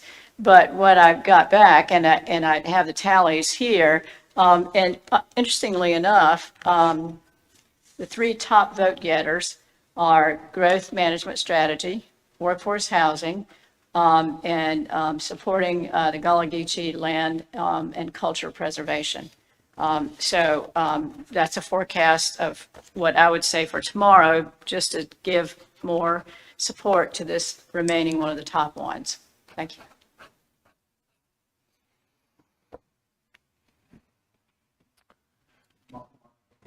Mark, if it's okay. Yes, jump in. Just a note, right? A reminder back to our inverted pyramid this morning relative to some vocabulary, right? Growth management strategy, for now, we'll call that a strategy. We're probably going to retitle it, but the LMO updates, the design guideline updates, these are tactics, right? These are action items within the strategy. So to your question, Mayor Pro Tem, when we move from, so tomorrow we'll move gradually from strategy affirmation. These are the big chunky policy items that we want the team to focus on. We'll move into action planning, and in that action planning conversation, it's a good opportunity to introduce elements of tactic to say, all right, we want Mark team, we want you to focus on design, review, update, and these specific LMO and preservation updates, if that makes sense.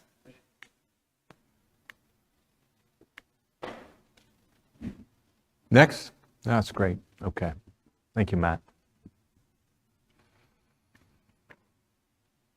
Finding home, housing.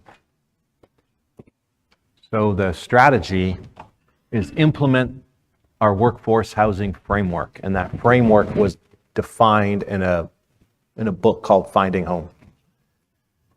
Workforce housing attainability has been a growing challenge, and this negative trend has been accelerating over the last 5 years. Without deliberate action to counteract these trends, the town will continue to lose its valuable share of workforce housing, home by home, family by family. The workforce housing framework is a commitment to preserve and expand workforce housing options on Hilton Head Island through the adoption of several pillars, right? And those were laid out in the document: community, planning, management, and revenue, right? It was put in place to hire a chief housing officer and fund annually the program, but it was also directed for us to advance some work. And in that same way, the Housing Action Committee was enacted, put in place.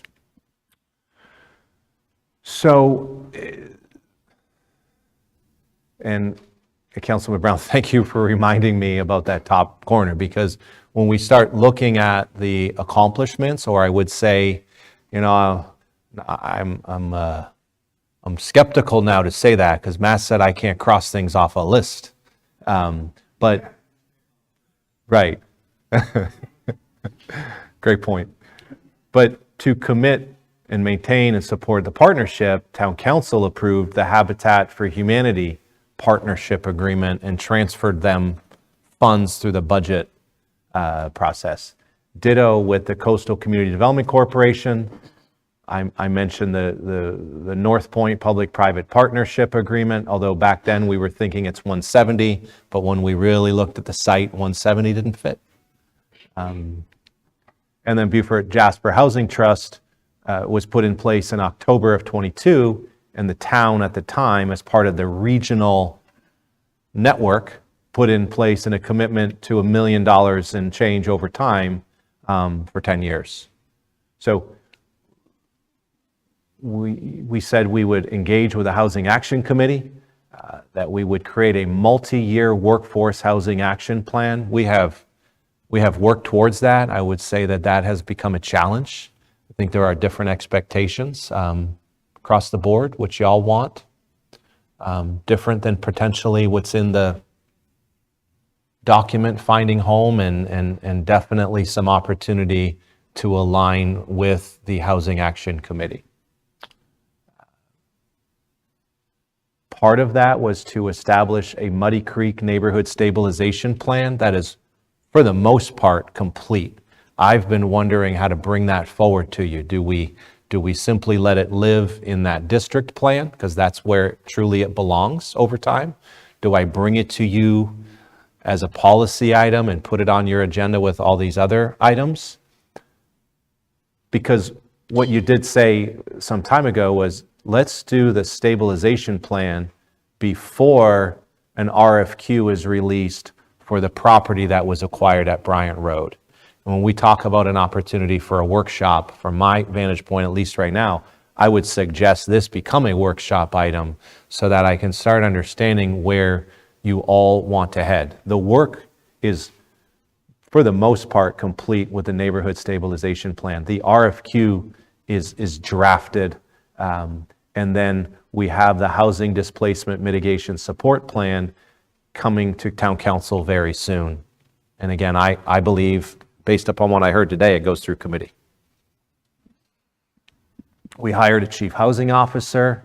This said commit to explore the creation of a professionally managed housing organization. We could almost say that has not started, but what we have done is work closely, as much as we can, with the Beaufort Jasper Housing Trust. That is a different organization today that needs an amended bylaw, the bylaws amendment, a lot different than when we first put them in place. So they are becoming an organization that lends money, works on home ownership, looks for other opportunities in the housing space. And so I think that this changes a little bit depending on what you all support for your $1 million and change investment. We said that we would put a dashboard of core metrics in place, right? Getting back to you can't improve what you can't measure. Research key housing performance indicators for dashboard inclusion is underway, and we will continue to refine that information. That there is for a larger, longer discussion, but because I'm still questioning what that means. Like, what is it we're putting on the dashboard? Workforce housing or housing an affordability, attainability index? They're two different things. And so what we are trying to do is line up those layers and create our dashboard in-house. So at the end of the day, my home is a workforce housing unit if I'm working on the island, but it is not attainable, affordable housing for our workforce. In that regard, is it? And so when you start lining all your data up, it's going to start telling us what we have. I think it is an affordability index more than it is just measuring where the government subsidized programs are or certain condo units above a certain price. I don't think that's what we need to only know. We need to know the health of our island through where our workforce is living. Commit to a funding plan that meets the needs of the multi-year workforce housing, right? We established, as a result of that, we established the housing fund. We first put $4 million in it. It's its own fund in and of itself. And so any dollars that aren't spent, they do transfer through future years. We did a housing impact analysis that allowed us to use ATAX to support housing initiatives. And then the home safe repair we talked about and the sewer connection program as part of those investments. We have North Point up here more specifically. Where did I see North Point? Forgive me. Yeah, the partnerships, but really we also said complete the execution of the development agreement for North Point. And that was executed in 2024. And some next steps for town council decision. You know, the question is, the development agreement came first, the zoning came second. A year and a half ago was, are we going to rezone it first and then development agreement second? There's no perfect answer to that. And so we are bringing forward a zoning map and text amendments to entitle the North Point property. Couple steps in front of us, and only a few, is that rezoning, text and map. It is a ground lease, which is for the most part drafted. I believe it's with Curtis's office. Ben Brown's been working on that extensively. It puts a 65-year term on the property, and it reverts back to the town after that 65-year term, should the council want it to. And then site design, architecture through the design review board, state coastal zone consistency permit, bid, pricing, construction. Questions? Comments? What was the percentage on this category?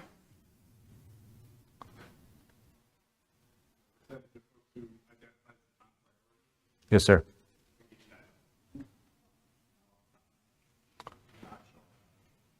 Yeah. And so you ask a great question. And again, I think a lot of those data points are a bigger look at tomorrow, but Matt's going to look that up right now. Because to our point is, how are we doing, right? The questions I asked early on, how are we doing? Are we course correcting? Are we continuing to push forward? And to Matt's point, why? Yeah, I just think it would be great to be able to have that today as we talk about these, so it helps to set up tomorrow's discussion and gives us some food for thought. But that's just, no, that's fine. No, I would just say that part of tomorrow's exercise is for the town council to fresh look, given today's conversation, because the surveys were put out in advance of this briefing, right? So now that you've had this briefing, heard it, understand where the town is and where the progress is, we're going to ask you again to rank this as a priority of yours, and then to tabulate those rankings then. But I can share with you ahead of that what people thought before they saw this briefing. Matt, may I ask you a question though? Sure. Because in the surveys, town council said in the results, LMO was a high priority. Where does housing rank in there? Did it show up? Is it on the keep it? I'm heading for there right now. Yeah. I just closed it too. Okay. While we're waiting, Ms. Bryson, I saw you. Yes, thank you, Mayor. I'm going to try to figure out how to be diplomatic. Put on my former mediator hat. So I think the thing that I would start out with by saying is it's a difficult task. And I recognize that. But also there's a lot of community frustration with saying you haven't done anything. So it does help to look through the list, but I think it still doesn't help with the community frustration. So I think somehow we need to do a better job of communicating about what has been done and what are the challenges. I give North Point as an example. Folks pretty much have said, well, that's never going to happen. You haven't got anything done. And why are we still talking about it? Those are some of the general comments that I hear. And then I think you did mention, Mr. Orlando, the displacement strategy. I think there's a lot of frustration in that languishing, if you will, especially when there's no financial commitment by the town to do it and no action. It's mostly endorsing a support plan where the community would be involved. And I think I heard you mention that you heard that needs to go through committee. I didn't hear that specific one. And if it's something that, the council is supporting rather than funding or adopting an ordinance revision for, then it seems as though because it comes from the Housing Action Committee, it could come directly to the Town Council for action. That's an example of one that I think could come directly. So I think there's still some questions there about some process. But I think that somehow we need to do a better job of truly measuring what's been done and what has not been done and communicating that to the community. That number is 57%. 4 of 7 identified it as a top priority. Ms. Becker? Sure. Trying to figure out where to start with this. So one of the things I don't want to do is I don't want to skip ahead today of what's on the agenda for tomorrow. So if I happen to do that, just say that's for tomorrow. That's fine with me. One of the things that I saw in that first slide with this one that is bothersome, and there's frustration across the board in many different arenas with regard to workforce housing or housing in general. But when you read this first statement, it says that without deliberate action to counteract these trends, the town will continue to, and this is the important part, lose its valuable share of workforce housing, home by home and family by family. And being transparent and open about the honesty of that statement, we then really have to look, in my opinion, at some of the MOAs that we've put into place. Because if what we're truly saying is there's not enough availability, and then we put into place an MOA that takes available, affordable homes, villas, etc., off the market simply to put them within the context of a contract and a covenant where they become simply rentals, we're doing something that I don't think there's great support for across the island, which is creating a rental society. If we want to talk about true opportunity, and if you're me, you want to focus on homeownership and generational wealth opportunities. And when we create and align ourselves with organizations who are simply there to create rental communities, we do all of us a disservice. So I wanted to say that. And I also wanted to say that I'm interested at some point of hearing about more on the neighborhood and stabilization that's almost done with regard to Muddy Creek and Bryant Road project. And I'm hoping that when we step forward on that, that it's not another rental community, but an opportunity for more homeownership for folks who want to get their foot in the door. I heard the discussion, and I agree with our town manager when he says that workforce takes on a variety of different appearances, right? So having said that, it makes me think long and hard about the depth of it, and I think we all should think about that. The other piece that I want to acknowledge is that while some of the focus and perhaps frustrations that Councilwoman Bryson referred to is government involved housing, and we don't celebrate enough and we don't track enough, and I'd love to hear more about housing that is naturally occurring within the community where private individuals have taken on the revitalization and construction of old office buildings, et cetera, and created essentially workforce housing. That's not part of what the government has been involved in. And I think if we were to look to that, we would be able to satisfy some of those who say that there's nothing being done, because there's a lot that has been done and that is being done. And we should applaud those private individuals who have come forward and done that good work for our community. Government does not need to be involved in every aspect of everything that happens. And it is not true that it's only good work if government is doing it. In fact, it's just the opposite. And you can look around for many examples of that. So I want to make sure that I'm on the record that I do not believe that our hands need to be involved in everything, but that we do need to provide an opportunity for more private individuals to step up where they can, to provide some of these frustrating answers that people are thinking about. Thank you.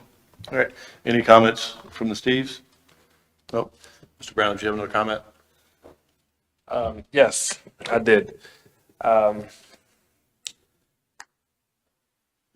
This is a good one, okay? The preliminary results are telling us there's 4 of 7. So that means 3 of 7 don't think so.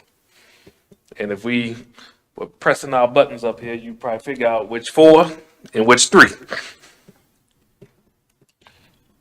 The bottom line, though, is we have made a financial commitment.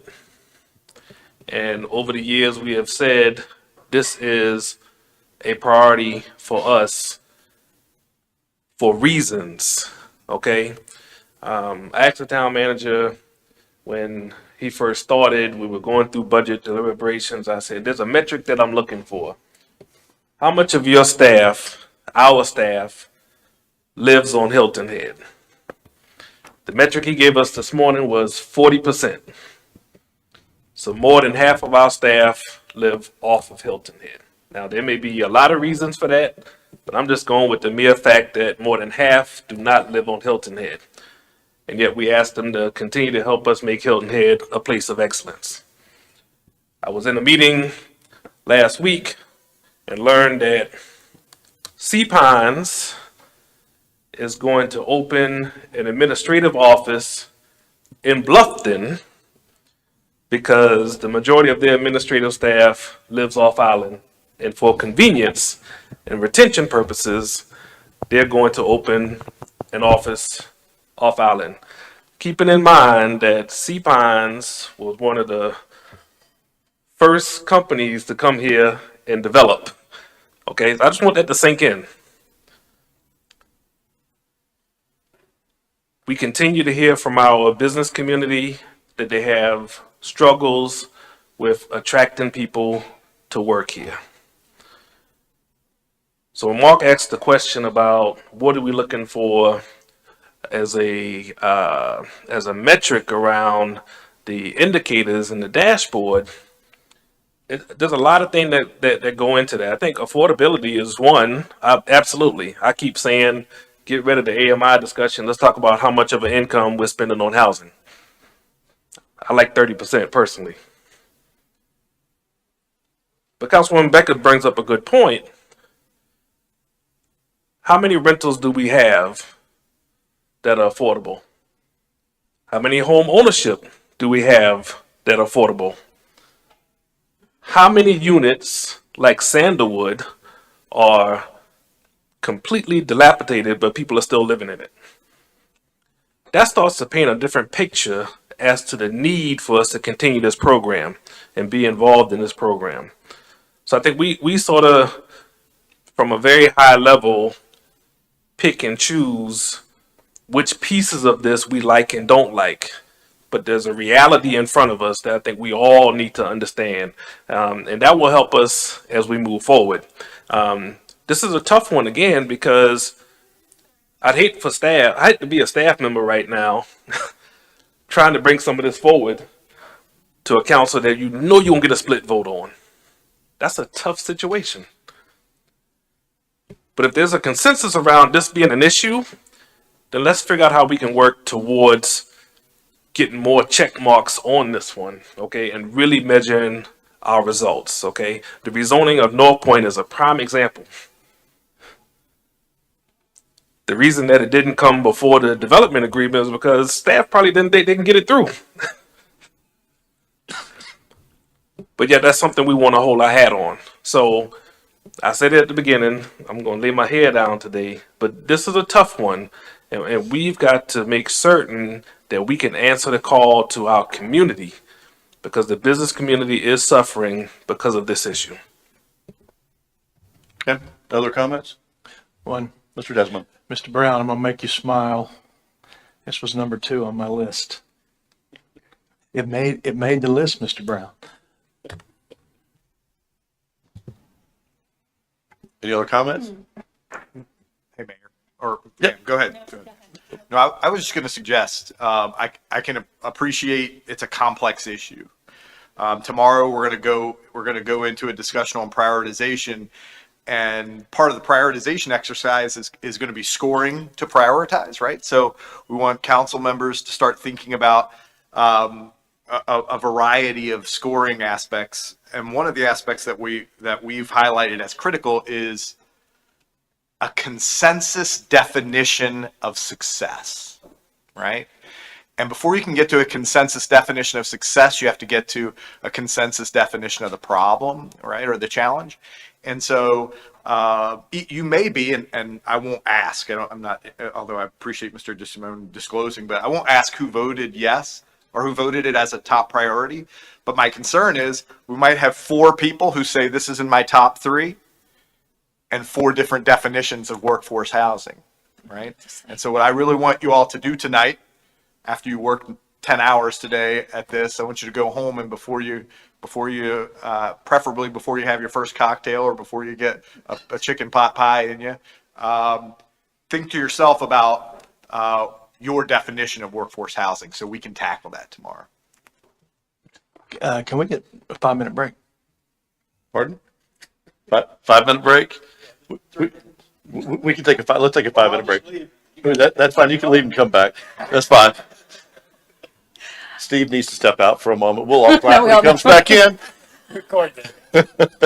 May I just Ms. follow up Becker. on what Matt was saying, because I kept pushing my light on and off. And one of the reasons why is because within that broad discussion about housing in general, there are a number of areas where perhaps we do agree, but then there are a number of areas where we won't. And I think that when you list it as a priority and just say, yeah, I'm interested in that, you really do have to boil it down to what it is you are actually interested in pursuing. And I think once you tease that all out, some may fall by the wayside, others may be agreeable, and there'll be at least a better place to move on. So thank you for saying that. Appreciate it. Yeah, and just to maybe take that just a step further, I think that maybe the budget discussion, when we come around to that, will also play into that as well. So just want to make that point. Ms. Turner? Yeah, I found that discussion that you just had very helpful. I like the idea of us coming to a consensus of what a level of success would be and what we are defining, because we can get really opinionated about the tactics, but if we focus on what the outcomes are that we want, maybe we can find a way to coalesce. Thank you. Sean? Are you taking over for Mark? I certainly can, hopefully not for too long. Yeah, so I just want to summarize that last one really quickly. There's a lot of items that were in this element, and as we look through, they've been accomplished. A lateral sewer connection, the home safe repair, those are grant funds that have been completed. The Coastal Development Corporation habitat have all been completed, and there's a plan for execution, I think, of most everything that was in the strategic plan. So I'd be interested tomorrow, if this is a priority, what should we be focused on going forward? So thank you. Yeah, I'd like to pull it back to the fact of this is where we are right now through the strategic action plans that were put forward before us from before. This is where it stands, and then we determine tomorrow, where are we going? I'm back. Sorry about that. I just started not feeling well. I just got, maybe my tie was too tight or I ate too fast. I don't know. So I needed a moment. So I apologize for leaving quickly. So tomorrow, right? So we got a lot to cover still. So we're moving on from this one. Okay. Great job, Sean. Major corridors, and keep in mind, it's 2:15. We're trying to get through everything by 4. If we don't, again, I want to remove this "we're in a hurry" routine. We can spend an hour on this tomorrow morning before we start prioritizing. Like once we get through the 15, that's the hill to climb, and the downhill is the back of the book items. Okay. I was just asking if anybody else finds it a little bit warm in here and stuffy. Well, I did a few minutes ago. Well, besides you. I just want to know from anybody else if they're finding it any, okay, just want to make sure. All right. So, yes, I do. Yes, please. All right. So here's one that we started to work on some time ago. I didn't mean to jump in.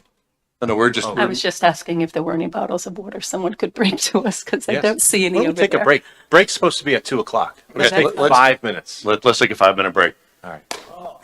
Hey, thanks, Steve.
On Mr. Orlando, on these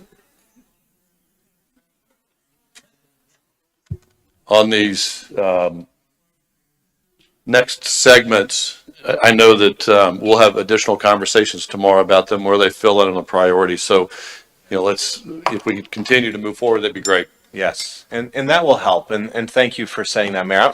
I'm trying to keep us on track at 4. We can go a little over if you like, and we can also, again, talk about some of this tomorrow. I prefer not to, but I would say for time's sake, and we have 2 missing, would you like me to wait? All right. Yeah, 1. For time's sake, one thing that I will say is these have been priorities of ours. So if we're going to talk about the why and if it's done or moving forward and how it becomes a strategy in V3 of our new strategic plan, I think I want to try to hurry us through some of these things that aren't as high pressing. So, but I also don't want to go so fast we forget what we're doing. I think it's important to get through it, to see where we are with this. If there's any major questions regarding it, then we address that. Okay. All right. So here I go. The council did give me some direction to start preparing corridor plan segments on William Hilton Parkway, Palmetto Bay Road, and some other street segments to start addressing public safety, transportation network, and trying to find some commonalities of streets on our island, right? We look at the injury or the heat map of accidents, whether it's vehicles or bikes or pedestrians, and we start trying to understand what's really wrong there. Is it speed? Is it intersection alignment? Are there blind spots? What's going on? So we've gone through a pretty big lift. You at a minimum started to give me some direction on landscaping, crosswalks, striping, and for the first time you agreed to some flashing RRFB signage, flashing signage in an area, right? And at the time I heard we don't want typical and regular streetlights on our island. We don't want this to lose its appeal of a dark sky environment. But if the roads were built some years ago and there's more people here today crossing them and it's unsafe, what is that balance that we need to put in place? So rather than just chase one project at a time, one DOT encroachment permit at a time, one town council member conversation at a time, we started to try to put this in I'd say a comprehensive booklet that at the end of the day does a bunch of things. It puts in place our priorities of our roads, and we said Sea Pine Circle is a priority. We said William Hilton Parkway Gateway Corridor is. We said Pope, Dillon to Beach City, Squire Pope, right? One thing I didn't say earlier today is we put a lot of crosswalks, Squire Pope as one example, new crosswalks on the street and steadied up the signage. All of that really was confidently moved forward with the DOT encroachment permits, knowing you all gave some direction. So what is in here that I think at some point we need to talk about, right? The safety and enhancement projects is one thing, and we prioritize that. You'll see in the CIP this year, there is a major lift to start adding some more crosswalks at other intersections on our island. Matthews, Squire, Pope, Gumtree, school zone signage, striping, but also respecting the island's unique environment and design aesthetic. So that's the top part, and it shows that it's in progress. I would say I don't think we'll ever be done. I think that's always going to be in progress. So at some point, I would like to bring to you this corridor policy, but you did at the time ask me to put a complete streets policy in there, as well as a traffic calming policy. We said that we would assist with the toll booth removal and site reconfiguration, and the rest of it are maintenance and capital enhancements, and all of which need encroachment permits because none of which are our streets. So for time's sake, is it a priority or not? We're on the right track. We can talk about complete streets policy and traffic calming policy a little more tomorrow if you'd like, or now, but keep in mind the time. Any direct questions on this, or can they wait till tomorrow? Just one quick comment, if I can. So, and they're just comments, because I've made the same comments over and over, and yet every time I look at the priorities list, it's never in there. There is a void of consistency along William Hilton Parkway that starts from the Matthews Drive area and goes to Shelter Cove. Everywhere else, there's a planted median. There's a sense of space, a sense of belonging. And from those two points that I just mentioned, there's nothing. And it's a stark difference that I've been talking about for years, and I really would appreciate it at some point soon, that it becomes a priority that we address the aesthetics, which will contribute to traffic calming through that area, Follyfield to Shelter Cove. And so I'm going to say it out loud again here, and I'm going to keep saying it until it gets up there on that list, and I'm disappointed that it hasn't made it there yet. And then in terms of complete streets, I'd really like to have a bigger discussion about that, because as I've read the complete streets manuals, there are things in there that are not within the character and brand of Hilton Head that could be, but the objectives could be accomplished through a more traffic calming planning. So that's all I wanted to comment on. Thank you, Mayor. Thank you. Mr. Alfred? At some point, I'd like to make some comments about Sea Pine Circle, which is part of this effort. It's today or tomorrow, a better time. I would probably think tomorrow as we get into the more detailed aspects of it. Ms. Bryson? Yes, I'd identified from the beginning public safety being a concern of mine, especially bicyclists and pedestrian safety. In fact, Mr. Alfred and I served together on the bike walk, pardon me, the bike walk board. And I drafted actually a complete streets policy for the town. How many years ago, Mr. Alfred? Was that 3 years ago? So at any rate, I like the work we've done with the major thoroughfare corridor plan, especially the pedestrian and bicyclist safety elements of that. And then after that, I think it's moving forward on an operational level. We have to find funding for some of those improvements, and we also have to find a way to enhance and accelerate our cooperation with SEDOT, who is responsible for a number of those corridors within our jurisdiction. But I'm puzzled as to why adopting a complete streets policy is not until the second quarter of 2026, because I think that we ought to look at those public safety issues sooner rather than later. Thank you. Thank you. Any other comments? Questions? Do you want my feedback or just keep moving? Go right ahead.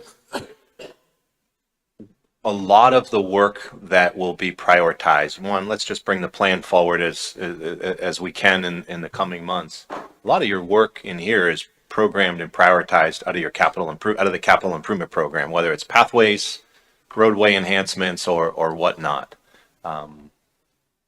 So a lot of the work is underway, and keep in mind, we've invested a lot of dollars into our intersections, striping, street segments, and you know, but one thing that is not up there is you gave me some direction not that long ago about Main Street, and you had a healthy discussion on bike lanes on the road, sidewalks off the road.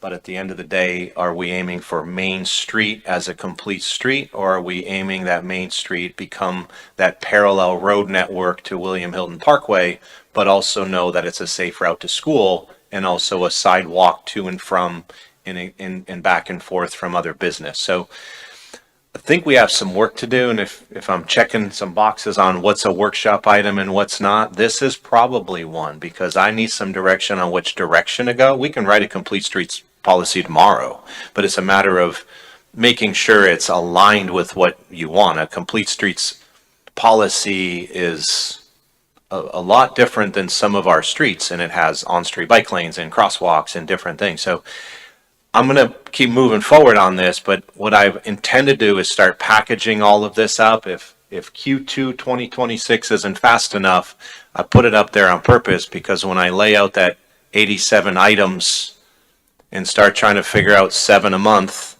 and figure out which committee it goes through, we can make this sooner if we make some of the other items later. And I think that's just a matter of, your reaction and your feedback. I will bring this forward in 30 days if you want me to.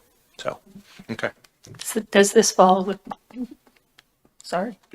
Does this fall within the context of what Matt stated for a consensus of what success looks like when we start talking about complete streets? Okay. Let's take a break. I'm just kidding.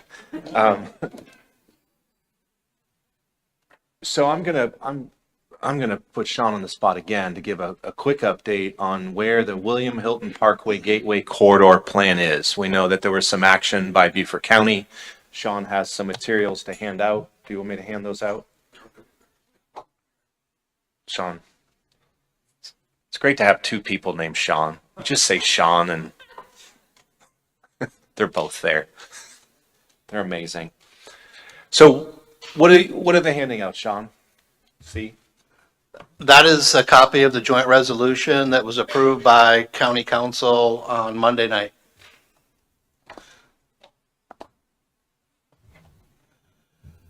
So we'll go through and give a quick update. Sure, please.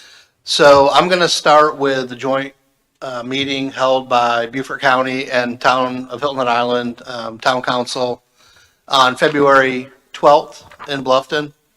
At that meeting, Beaufort County staff did a good job of explaining the options that SCDOT had provided to advance a project with the funding constraints or the funding available currently for the project. As you know, the project cost for what we call the full project that was contemplated back and what council endorsed last June was in the neighborhood of 500 million. 488 was the final cost that was shared.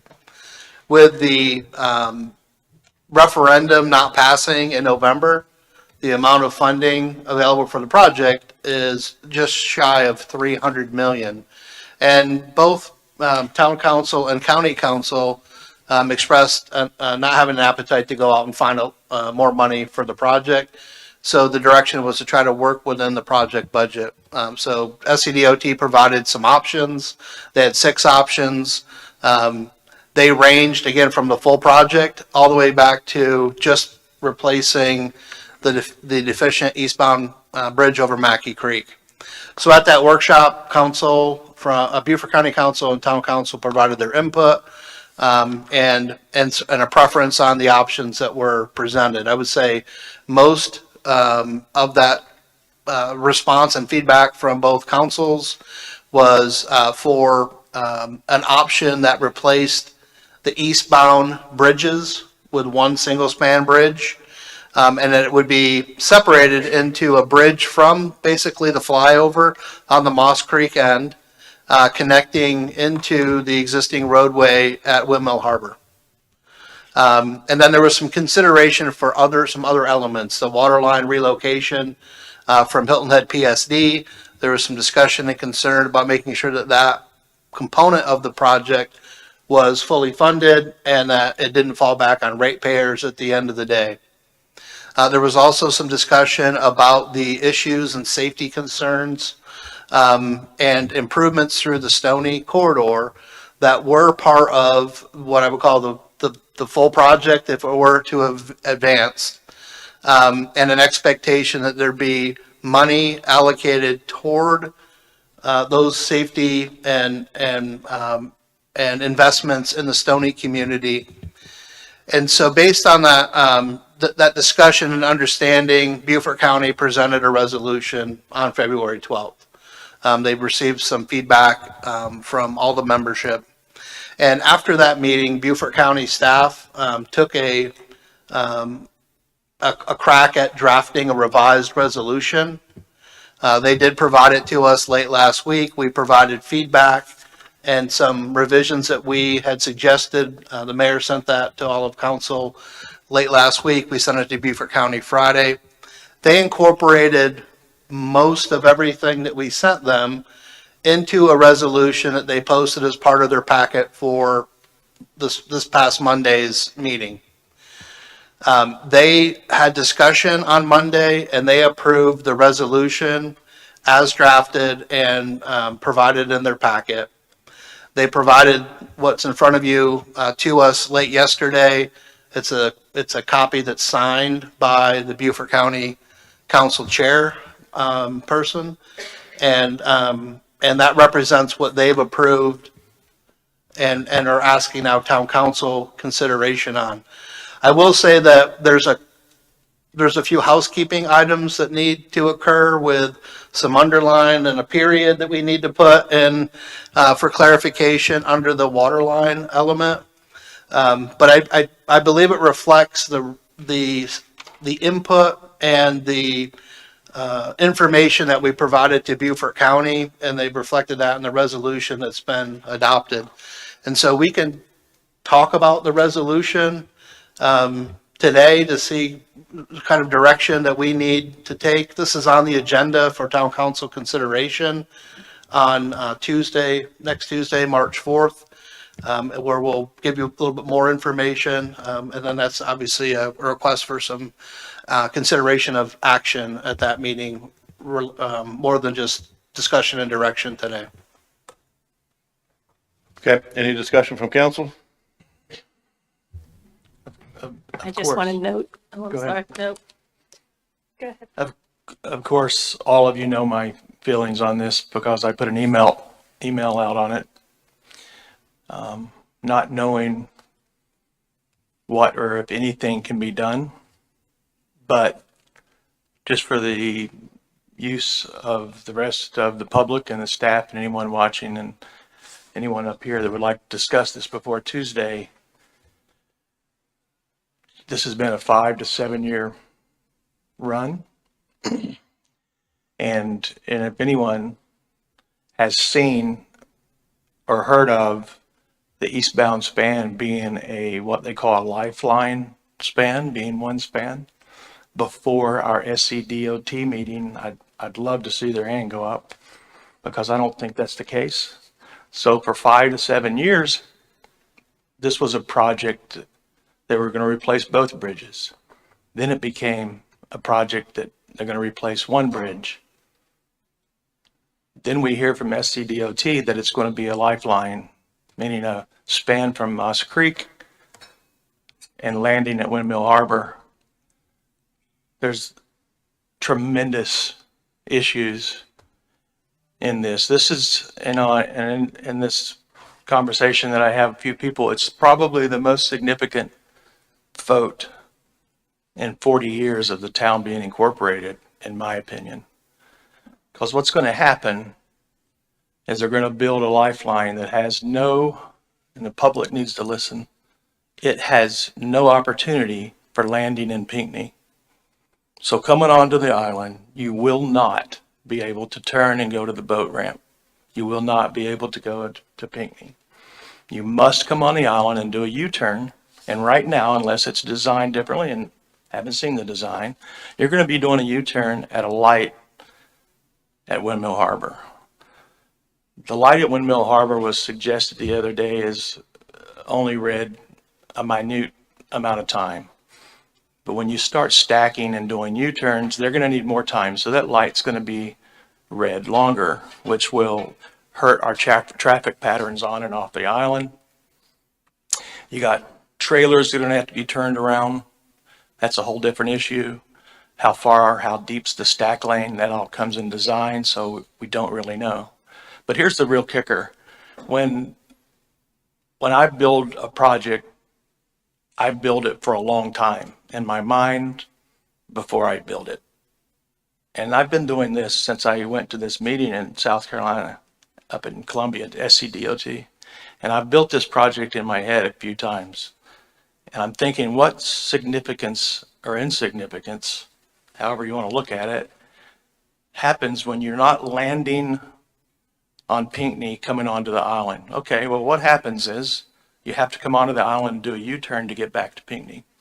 Well, that's a problem for inconvenience of the general public, but it's also a problem for emergency services coming out of Bluffton for a call at the boat ramp, which no one's really talked about.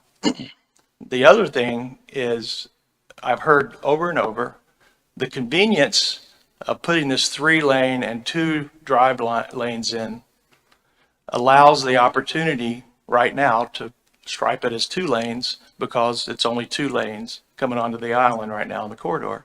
But it gives us the opportunity to stripe it to 4 lanes in the future so that we can divert all the traffic to the eastbound lane and use it as 2 lanes off, 2 lanes on, and rebuild the westbound bridge in 25 years, 30 years. Well, all that I've spoken to are like, great. So what we'll do is we'll tear down the westbound bridge at that time, and we'll put the new westbound bridge tightly against the eastbound bridge.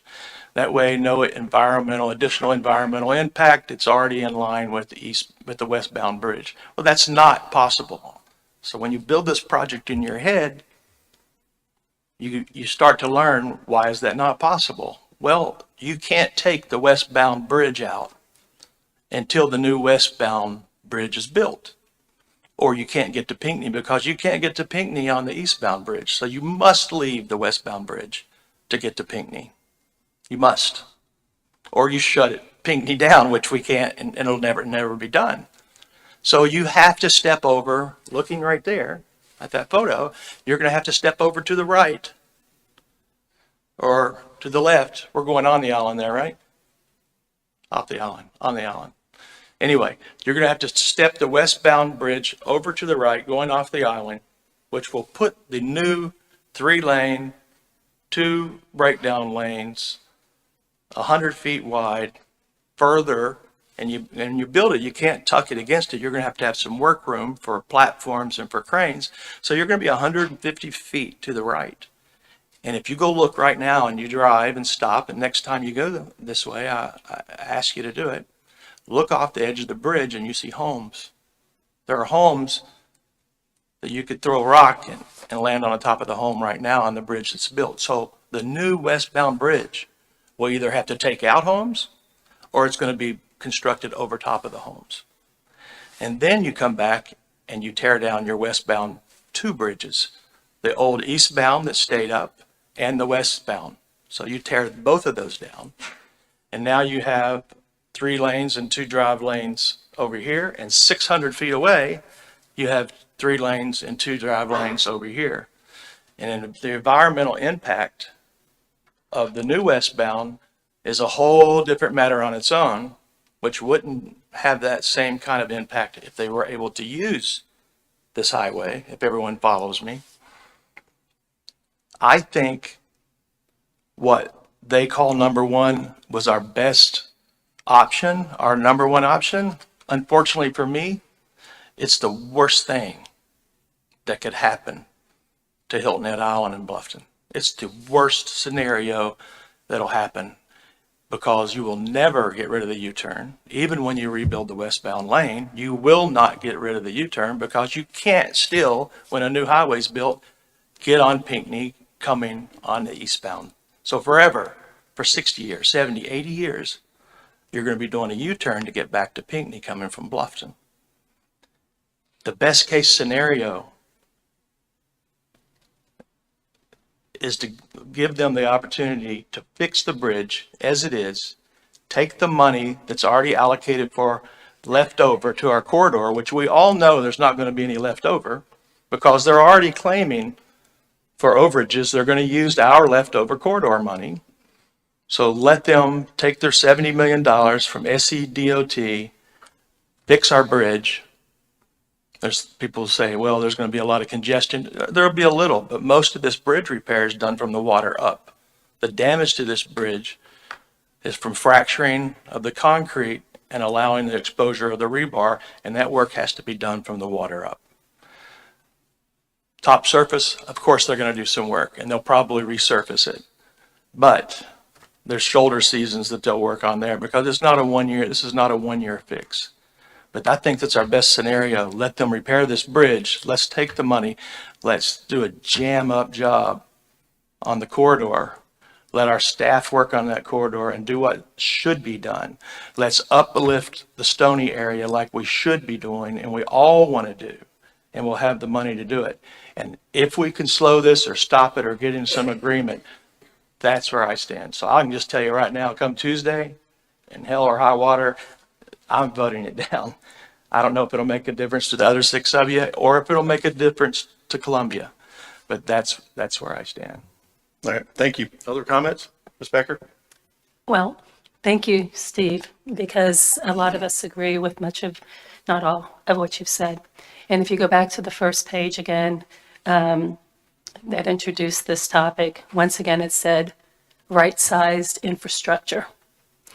And nothing that has been presented to us over the course of 7 years has been the right-sized infrastructure for Hilton Head. And thus the reason we've had so much pushback.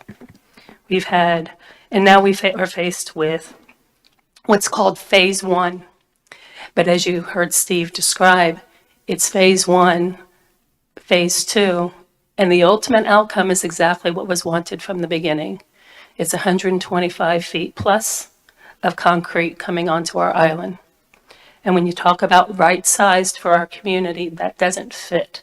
When you look at the data in terms of crossings, they've been overstated, and they are not consistent from one consultant to the other.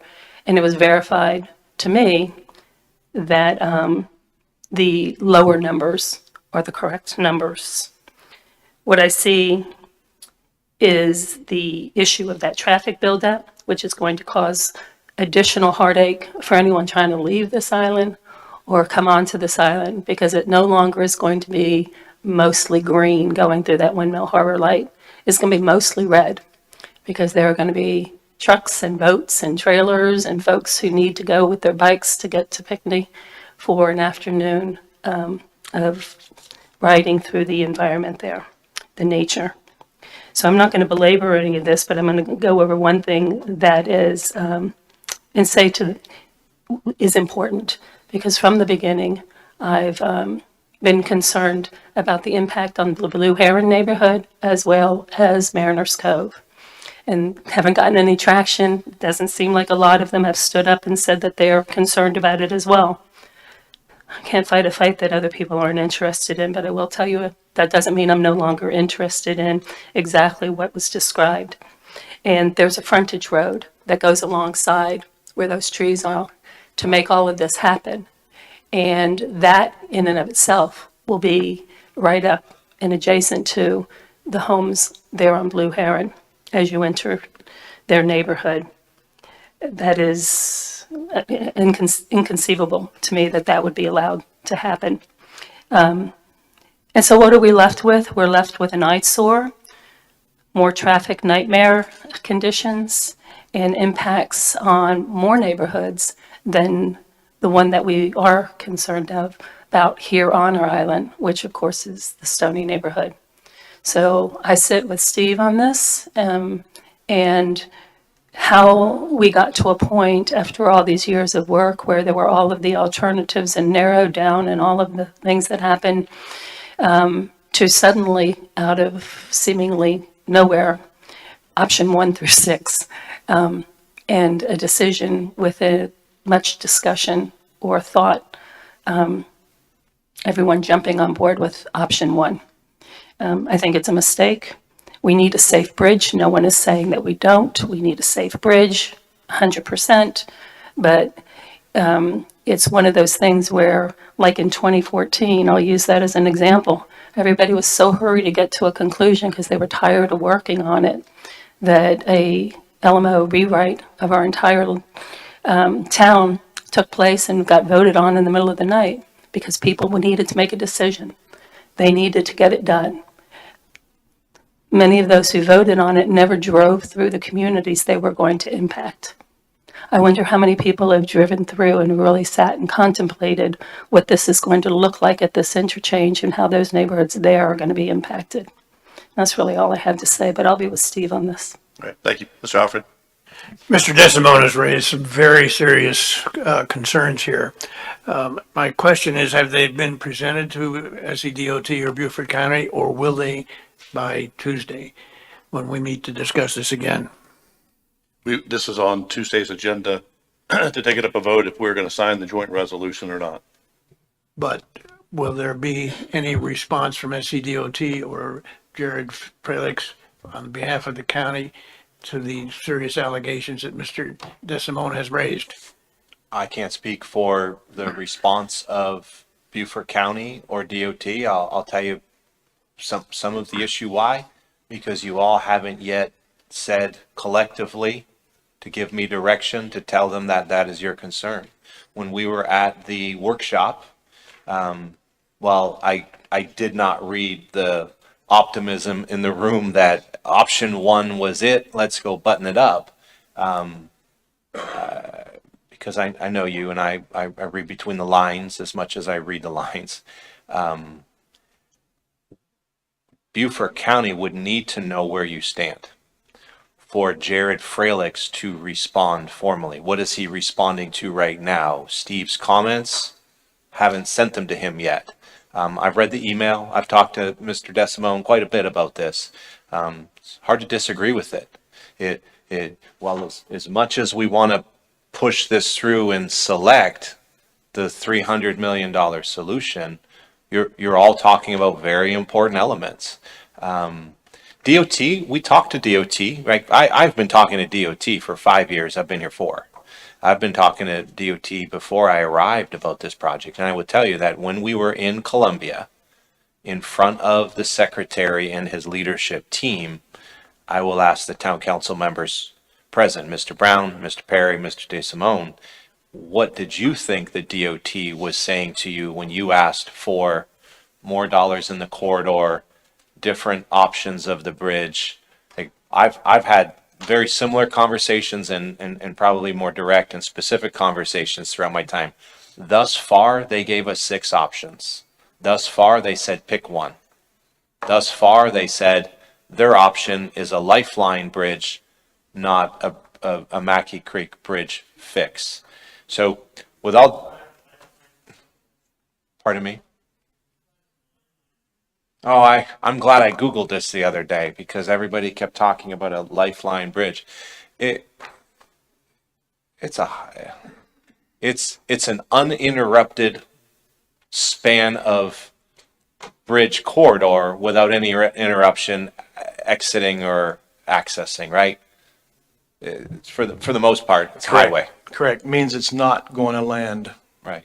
It starts point A, ends point B. No exits.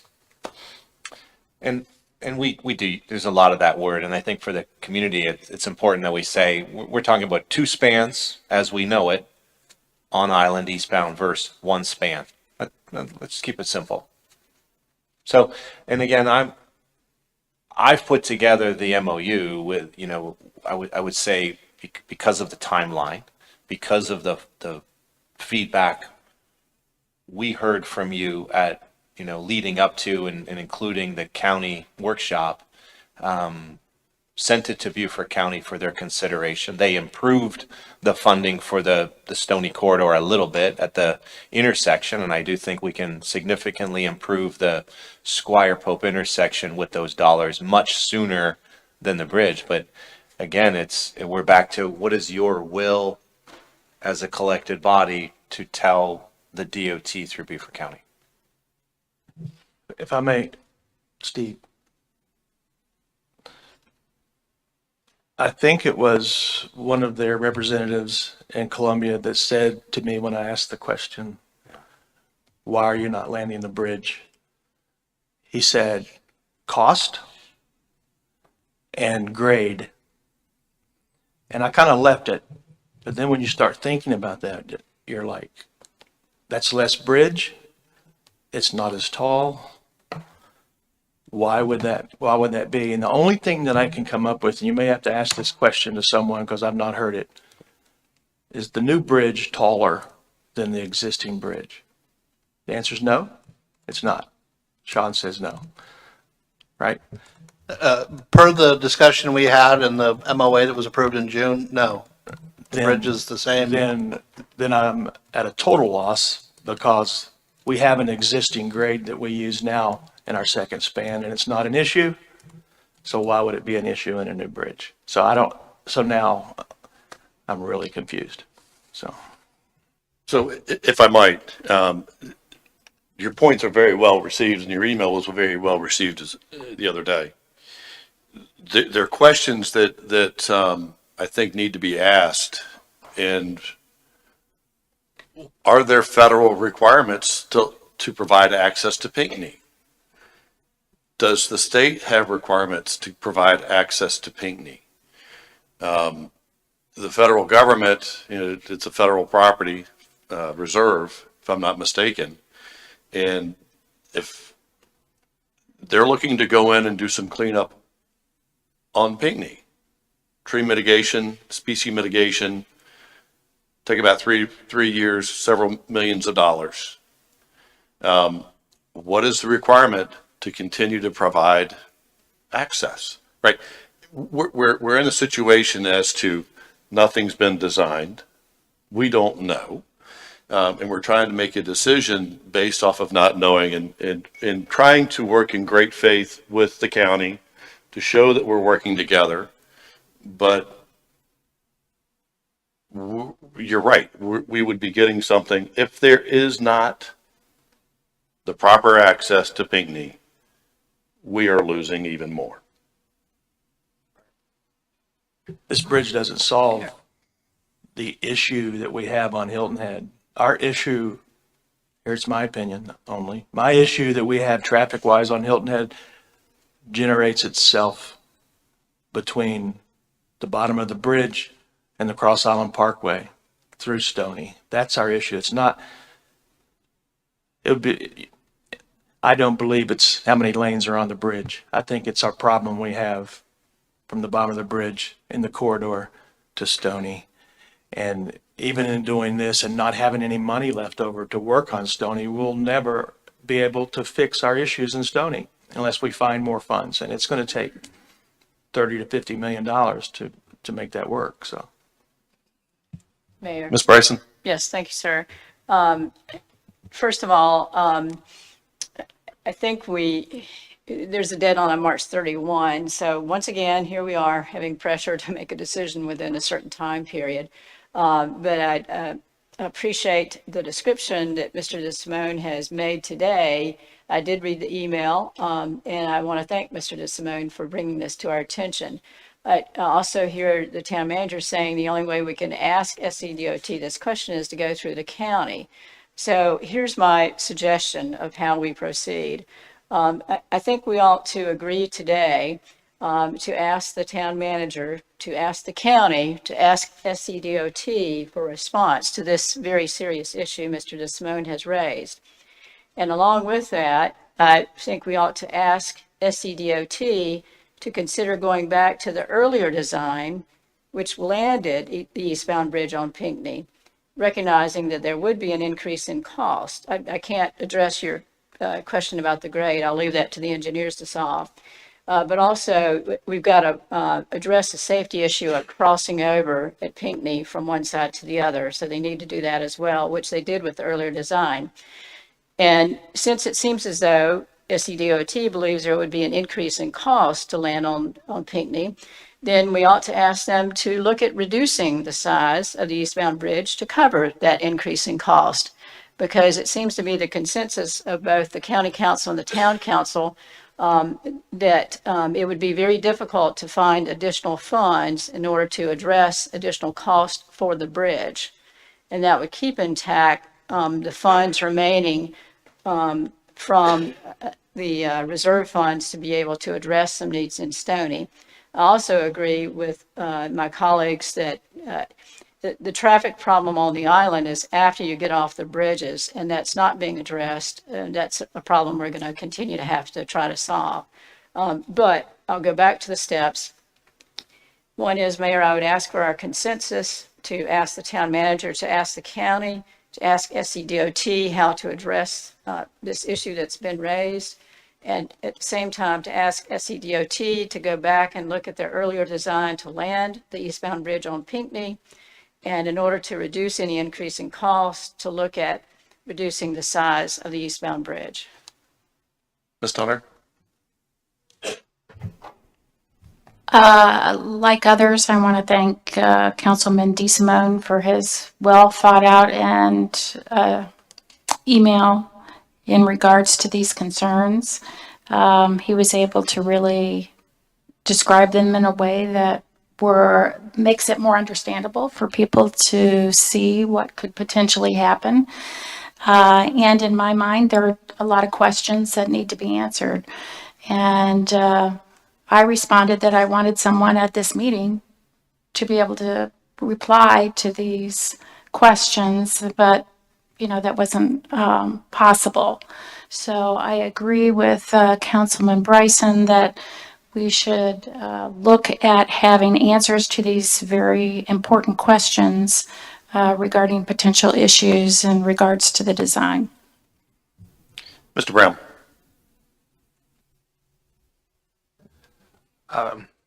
No comment, sir. So I'm hearing consensus from council that we have questions and very valid questions that we need answers to. So, Mr. Orlando, could you direct those questions to go to Mr. Fralix? Yes, absolutely. And I just want to make sure, we're going to read them back to you between Sean and I, but the concerns, definitely the Pinckney Island access, excuse me, I'll bring this closer. Pinckney Island access, the U-turn at Windmill Harbor and the circle back, the design of the new westbound plus alignment. Those are three things. Are there four? It forces a fourth bridge. Yeah, right, okay. So, Pinckney. I just had a couple other things. I had the impact implications to the communities that are on Jenkins Island, that would be proximate to the wherever the new bridge, westbound would be. I have that under the design of the new westbound and future alignment. And then to ask the questions about if there's more costs associated with landing the eastbound bridge on Pinckney, would DOT consider reduction in the size dimension of the eastbound bridge to cover those additional costs by reducing the bridge costs? And then, sorry, Mayor, there's one more thing, and that is there's an issue with regard to cross traffic on Pinckney Island. So to block off, I'm not going to suggest the exact safety. I don't want to address the way to solve it, but blocking off cross traffic there on Pinckney Island, which has caused some accidents, in fact, a death in the past. So I do just want to make a quick statement, if I might. There are going to be several workshops down the road, community input from DOT, right? Whatever's decided, I would imagine. We know that a joint resolution is not required by SCDOT for them to move forward. I'm just putting all the cards on the table. So, if in fact there is a move to go forward with that option one, then as a community, and I throw Bluffton in here as well, there needs to be a hard fight to make certain that there's access to Pinckney, continual access. That is one of the biggest aspects that we're going to be looking at, and because that has a negative impact on two communities. And I'm just pointing a couple things out as you've done as well, Steve. Yeah. Just so that we're all aware, so that we're not hiding behind it, and knowing that there is a tremendous challenge. And as we talk about number one priorities, this is the number one issue, which is becoming the number one priority. Ms. Bryson, yes, I have asked that we have a resolution done. We resolve where we're going by March 4th. If we are not there, then we're not there. I'm not going to speed it up just to get it done. I wanted us to do the work so that we could have the conversations and we know where the county stands. If we provide another resolution to the county, they have indicated that they would come back and relook at it. So I want that to be understood. The March 4th that I put into play is not the final deadline. That was an indicator to say, let's get off of our asses and keep things moving forward so that we get to the point where we know. What you ask for, because it's just, I know you understand what you're saying, but the wording is continual access. There is continual access. But not in the form of not landing. Yeah. Okay. Mayor, may I just add one more comment too? I just want to make sure everyone understands. I guess the original proposed bridge, the 6-lane bridge, didn't land on Pinckney Island. It had ramps that provided, separated, it wasn't at grade crossing. That was a program goal of Fish and Wildlife Service, who is in charge of Pinckney Island. And so it's a question that we'll ask SCDOT, but it's also a question for Fish and Wildlife, as it's their property. So they're going to have to balance the short-term goals that we have if it's only an eastbound bridge that's built versus their long-term program goals on how access is managed to Pinckney Island long-term. So I agree, there's some answers that we need to these questions. Thank you, Councilman, for bringing them up, and we will do our best to get them timely. And if we need to go beyond March 4th, thank you, Mayor, for that consideration. Mayor. Ms. Becker? Thank you. Two things. One is that while I understand that the bridge aspect of it is under the control of the county essentially, and that I've been hearing that we need to go to the county to ask these questions. I would try to emphasize that really we need to go to the people who are making the decisions. And while I have tremendous respect and appreciation for the county administrator and Jared Freilich and the council, if we're serious about what it is that's concerning us here today, need to not stop there. And that request of our town manager be to extend that conversation to where it is that we believe will be able to be heard. Because one of the reasons you may not have heard from some of us in the last couple of meetings, I guess, is because, at least for me, and I'll speak for myself, I feel as though folks have stopped listening and decisions have been made. And Hilton Head has not been considered as the end user of anything that's being suggested. Which brings me to my last comment. Initially, we had to provide municipal consent, and because of all of that, and we have given municipal consent. And I think at this point, there's good reason to believe that our original municipal consent is invalid at this point, and I would ask that we withhold it until we are heard and understood. Thank you. Ms. Bryson? Yes, thank you, Mayor. First of all, to the town staff, I didn't mean to say land on Pinckney Island. I meant to go back to the earlier design. So if it's technically not landing, it's using ramps. That's whatever their design was at the time, because they've already got that design in the works. They can at least take a look at that. So I apologize if I'm using the wrong language. And Mayor, I'm with you. We've got to move forward. So I think we need some sort of deadline within which we need to get a response so we can finally make the decision and do it on a timely basis. And I appreciate you putting some schedules in front of us so we can try to move forward. I will address that next Tuesday. Sure. So that we can have an idea of where we are with getting responses and go from there. And I'm sorry, there's one more thing, and that is I had asked for some clarification about the town property, which had been approved as part of the earlier project. I looked back in my files, and it was approved in 2019.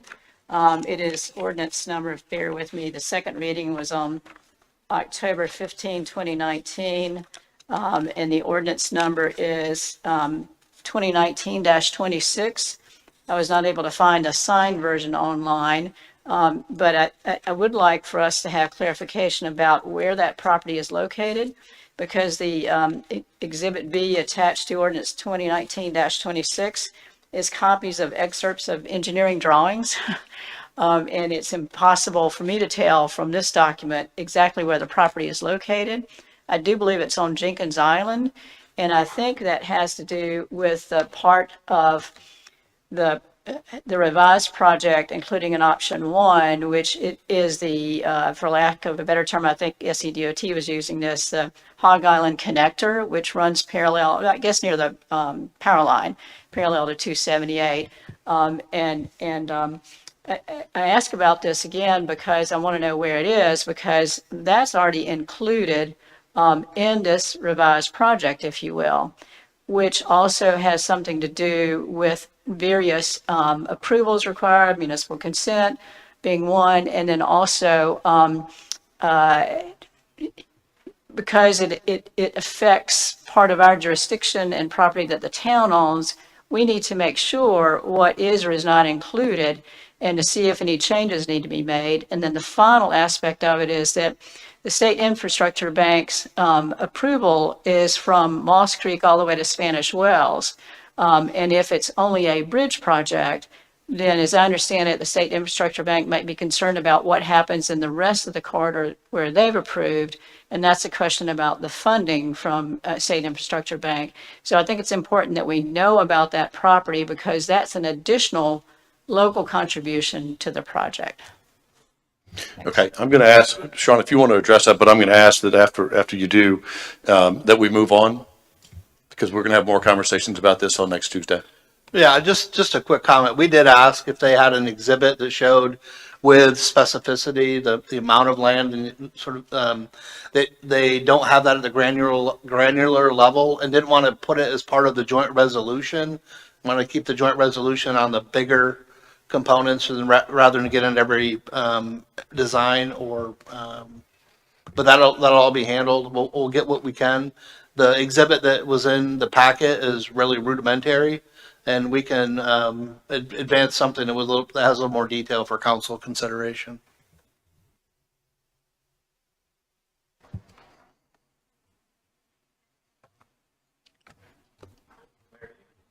For clarity moving forward, on the agenda for Tuesday night is your consideration of this agreement.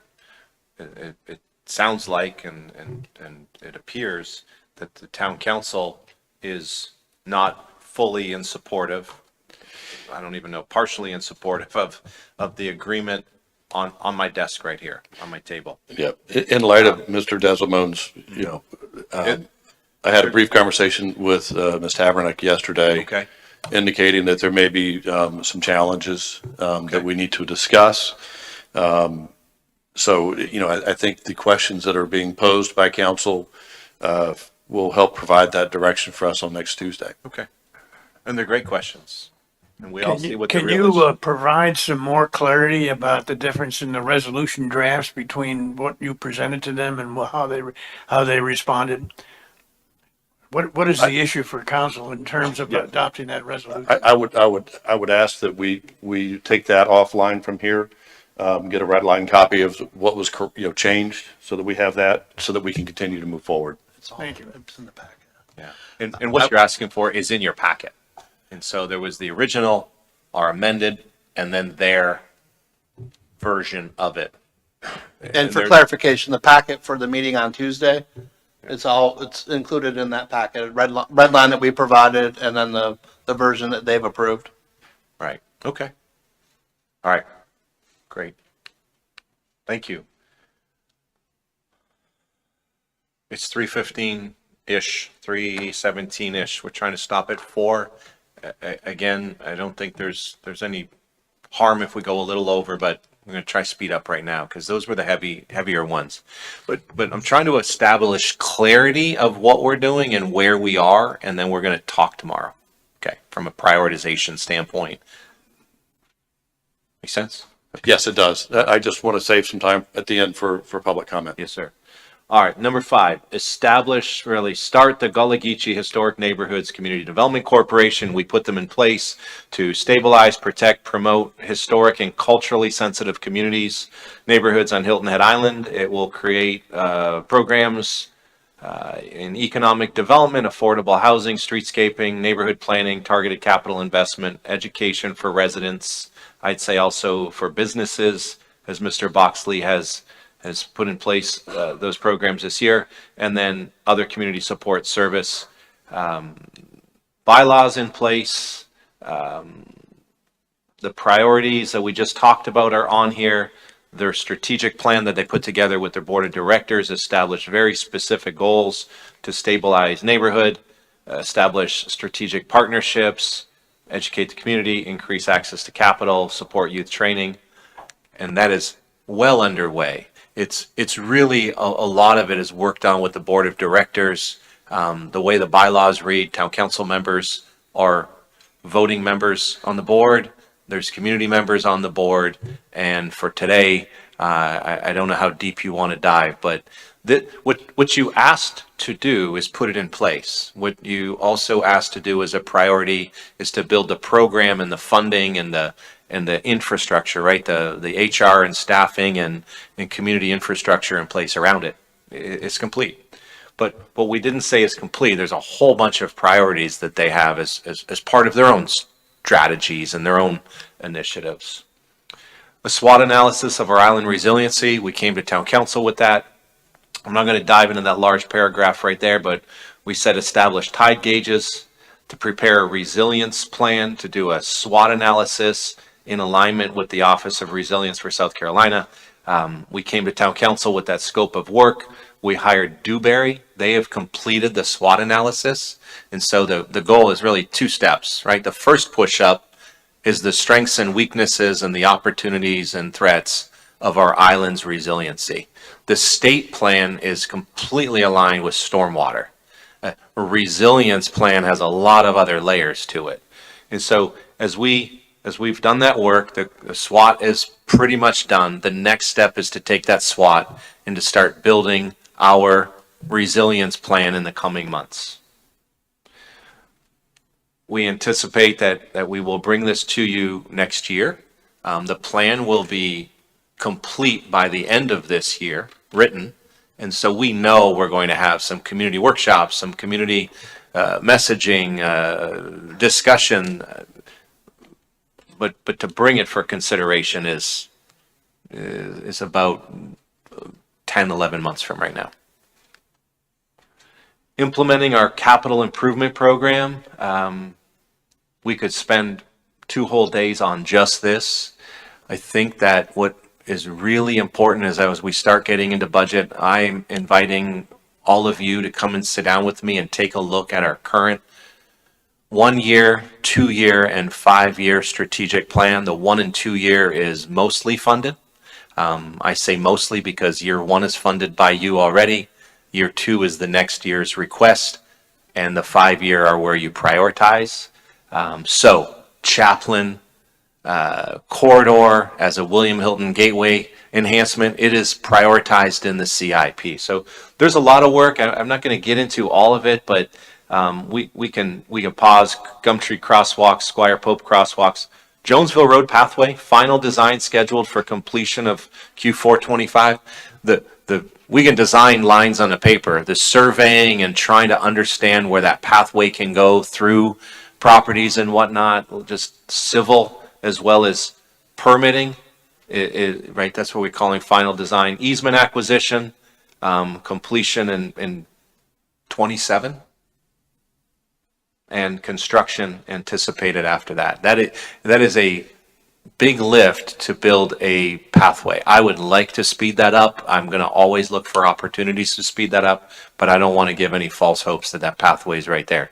We started to really understand the alignment, and we're designing it right now. Easement acquisition or purchase, right? Not always donation is in our future. Dirt road program, Mitchellville Lane, Freddie's Way, Horse Sugar, Alfred Lane, Benjamin Drive. A lot of that is scheduled in the CIP. We did say Mitchellville Lane construction completed second quarter this year. Freddie's Way, plans and permits complete, right-of-way acquisition underway, and so on and so forth, about some more of those dirt roads. And we're starting to catch up with those dirt roads and I'm excited to start paving some. Some more priorities: Main Street, Pope, Mid-Island area. I'm looking for something on here, forgive me.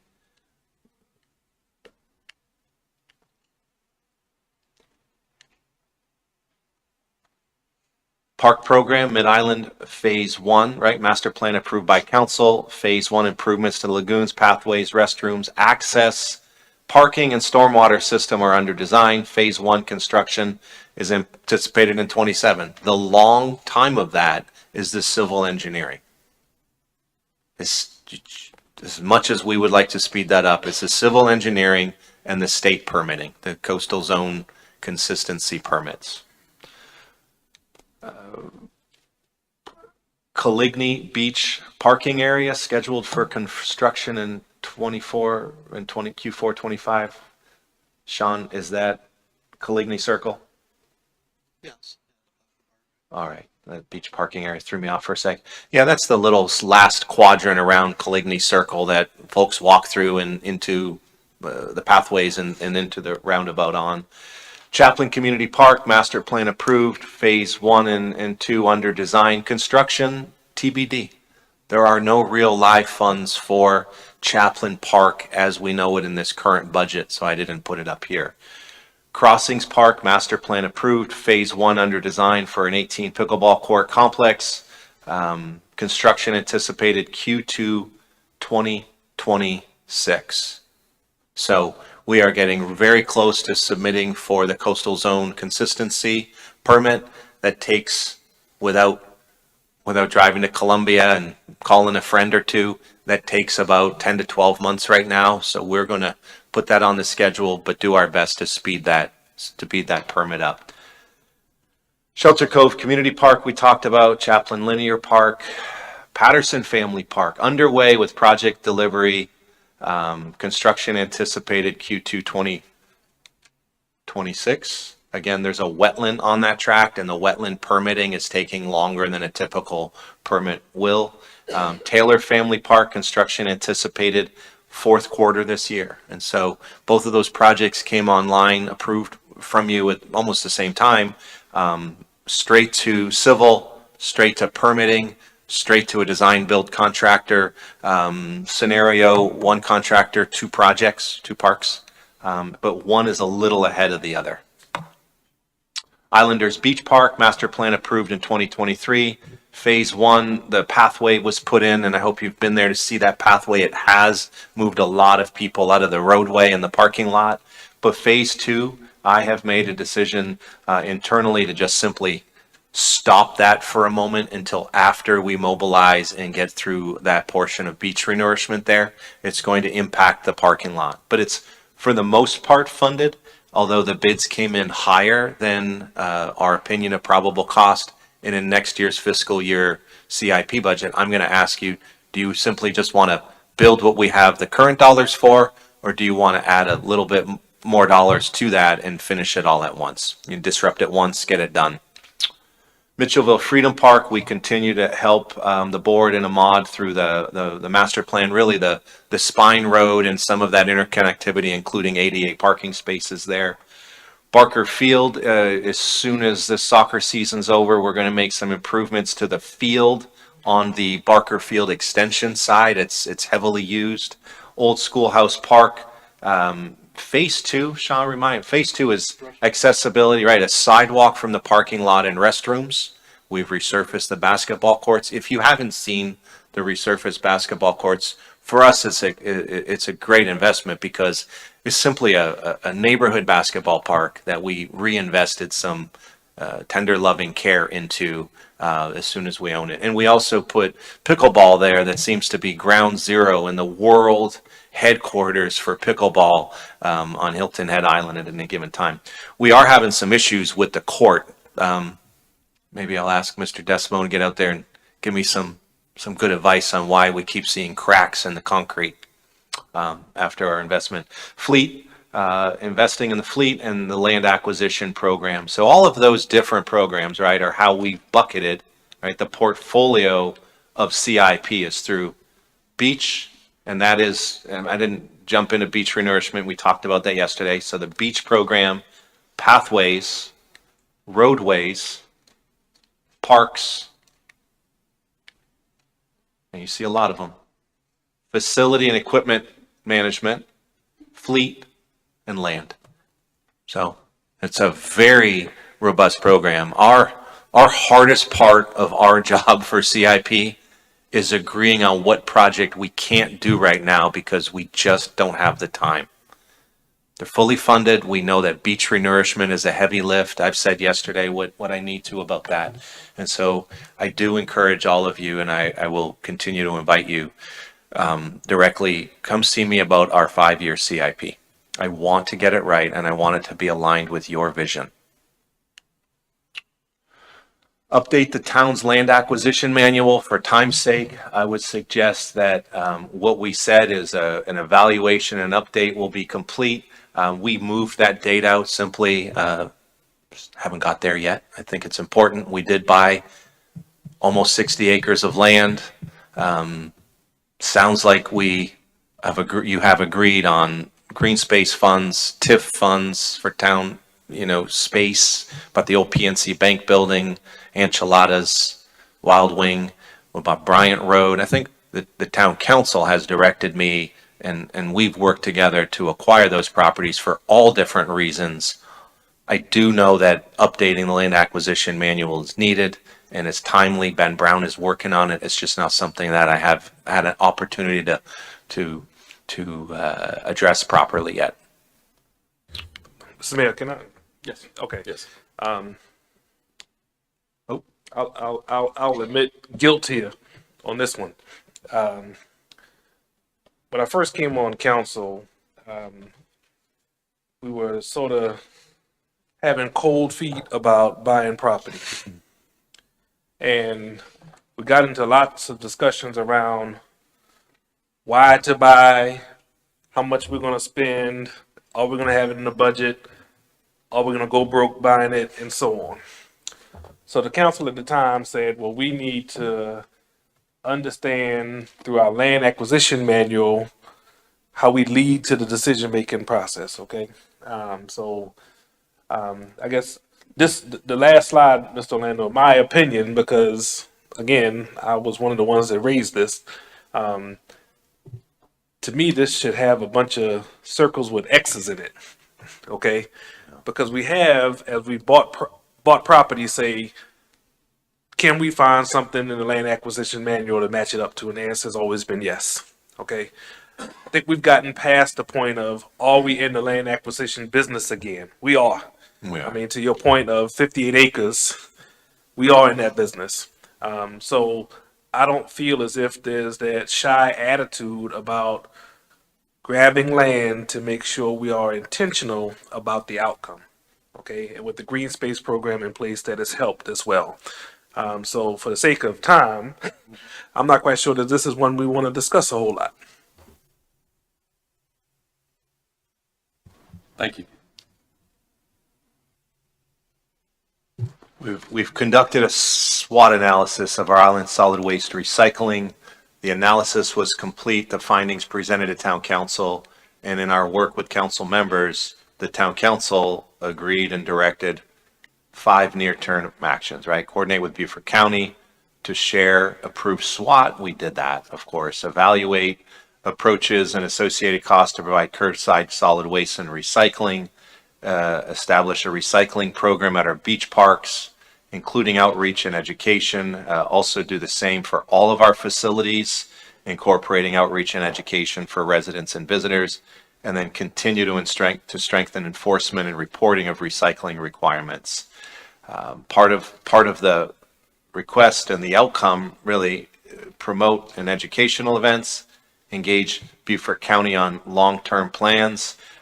We have been meeting with Beaufort County quite a bit. On our staff is Dave Wilhelm now, Assistant Director, works for Derek Coaxum. In case you haven't recognize Derek. He's in a suit in the back. You don't see Derek in a suit all the time.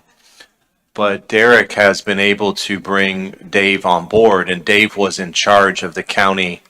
He was in charge of the county solid waste recycling program, and for a lot of years was always the person at the county trying to advance the recycling center, right? I call it the dump, but the recycling convenience center near the airport. And so we have Dave on board now, TJ as our chief environmental officer. We're making better strides, I think really good strides in how we're recycling at the beach, how we're recycling at town hall.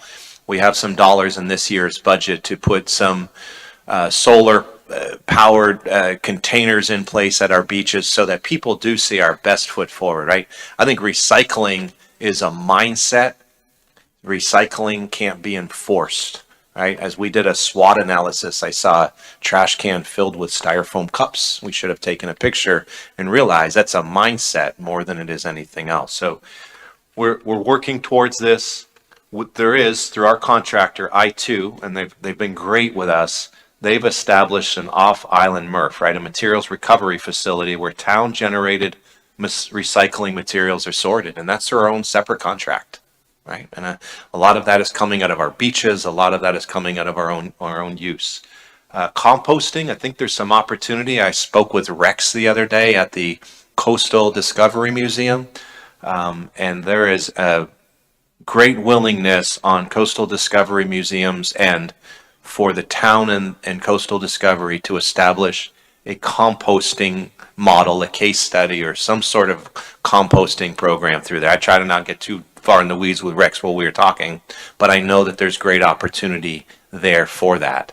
As well, amending our town code, we're reviewing ordinances. That was one of the bigger issues when we were coming forward. And so I think we're pressing forward on this initiative. Not the highest priority, but yet a priority. Would that compost replace your pine straw along 278? Mayor, may I make just an observation? You said something that struck home, and you said when we're doing something on Hilton Head, it should be, and then throughout our comp plan in these documents, I see best in class. And I have always said that I was uncomfortable with that term. When I think of Hilton Head, I think of our residents, I think of our brand and community, I think world class. And so if we're not reaching the level of world class, there should be no one. We should be second to none, to no one. Second to no one, period. And so I don't know what class this is that we're trying to be the best of, but in my mind, we are striving to be the best in the world. Just a pet peeve. Okay. I'm jumping through questions because you're asking your questions along the way, so please slow me down if you'd like. Our DMO, we worked together recently. I laid out the critical path for the bid, the bids, the qualification, and the contract negotiation of our DMO. That's an aside issue.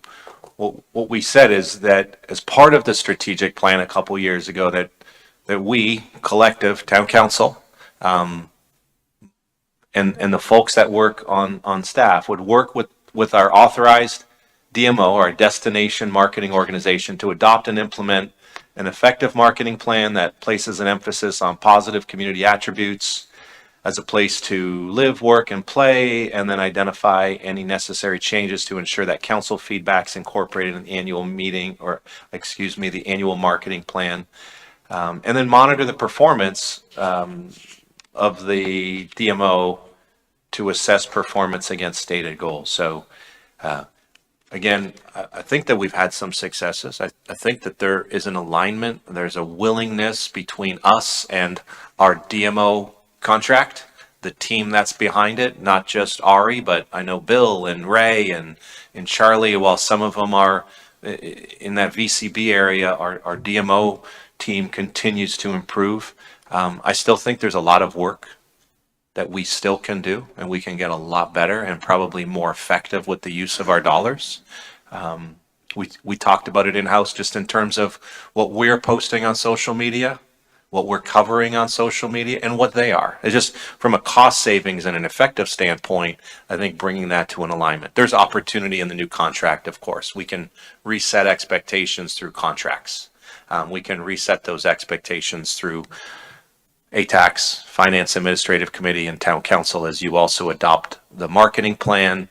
You give your blessing on the budget. The budgets are required expenditure. It's 30% of collected after a certain formula is applied, but then it's also on what are and what aren't the industry metrics. And we know that we'll improve those industry metric reporting mechanisms in the new contract, but this year is also an important year because we're bringing forward the current contract survey, current metrics, review any metrics recommendations from council, and then supporting the marketing council in creation of the marketing plan.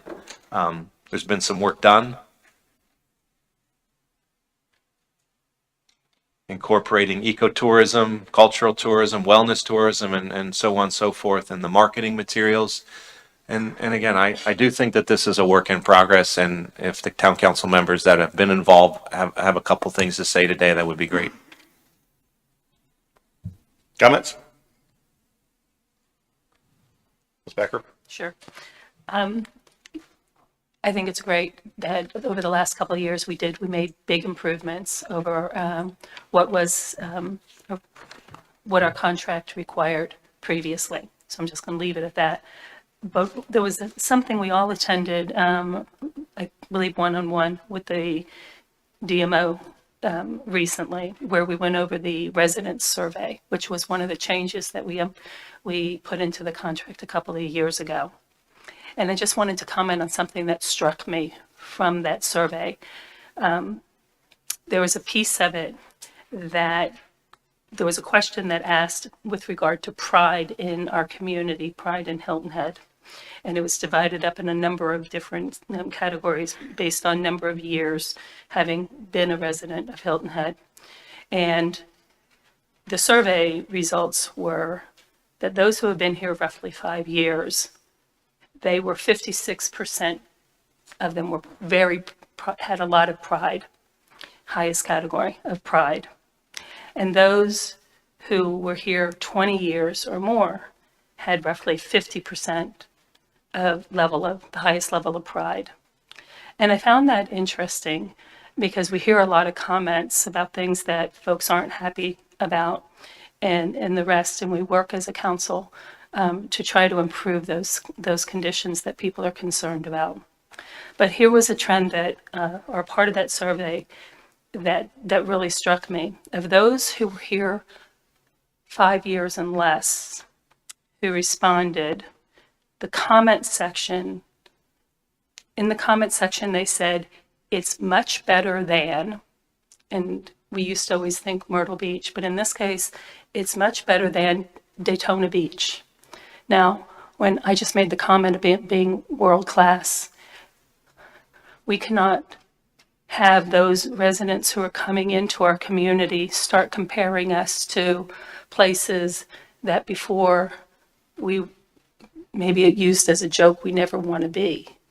So what that says to me is we need to continue to strive to be the world class. We need to continue to improve the conditions here on Hilton Head so that everyone has pride in our neighborhood, in our community, in the island.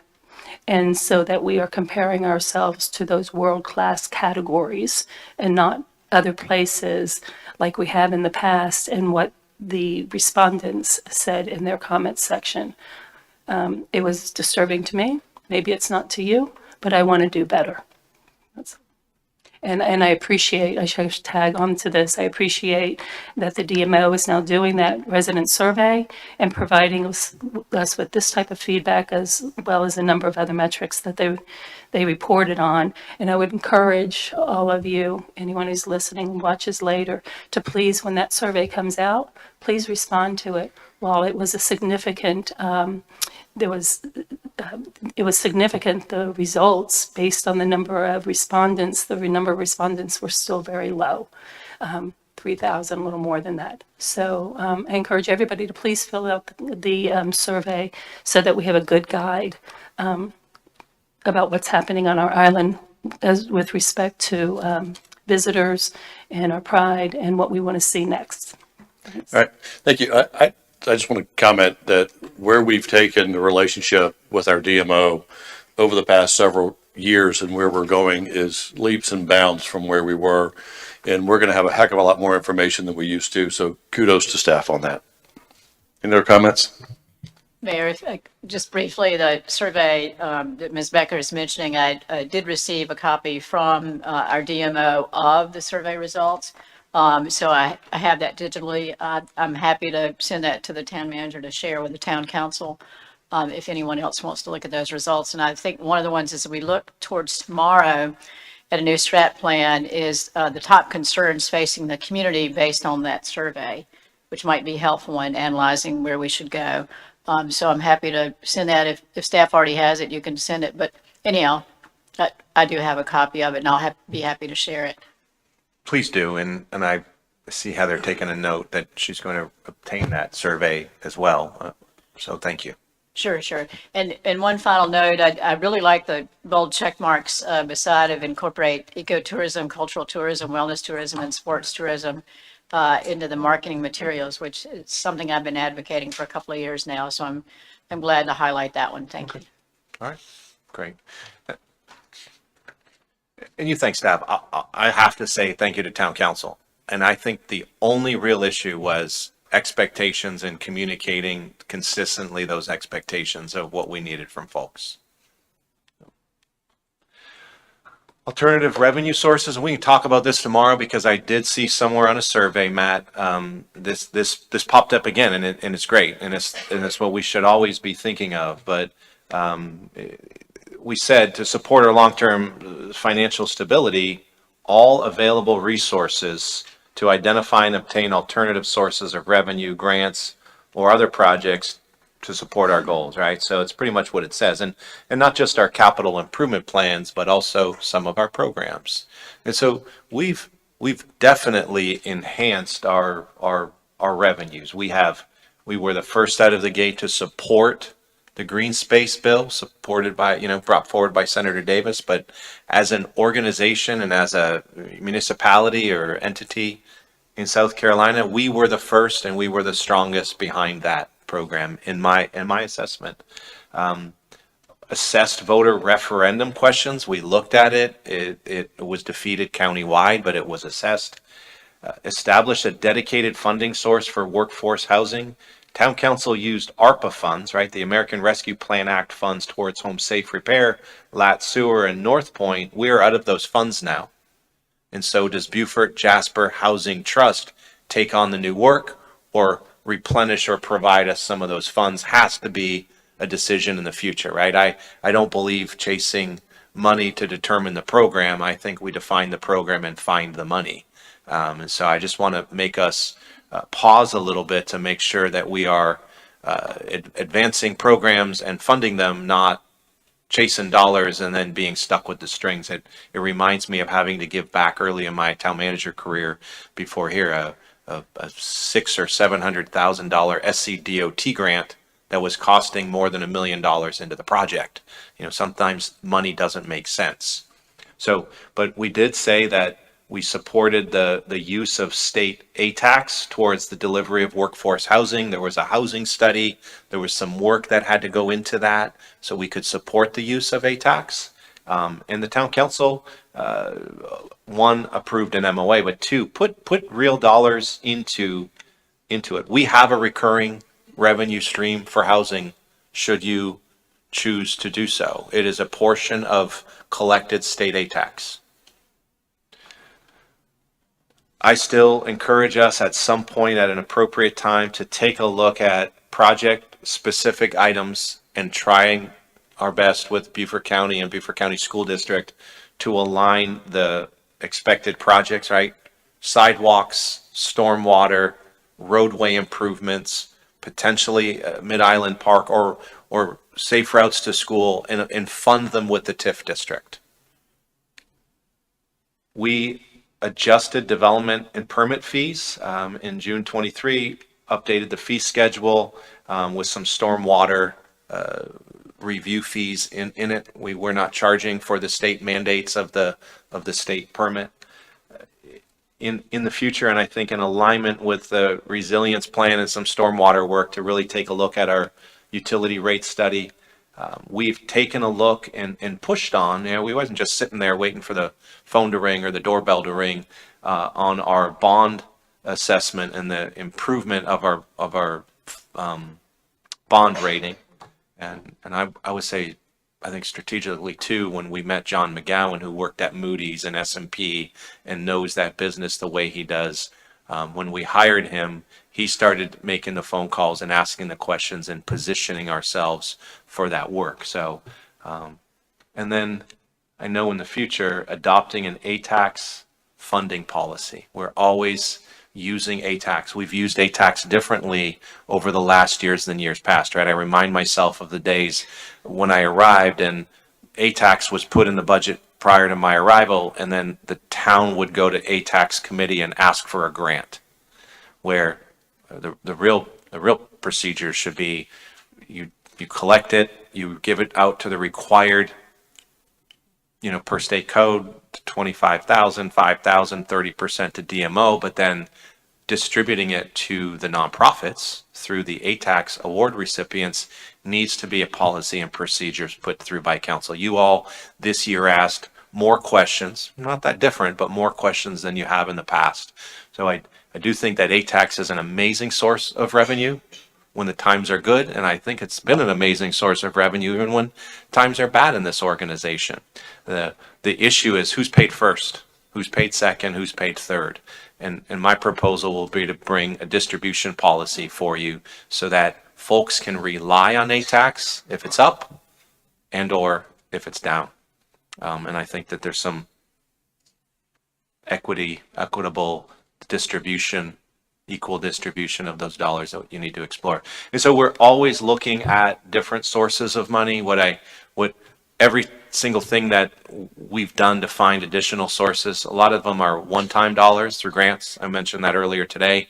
Some recurring with short-term rental. We've put this program in place, and it's not just fees, which are close to $2 million. It's also improving revenues to business license. It's also improving revenues to ATAX, because now we know who those folks are and they have to pay their ATAX, and they have to get a business license, and they have to get their permit. Building permits, stormwater reviews. We've definitely pushed on some. In the future, what this is going to allow us to do is to take a look at some areas where we could decrease revenues if those aren't our priority programs or if there's opportunity. And that's the sustainability assessment. Short-term rental, we know all about this. Review the data, review the permit Mayor, program. Sorry to interrupt. Can you back up a couple slides to the stormwater rate study? So I appreciate the lining up with the resilience plan adoption. But just as a side mark, when we have our budget discussions this year, looking at the stormwater fund and expenditures, I want to congratulate the manager and his team on the way they analyze the needs and the funding. But if there's more money available in that fund, I think we need to look carefully at some of the needs. I know we have a lot of agreements with POAs and subdivision groups, if you will, some sort of homeowner associations, but there are other places where there are needs. I've been informed about a couple places on Squire Pope Road, which is an SEDOT street, where the outlets have not been cleaned out, and we need to address those. So that's to say that notwithstanding that the utility rate study is going to be in the future, that I think we have some other needs now, and your team does a great job at analyzing those needs. But I think maybe we need to look at more funding for those needs when we go through that process. So thank you. Understood. If you let me know of the issue where the channels or connections need to be pumped out or cleaned out, please let me know direct. Okay. And I hear you. You will see a different CIP stormwater proposed investment this year and a different operations plan. Okay. We're getting there. Short-term rental, I don't think we need to spend a lot of time on that. I'm going to ask that we bifurcate the enforcement ability to give parking tickets and administrative citations ASAP and separate that from our short-term rental ordinance, right? You all brought up different great ideas at first reading. I apologize that we weren't more aligned. We know last September, we heard you, new election. It was a lot of months in between. I forgot half of the things that you asked for, and I know that Sean Leininger put a lot of time and attention into this. So we apologize that we aren't bringing you what you are expecting from us. However, I do see silver lining most of the time. It let us know where you're at. I appreciated that you said no, and I appreciate that you said come back and address citations, and let's slow down and talk about short-term rentals and measure what the problem is and solve it. And so I'm going to, as I sit down with you soon, I'm going to put that schedule together for the two different committees, and my recommendation is going to be to put this at a committee and scrub it for 1 or 2 meetings, and let's get it right. Okay. Complete the Gullah Geechee Task Force work plan. Again, I apologize that we're trying to hurry because this is important work. The town council adopted a plan some time ago, and it was about implementing a framework for a preservation report and recommendations. All of this was before the Community Development Corporation was put in place. And I think this was Matt's word today, Heather, the catalyst, right, to get that Community Development Corporation in place. However, of the work that's in the task force plan, I think 3 things need to happen. 1, we need to realize we did some good work. Number 2, I think we need to realize there's some work in here, fund delinquent taxes. Another one was about heirs property. I think the town staff has done as much as they can towards this plan right now, with the exception, right? So the second thing is, I think, to transfer a lot of this, and it already has occurred naturally, organically, and I think also strategically to Mr. Boxley through into the Community Development Corporation. We intend to use the Gullah Geechee Task Force as for what you've put it in place for, which is a subcommittee of Planning Commission. And as we bring our land management ordinance forward, we intend to work very closely with the Gullah Geechee Task Force as we talk about that work as part and parcel of that Planning Commission discussion and review. So I know we've talked about that a couple of times. I just want to maybe say it one last time and keep pushing.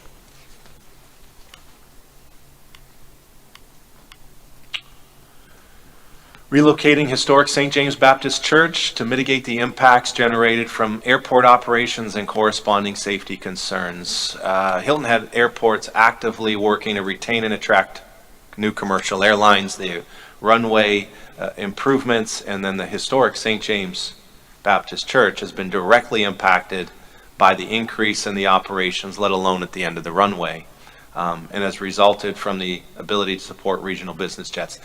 The town, through this strategic plan prioritization, has said that we are committed to assisting St. James Baptist Church, and Beaufort County for that matter, in the successful relocation of the congregation to a mutually agreed upon location that will meet the current and future needs of the church. We all have talked about out loud that could be on Union Cemetery Road. We all talked about out loud that it is part and parcel the new facility in conjunction with moving Cherry Hill School.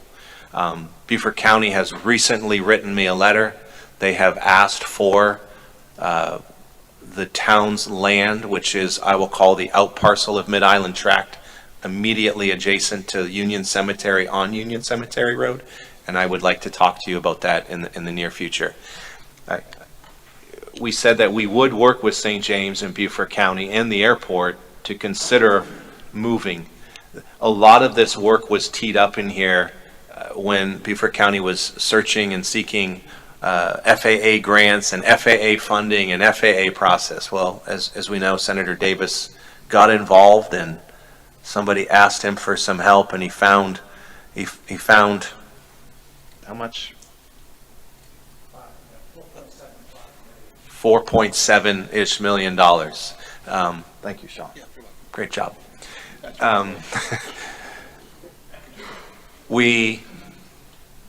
But there is a funding gap. There still remains a funding gap to build the entire project. Xenos, and thank you, Xenos, for everything. Xenos has been working very closely with the church, the congregation, Beaufort County, and everybody involved to bring forward a plan that makes sense. There's still a funding gap. Nobody is asking us for those specific dollars, but Beaufort County has some ask of us about our property. So this should change, and I will tell you, I don't know how strategic this is anymore, different than it is a priority. But in the sense that I think we're on the 10-yard line if everybody pushes. We'll do the Philadelphia Eagles tush push. So, all right. Too soon. Not for me. That was for my wife right there. So. Can I ask for a clarification real quick? So we use the language that we're going to move the church, move Cherry Hill. Can you confirm that we're not moving anything? We're not physically taking that building. Correct. Yeah. Well, no, I know, but the language over the course of time, and it, in some respects, says here too that we're moving those buildings, and in reality, when it's all said and done, we're going to lose those buildings, which have. So I see out of the corner of my eye that Councilman Brown is saying no. Yeah. So we're not going to lose those buildings. They won't be taken down. I just need clarification because this is people talk about it. As far as the structures are concerned, the church will not move, but the Cherry Hill School will indeed have to move in its current state and also in its current orientation to the building, the church building. So, yes, one of the structures will be physically moved. The school will be physically moved, but the church itself will not be. Yes, ma'am. And the goal is that this site remain a very important site for our future. Not a gathering place and a park and a festival center at the end of the runway, but a very important, serene place, and that is what the county has committed to. But it is sad to think that won't be there, but the Cherry Hill School will move, so. Beach park enhancements, we don't need to spend a lot of time on this. I would tell you that I hope you're all proud of the work we've done on our beaches, but this is a never, ever ending initiative. Mayor, what was the program you identified recently, Blue? So I was going to bring it up tomorrow, but I'll bring it up now. There is an international program called Blue Flag. And this is where there's only, and forgive me, I don't have the information ready for today, but there's only 2 places in the United States of America that are designated as Blue Flag. And there's a process of roughly 30 steps that you go through to be selected internationally to be a Blue Flag community. We are on the very verge, naturally, of being a Blue Flag community. 65% of all international travelers that go to beaches look for the Blue Flag designation. So it's got a lot of great things. From an environmental side, it's awesome. The educational side, it's awesome, and also attracting those guests that are of international persuasion is also very special. So as we talk about, adjusting some of our tourism aspects, this is another caveat that could be in our queue that would be absolutely perfect. What's interesting is one of the items is the Moby mats and access to the beach. There are beach communities up and down the state of South Carolina coast that have removed the Moby mats. That is a big issue with the ADA groups because they're removing access to their beaches. I'll have that information. I'll try to have that information tomorrow, but it is something that I think that we really should go after. because it puts us into a higher rating designation. We talk about world-class, best-in-class. This is one of those things that internationally helps identify us. And there has, and thank you. And so at the beach, and we're almost done through the top 15, we have greatly enhanced the operations and more strategic because they're financial and they're targeted where our dollars are going, but for user experience of the beach, right? Parking, janitorial, property maintenance, beach services, trash, recycling. I think you can see the improvement. Our chamber leadership class has helped us in conjunction with Shore Beach Service and Sean Leiniger and Jeff Netzinger or really Derek behind me. The town is currently working toward a beach warning and education system that will stretch the entire length of the beach. And this will be complete in Q2 2025. This is overdue. It's going to let us know where the rip currents are and when they are. The flags aren't going to be up on a good day, but when there are issues, flags will go up. It's going to be a different look. Shore Beach Services is behind it, and I think that it's an important warning and notification system that is in place in a lot of beaches up and down the coasts. We have also improved Folly Field, Beach Park, Islanders, Alder Lane, and a few things we talked about today. Trash, recycling, barrier-free access points, beach wheelchairs. We have greatly enhanced the beach wheelchair system and also worked with the Chamber leadership class in Xenos to design the beach wheelchair structure enclosure.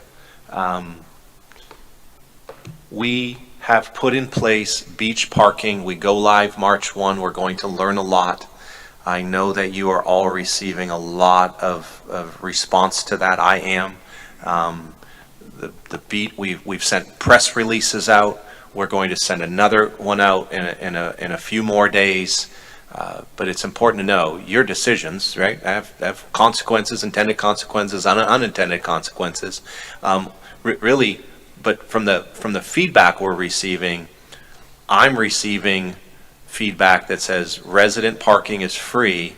It's good that you're investing and reinvesting those dollars back into your beaches. And then there's some folks that aren't too happy about having to pay $3 an hour, $20 a day on weekends at the beach parks. But all of that was really tied to it. Beach ambassadors, shuttle driver interaction, Palmetto Breeze, trolley route. We keep saying those are done. We keep learning and trying to improve. And so with that, we are 4:05, and I'll take your direction. We have 11 slides left. And we also have public comment if you... I would ask that we do those 11 slides tomorrow. Yes, sir. I would like to get to public comment. There have been people here for a long time today, and I think we owe that to them. Kim, if you'll get the timer ready, and just remember as you come up, if you are speaking, to state your name, address, and we have 3 minutes to hear. So do we have anybody that would like to make any public comments? Hang on 1 second until Kim gets ready. You can come on up to the mic. Don't be shy. I know.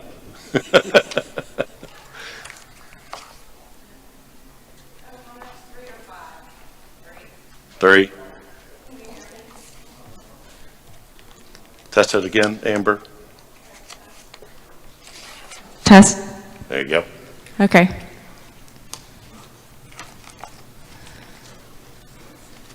Kim, let me know when you're ready. 1 more minute. Okay. All right. Okay, go ahead. Okay. All right. Well, you guys know that I'm Amber, by the way, Sea Turtle Patrol. I think you know that by now. I know that a lot of the people who live here don't actually spend a lot of time on the beach, particularly Coligny area. I spend a lot of time there during the day and all night. I have a contract with the town. I hope that's part of the Blue Flag program, the ordinance that we passed about removing personal property from the beach. We know that the beach is elbow to elbow in the height of the season. When the parking lots that we do have are full, the beach is uncomfortably full. I understand that there's a parking issue, and I also understand that we have a property, Enchiladas, that was bought with TIF money that would be perfect for a parking lot. I would also hope that a blue flag program, which I'm going to investigate, might have something to do with a marine science center, which we don't have, to educate people. And when I hear about these beach improvements, a lot of it is improvements for people to access the beach, enjoy the beach. But we've done things for, or at least I have tried to do things for the beach that help with the wildlife and the endangered sea turtles. So as a town-affiliated agency with a property sitting for 3 years, I would like to think that we are better than Tybee. Thank you, Tamara, for bringing that aspect up. They ban smoking on the beach, and they also have a marine life science center with a triage, which I can get permits for, and which will enhance the tourist experience by far as a part of Celebration Park, which it is incorporated into. So, I've learned a lot of buzzwords. One of them, the right size infrastructure for the parking situation. The right size is add a little bit more. I don't want to see the stormwater issue getting worse with more pavement. I think that one parking lot will suffice. I agree with charging for parking. I think it's minimal. $20 for a day is not bad. Most other beaches do that already. So there are several things that I learned today that I would like to have conversations about. That's really all the time I'm going to have time for. But I did enjoy this. I got to meet Steve Simone, which I don't get to really do at Town Council. And I appreciate all of you that support the Sea Turtle program. It has exploded in the last 7 years, and the Chamber is all over that. And it brings tourism. So I have a lot to say about that as well. So we'll have to do that at my next 3 minutes. All right. Thanks. Thank you. Anybody else? Public comment? Yes, ma'am.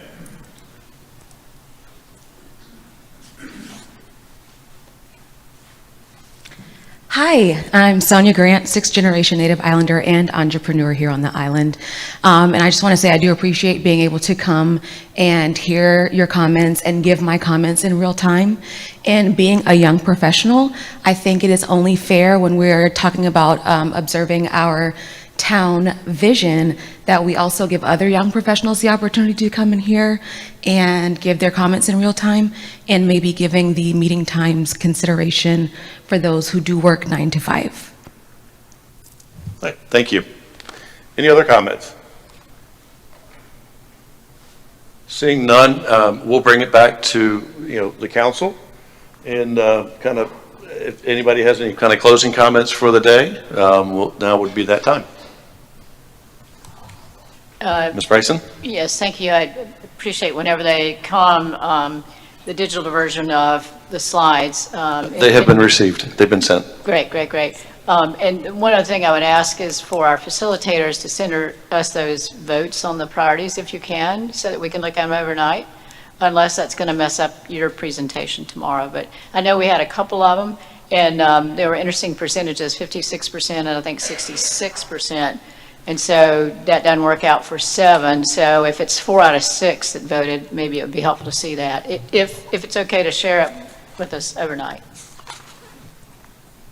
Any other comments from council?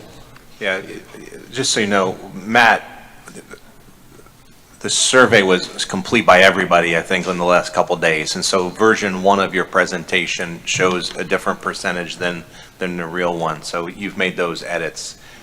Matt, we'll just get an email out. Sean can help us get that email out to you.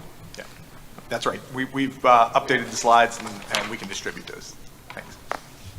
Ms. Becker?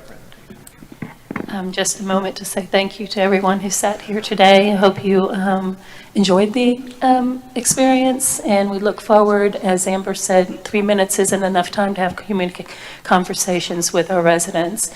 All of our names, numbers, email addresses are on the website. Please reach out and talk to us, have coffee with us. We'd love to hear what you're thinking and how we can help. And just thank you to Mark, to staff, and to both Matt and Heather, and those that have left us. Thank you too. Mr. Brown? Yeah, and I guess I'm gonna try to set the stage for tomorrow. At least what's on my mind, so that others can think about it as well. And by no means am I trying to get ahead of the facilitators, but I'm encouraging them to push us tomorrow. If I was brand new, didn't know anything about the town of Hilton Head, and walked into this room and looked at this presentation and not see any of those circles with an X in it, I would say, wow, like this place is doing a whole lot of work.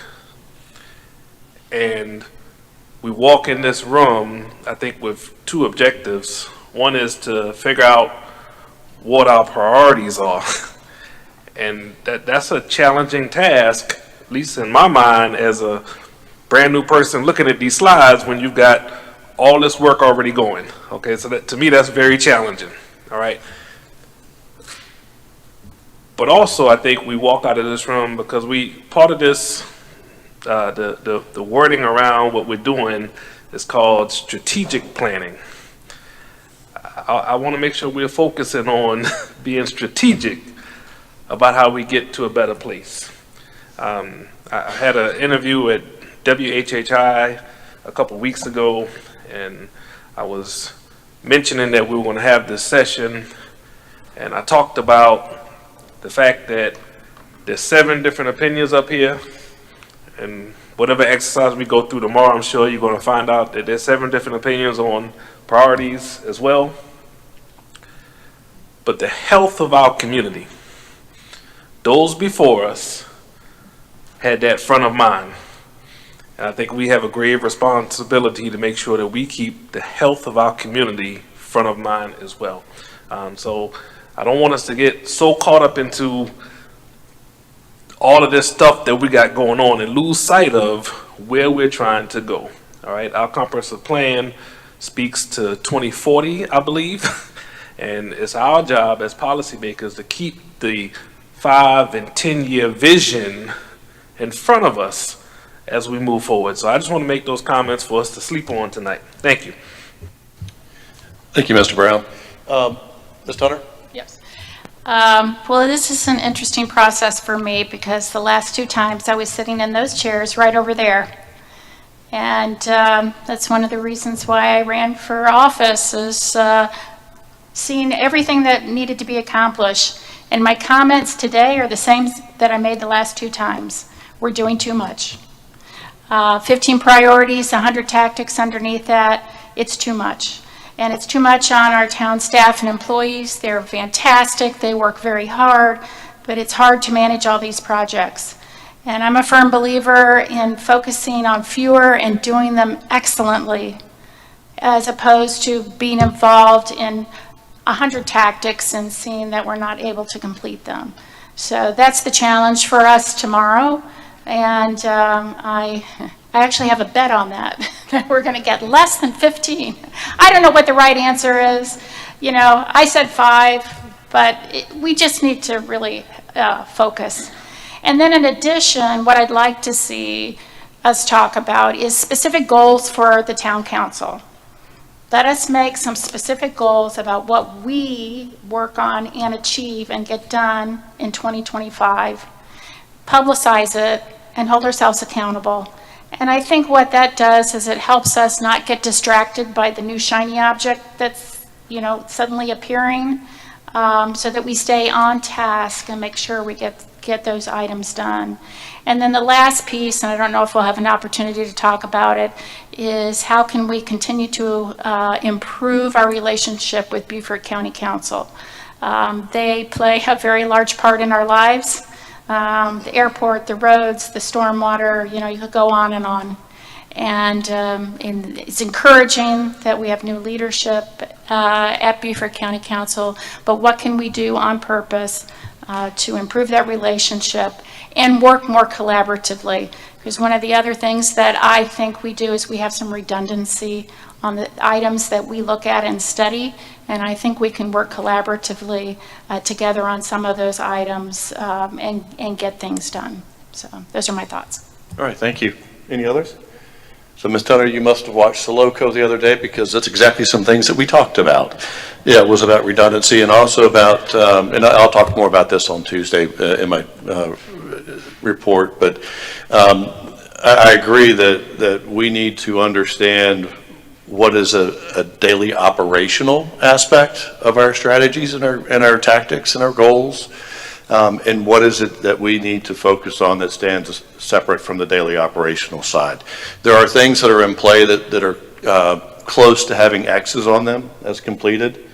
And I think we need to understand what's next, right? Let those things be, right? And maybe not as priorities, because getting them going and moving was the priority. Now that they're in motion, right, they continue to stay in motion. But what is the next item? And it may be that we all say, okay, the LMO completion is the most important aspect that we've got to accomplish. Really, and then everything else is in motion and they get done. I agree. And my goal is 3. I would like to see 3, because we have a great staff. And when 60% of your staff drives over a crazy bridge, crazy traffic, they have great opportunities to go elsewhere.